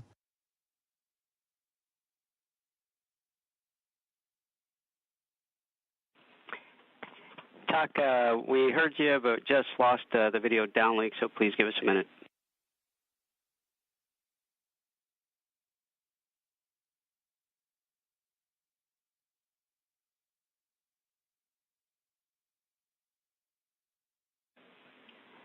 talk. Oh, there you go. Thanks, Shook and Johnny, for checking the cables there. And talk, if you could give us one more 5 count. We missed it on the last one because we lost video downlink. Okay. 1, 2, 3, 4, 5.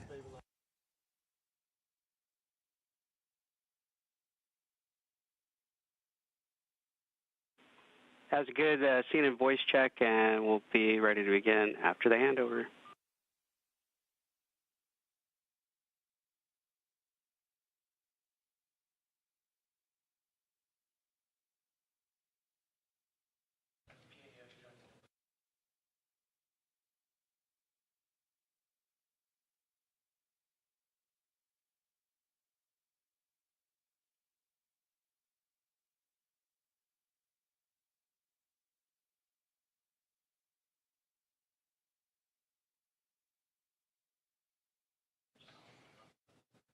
Great communications between the team on the ground and everyone on board the International Space Station, including the newly arrived Axiom Mission 4, as everyone getting staged and set up for the welcome remarks that'll get underway here in about 4 minutes' time.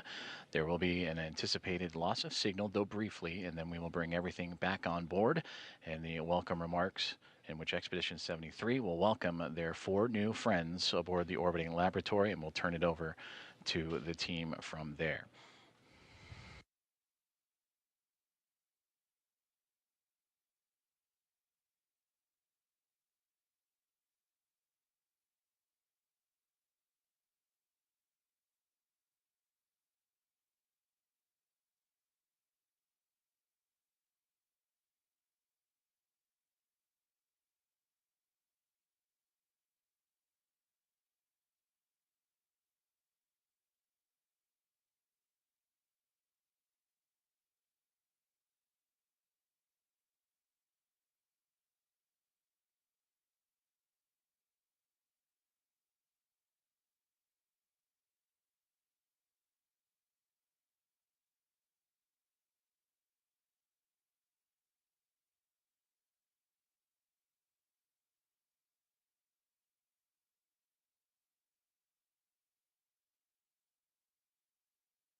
And again, we are experiencing a temporary loss of communications, but the acquisition of signal should be in just a couple of seconds. And once the video is on board, the welcome remarks for Axiom Mission 4 will get underway.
Station, this is Houston. Are you ready for the event?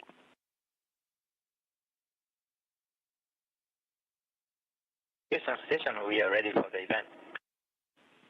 Please begin the welcome ceremony.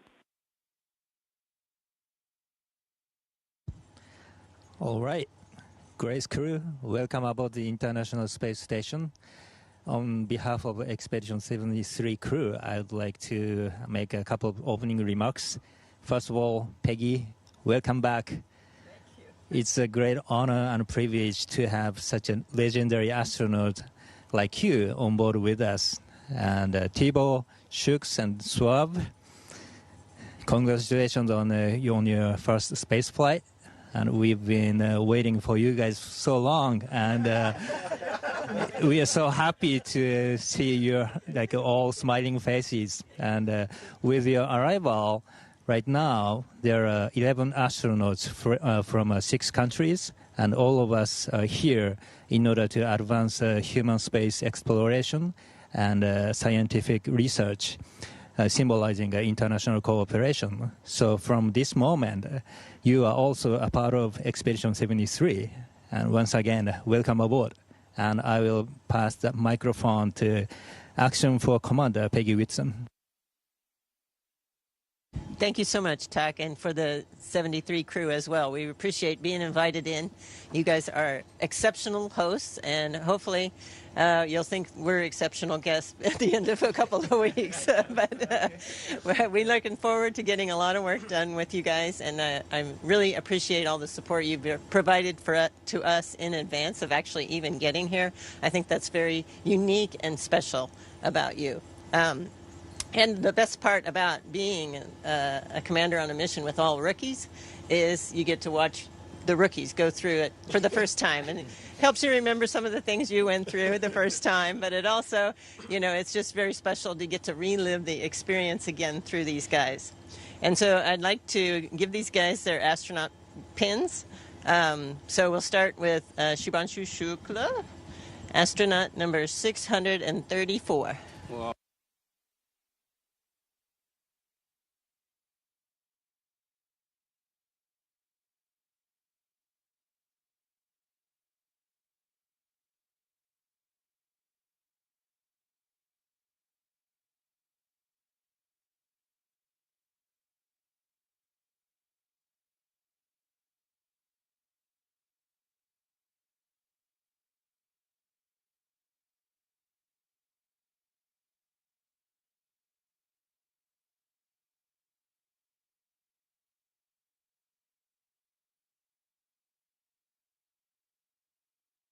Yeah, I'll go ahead and get these out.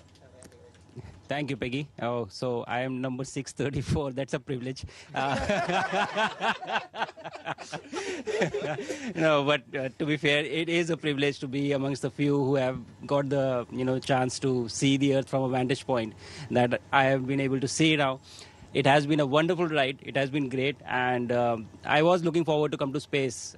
It is something to look forward to as such. But the minute I entered the International Space Station and you guys, this crew, you just made me feel so welcome, as if you literally opened your doors, like your house doors for us. That's true. So, but it was fantastic. I feel even better. Whatever expectation I had of coming here, they were surpassed by the view. Of course, that's the big part of it, but by you guys as well. So thank you so much. I think this was fantastic. This is wonderful, and I'm very, very confident that the next 14 days are going to be amazing, doing, as you said, advancing science and research and working together. Thank you so much.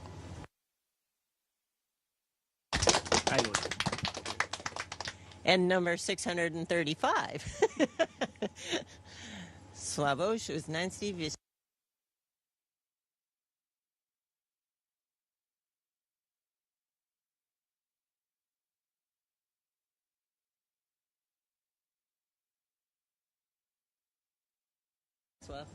Go for it.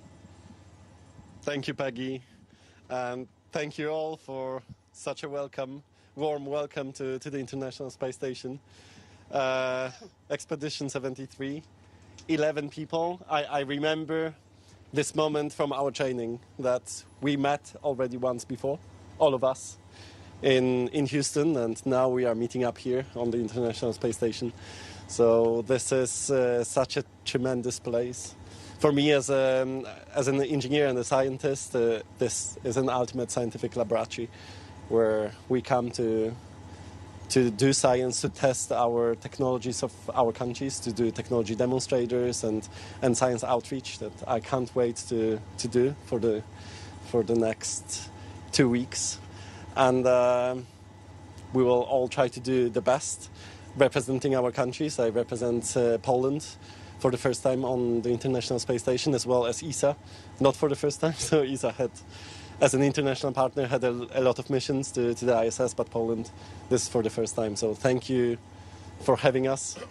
And we are very honored to be here among you. As you said, 6 nationalities. We bring 3 extra ones. And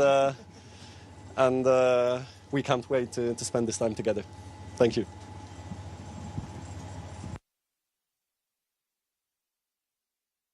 And last but not least, number 636, Tibor Kabu.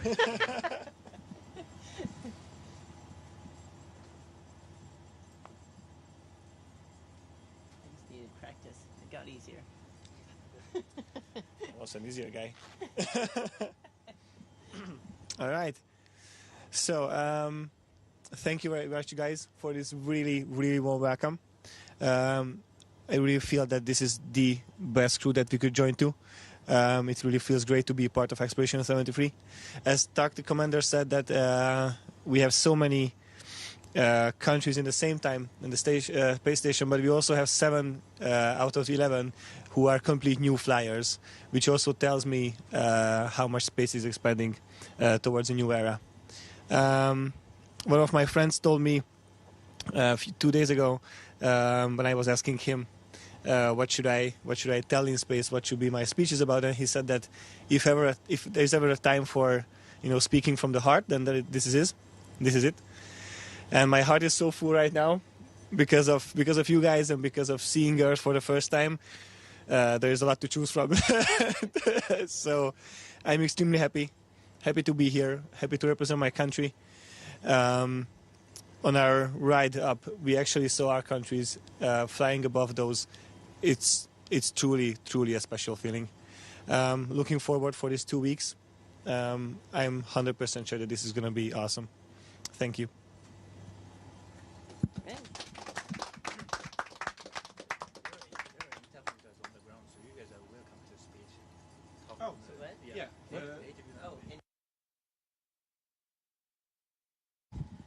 और एक छोटा सा संदेश मेरे प्यारे देशवासियों के लिए, आपके प्यार और आशीर्वाद से सुरक्षित मैं इंटरनेशनल स्पेस स्टेशन पे पहुंच चुका हूं।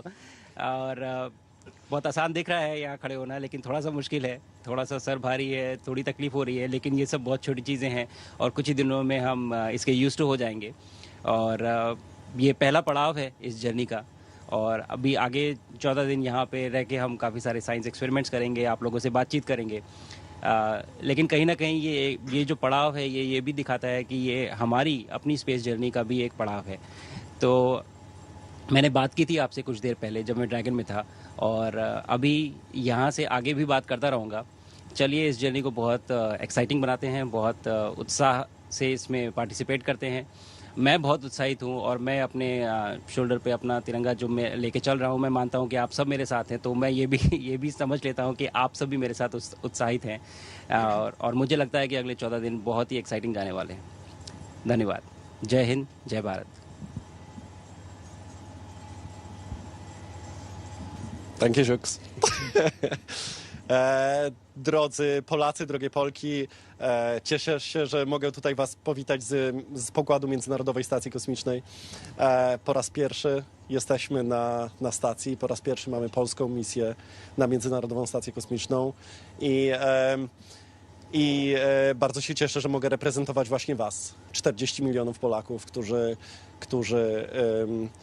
którzy mają możliwość obejrzenia misji, ale jednocześnie kontrybuowania do części naukowej, technologicznej i wykonywania eksperymentów na Międzynarodowej Stacji Kosmicznej. Będziemy prowadzić również lekcje fizyki dla dzieci w szkół, dla studentów i mam nadzieję, że to jest początek Polski technologicznej, obrazu Polski na świecie właśnie w takich miejscach jak Międzynarodowa Stacja Kosmiczna czy najbardziej zaawansowane laboratoria technologiczne. Bardzo dziękuję Wam za zaufanie. Tak jak już wcześniej mówiłem, kosmos jednoczy. Jesteśmy tutaj razem, jesteśmy silni i budujemy naszą przyszłość. Dziękuję bardzo za zaufanie i do zobaczenia przez najbliższe 2 tygodnie. And over to Tibor. Yeah. Oh, that's nice. There's always a first time for anything, right? Üdvözlök mindenkit a világűrből. Ha jól számolok, akkor 2009 óta először hangzanak el magyar szavak innen. A nemzetközi űrállomás fedezetéről. Csás Simonyi után, aki kétszer is járt itt, én álltak a következő, aki magyarul beszél ezen falak között. Hatalmas megtiszteltetés és elképesztő büszkeség számomra. Alig 30 órája se vagyunk a világűrben, de már volt alkalmam beszélni a szüleimmel egy pár perce, akik elmondták azt, hogy az ő szemükkel mit láttak a Földről, amikor mi elhagytuk azt, és már látjuk, hogy micsoda hatása lesz annak a küldetésnek, és amikor azt mondom, hogy küldetés, ez nem véletlen, nekünk ezzel a pár következő nappal, héttel valóban egy küldetésünk van. Nem csak egy tudományos küldetésről beszélünk, nem csak kísérleteket fogunk elvégezni, egy inspirációs jelleggel is vagyunk itt. Szeretném megmutatni azt, hogy még egy ilyen kis nemzetnek is sikerült egy ekkora hatalmas dolgot végrehajtania. Én vallom azt, hogy kis nemzetek tudnak a legnagyobbat támadni. Szeretném megköszönni mindenkinek azt, hogy lehetővé tette ezt a küldetést, lehetővé tette ezt az elmúlt pár órát és a következő napokat. Még egyszer csak azt tudom mondani, hogy rendkívül hálás és büszke vagyok, hogy magyarként itt lehetek.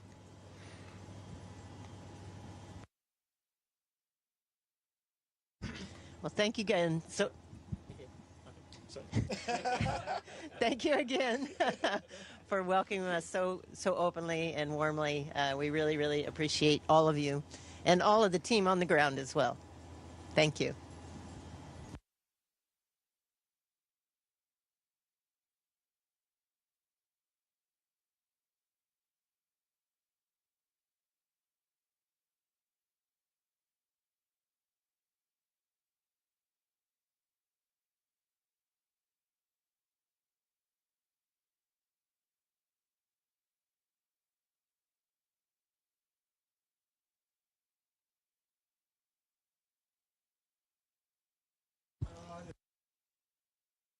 Okay, Houston Station, that concludes our event.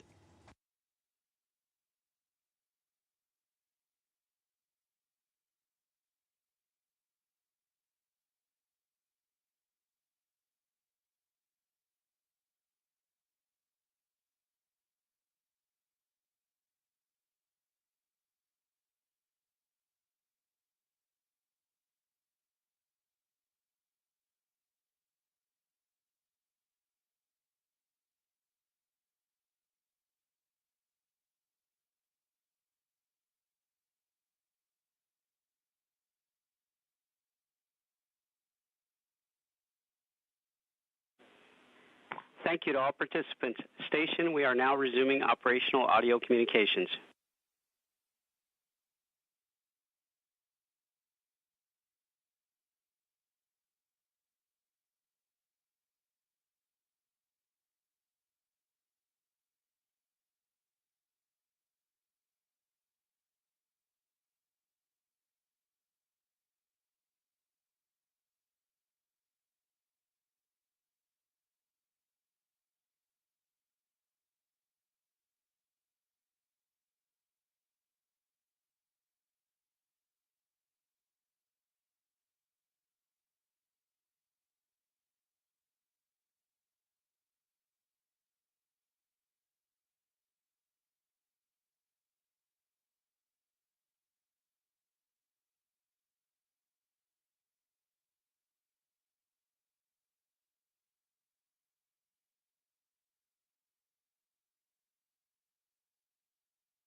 With the conclusion of the welcome remarks from the Expedition 73 crew and Axiom at Mission 4 that just arrived to the International Space Station, Expedition 73 Commander Takuya Onishi currently holding a meeting with the newly arrived crew, familiarization, and his remarks as the crew now begins their approximately 2-week stay and mission aboard the orbiting outpost.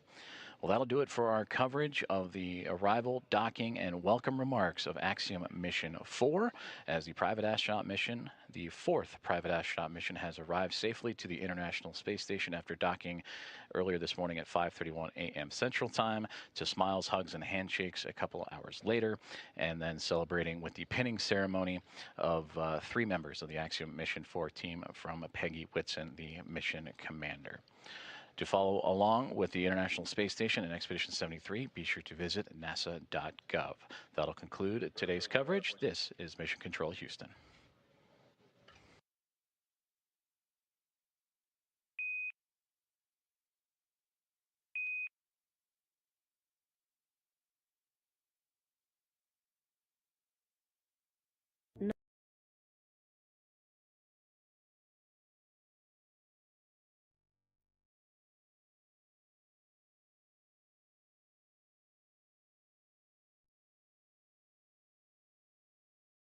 Revealing each pulse, each vein, oh, second moon. We too are made of water, of vast and beckoning seas. We too are made.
Working on as we speak, and you sometimes catch glimpses of it on the docking procedures that was exposed to the vacuum of space to help provide targeting for visiting vehicles. But that'll be another step in this hatch opening process again to help clear the way for that pass through between the Dragon SpaceX Grace spacecraft and the International Space Station.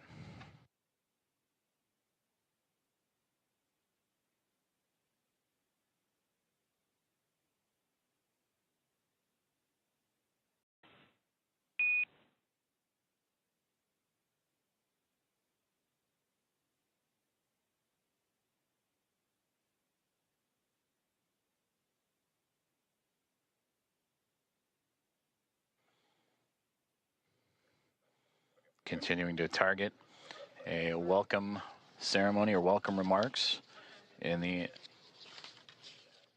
near future at 8:35 a.m. Central Time. So a little bit more than an hour from now is Axiom Mission 4 and the International Space Station continuing to work through hatch opening procedures, but getting close. You can start to see a little bit of a window of opportunity that was just on the other side of Astronaut Anne McLean and Nicole Ayers there as they are working on IMV ducting, mixing the air of the station and Dragon, and lithium hydroxide cartridges, stowage and swapping out.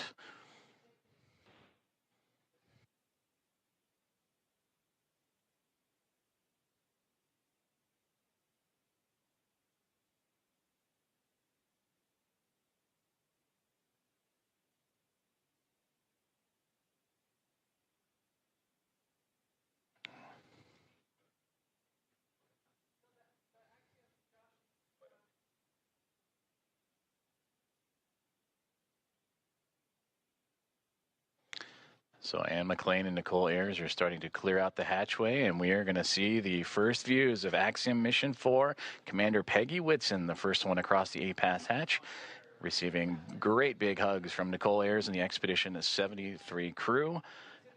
Axiom Mission 4, welcome aboard the International Space Station. Pilot Shubhanshu Shukla is the next one to come across, representing ISRO. It is his first space flight for Peggy Whitson, her return to the International Space Station on her 5th flight, second as a member of Axiom Space.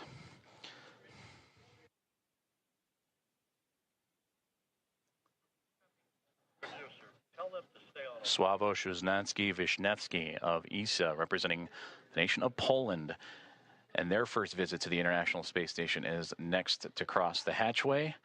And warm hugs all around. And applause breaking out here inside of Mission Control Houston and International Space Station Flight Control Room. And Tibor Kapu, the fourth and final member of Axiom Mission 4, representing Hunor and the nation of Hungary.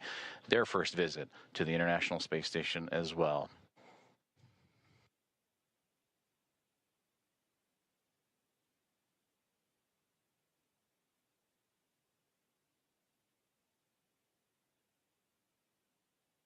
Great big hugs and handshakes across all members of Expedition 73 and Axiom Mission 4 is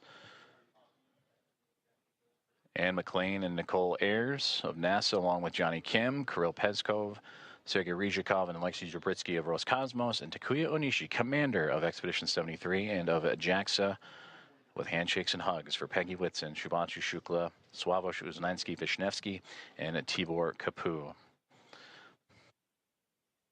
And with their arrival to the International Space Station, that now makes 288 visitors to the orbiting laboratory.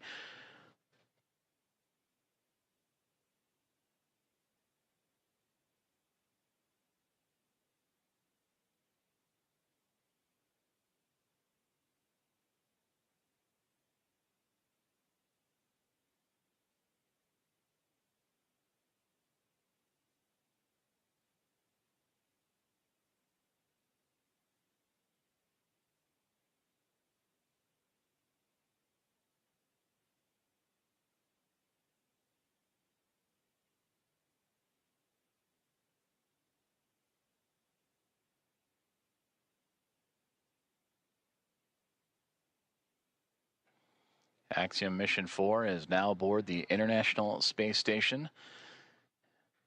Commander Peggy Whitson in her return to the orbiting laboratory, her 5th flight.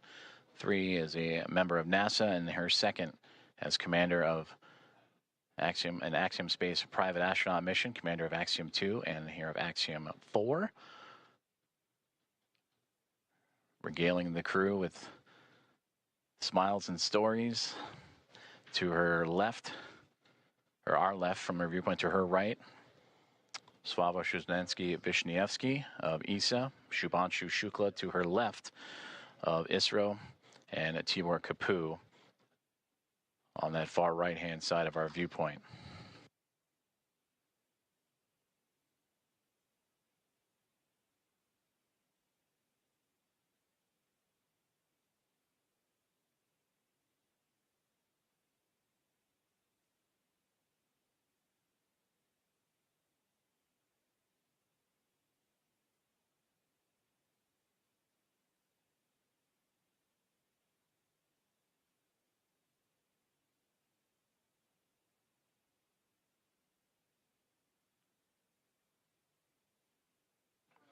The crew is safely aboard the International Space Station. Welcome again to Axiom Mission 4. And we are continuing to target a formal welcome remark from the crew and being joined by the Expedition 73 team as well. That'll be at approximately 8:35 a.m. Central Time. And from there, they will receive a safety briefing and begin their approximately 2-week mission aboard the International Space Station, in which they will participate in around 60 research investigations representing 31 countries, with more than 24 of those experiments sponsored by the ISS National Lab.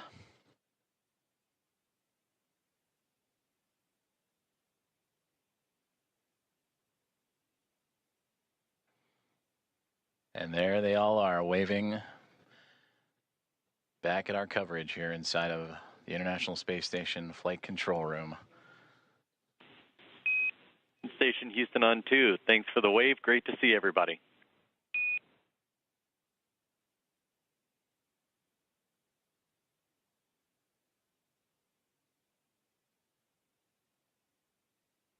Houston Station, we're happy to be here. It's so great to be here finally. It was a long quarantine.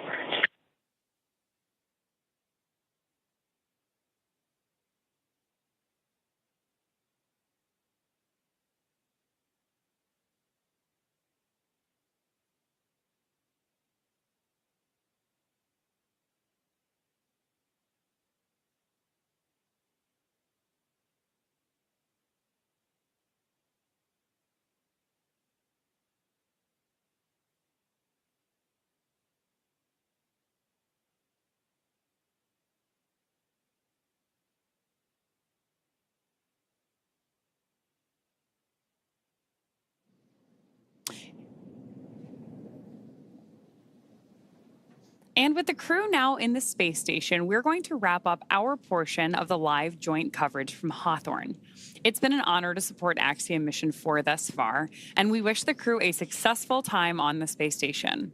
We're, of course, also looking forward to joining AX4 again when it's time to return home.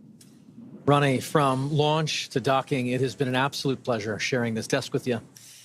What has been years in the making for India, Poland, and Hungary is now well underway. Axiom Space and NASA's joint coverage will continue from here through to the welcome ceremony as Peggy, Shubhanshu, Sławomir, and Tibor start their 2 weeks aboard the orbiting laboratory. Over the course of our crew's time on station, we will be producing mission updates from Axiom Space's own space station development facility in Houston, Texas. So we invite you to follow the progress of AX4 on axiomspace.com and through Axiom Space's social media channels. So with that, on behalf of SpaceX, Axiom Space, and NASA, thank you all for tuning in to watch. While our stream on X is coming to a close, coverage of the welcome ceremony now continues on NASA Plus, axiom.space/live, and Axiom Space's social channels. With that, we'll turn it back over to you, Joseph. Have a great morning, everyone, and go AX4. Go AX4. Thank you very much, Paul and Ronnie, and thank you for joining us on this morning's broadcast as we continue on with our live coverage of the arrival of Axiom Mission 4 to the International Space Station.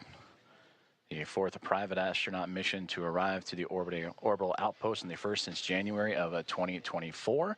We just saw the crew of 4, including Commander Peggy Whitson, Shubhanshu Shukla, pilot of ISRO, Sławomir Szymanski-Wisniewski, and Tibor Kapu of ESA and HUNORT, respectively, crossed the hatchway and into the orbital outpost for the very first time.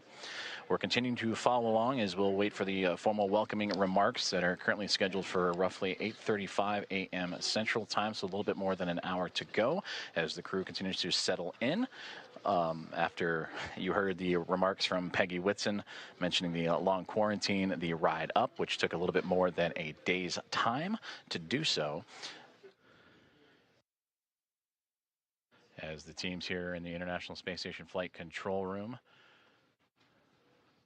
and special guests in the viewing room at the back of your screen on hand to witness this special moment, and also to be a part of a handover period as the Orbit 1 team wrapping up their day's work, which certainly was busy. That saw the multiple burns as the Dragon spacecraft named Grace would continue its transit to catch up to the International Space Station, and ultimately docking at 5:31 a.m. Central Time with that initial contact. The soft capture turned to hard capture and mating. Hatch opening procedures took about 2 hours or so to complete, with teams on both sides inside the Dragon spacecraft and the International Space Station meticulously checking for leaks and going through each procedure step by step before that moment we just had a couple moments ago at 7:14 a.m. Central Time, in which the hatch was opened and the astronauts of Axiom Mission 4 floated on through to the International Space Station. We're currently experiencing a transition in communications satellites. That's nominal and to be expected, so we will bring you back those views inside the International Space Station once we have them. But again, the teams here inside of the International Space Station Flight Control Room, Orbit 1 team wrapping up a great day's of work, or great morning's work, that saw 4 new members join the orbital outpost to bring up the attendance to now 11.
This is Mission Control Houston as we continue our live coverage of the arrival and docking of Axiom Mission 4 to the International Space Station that occurred a little more than 2 hours ago as the team lifted off from NASA's Kennedy Space Center and Historic Launch Complex 39A yesterday morning at 1:31 a.m. Central Time to begin its little more than a day transit to the orbiting laboratory. And just a moment ago, the hatches were opened, and welcoming in Peggy Whitson,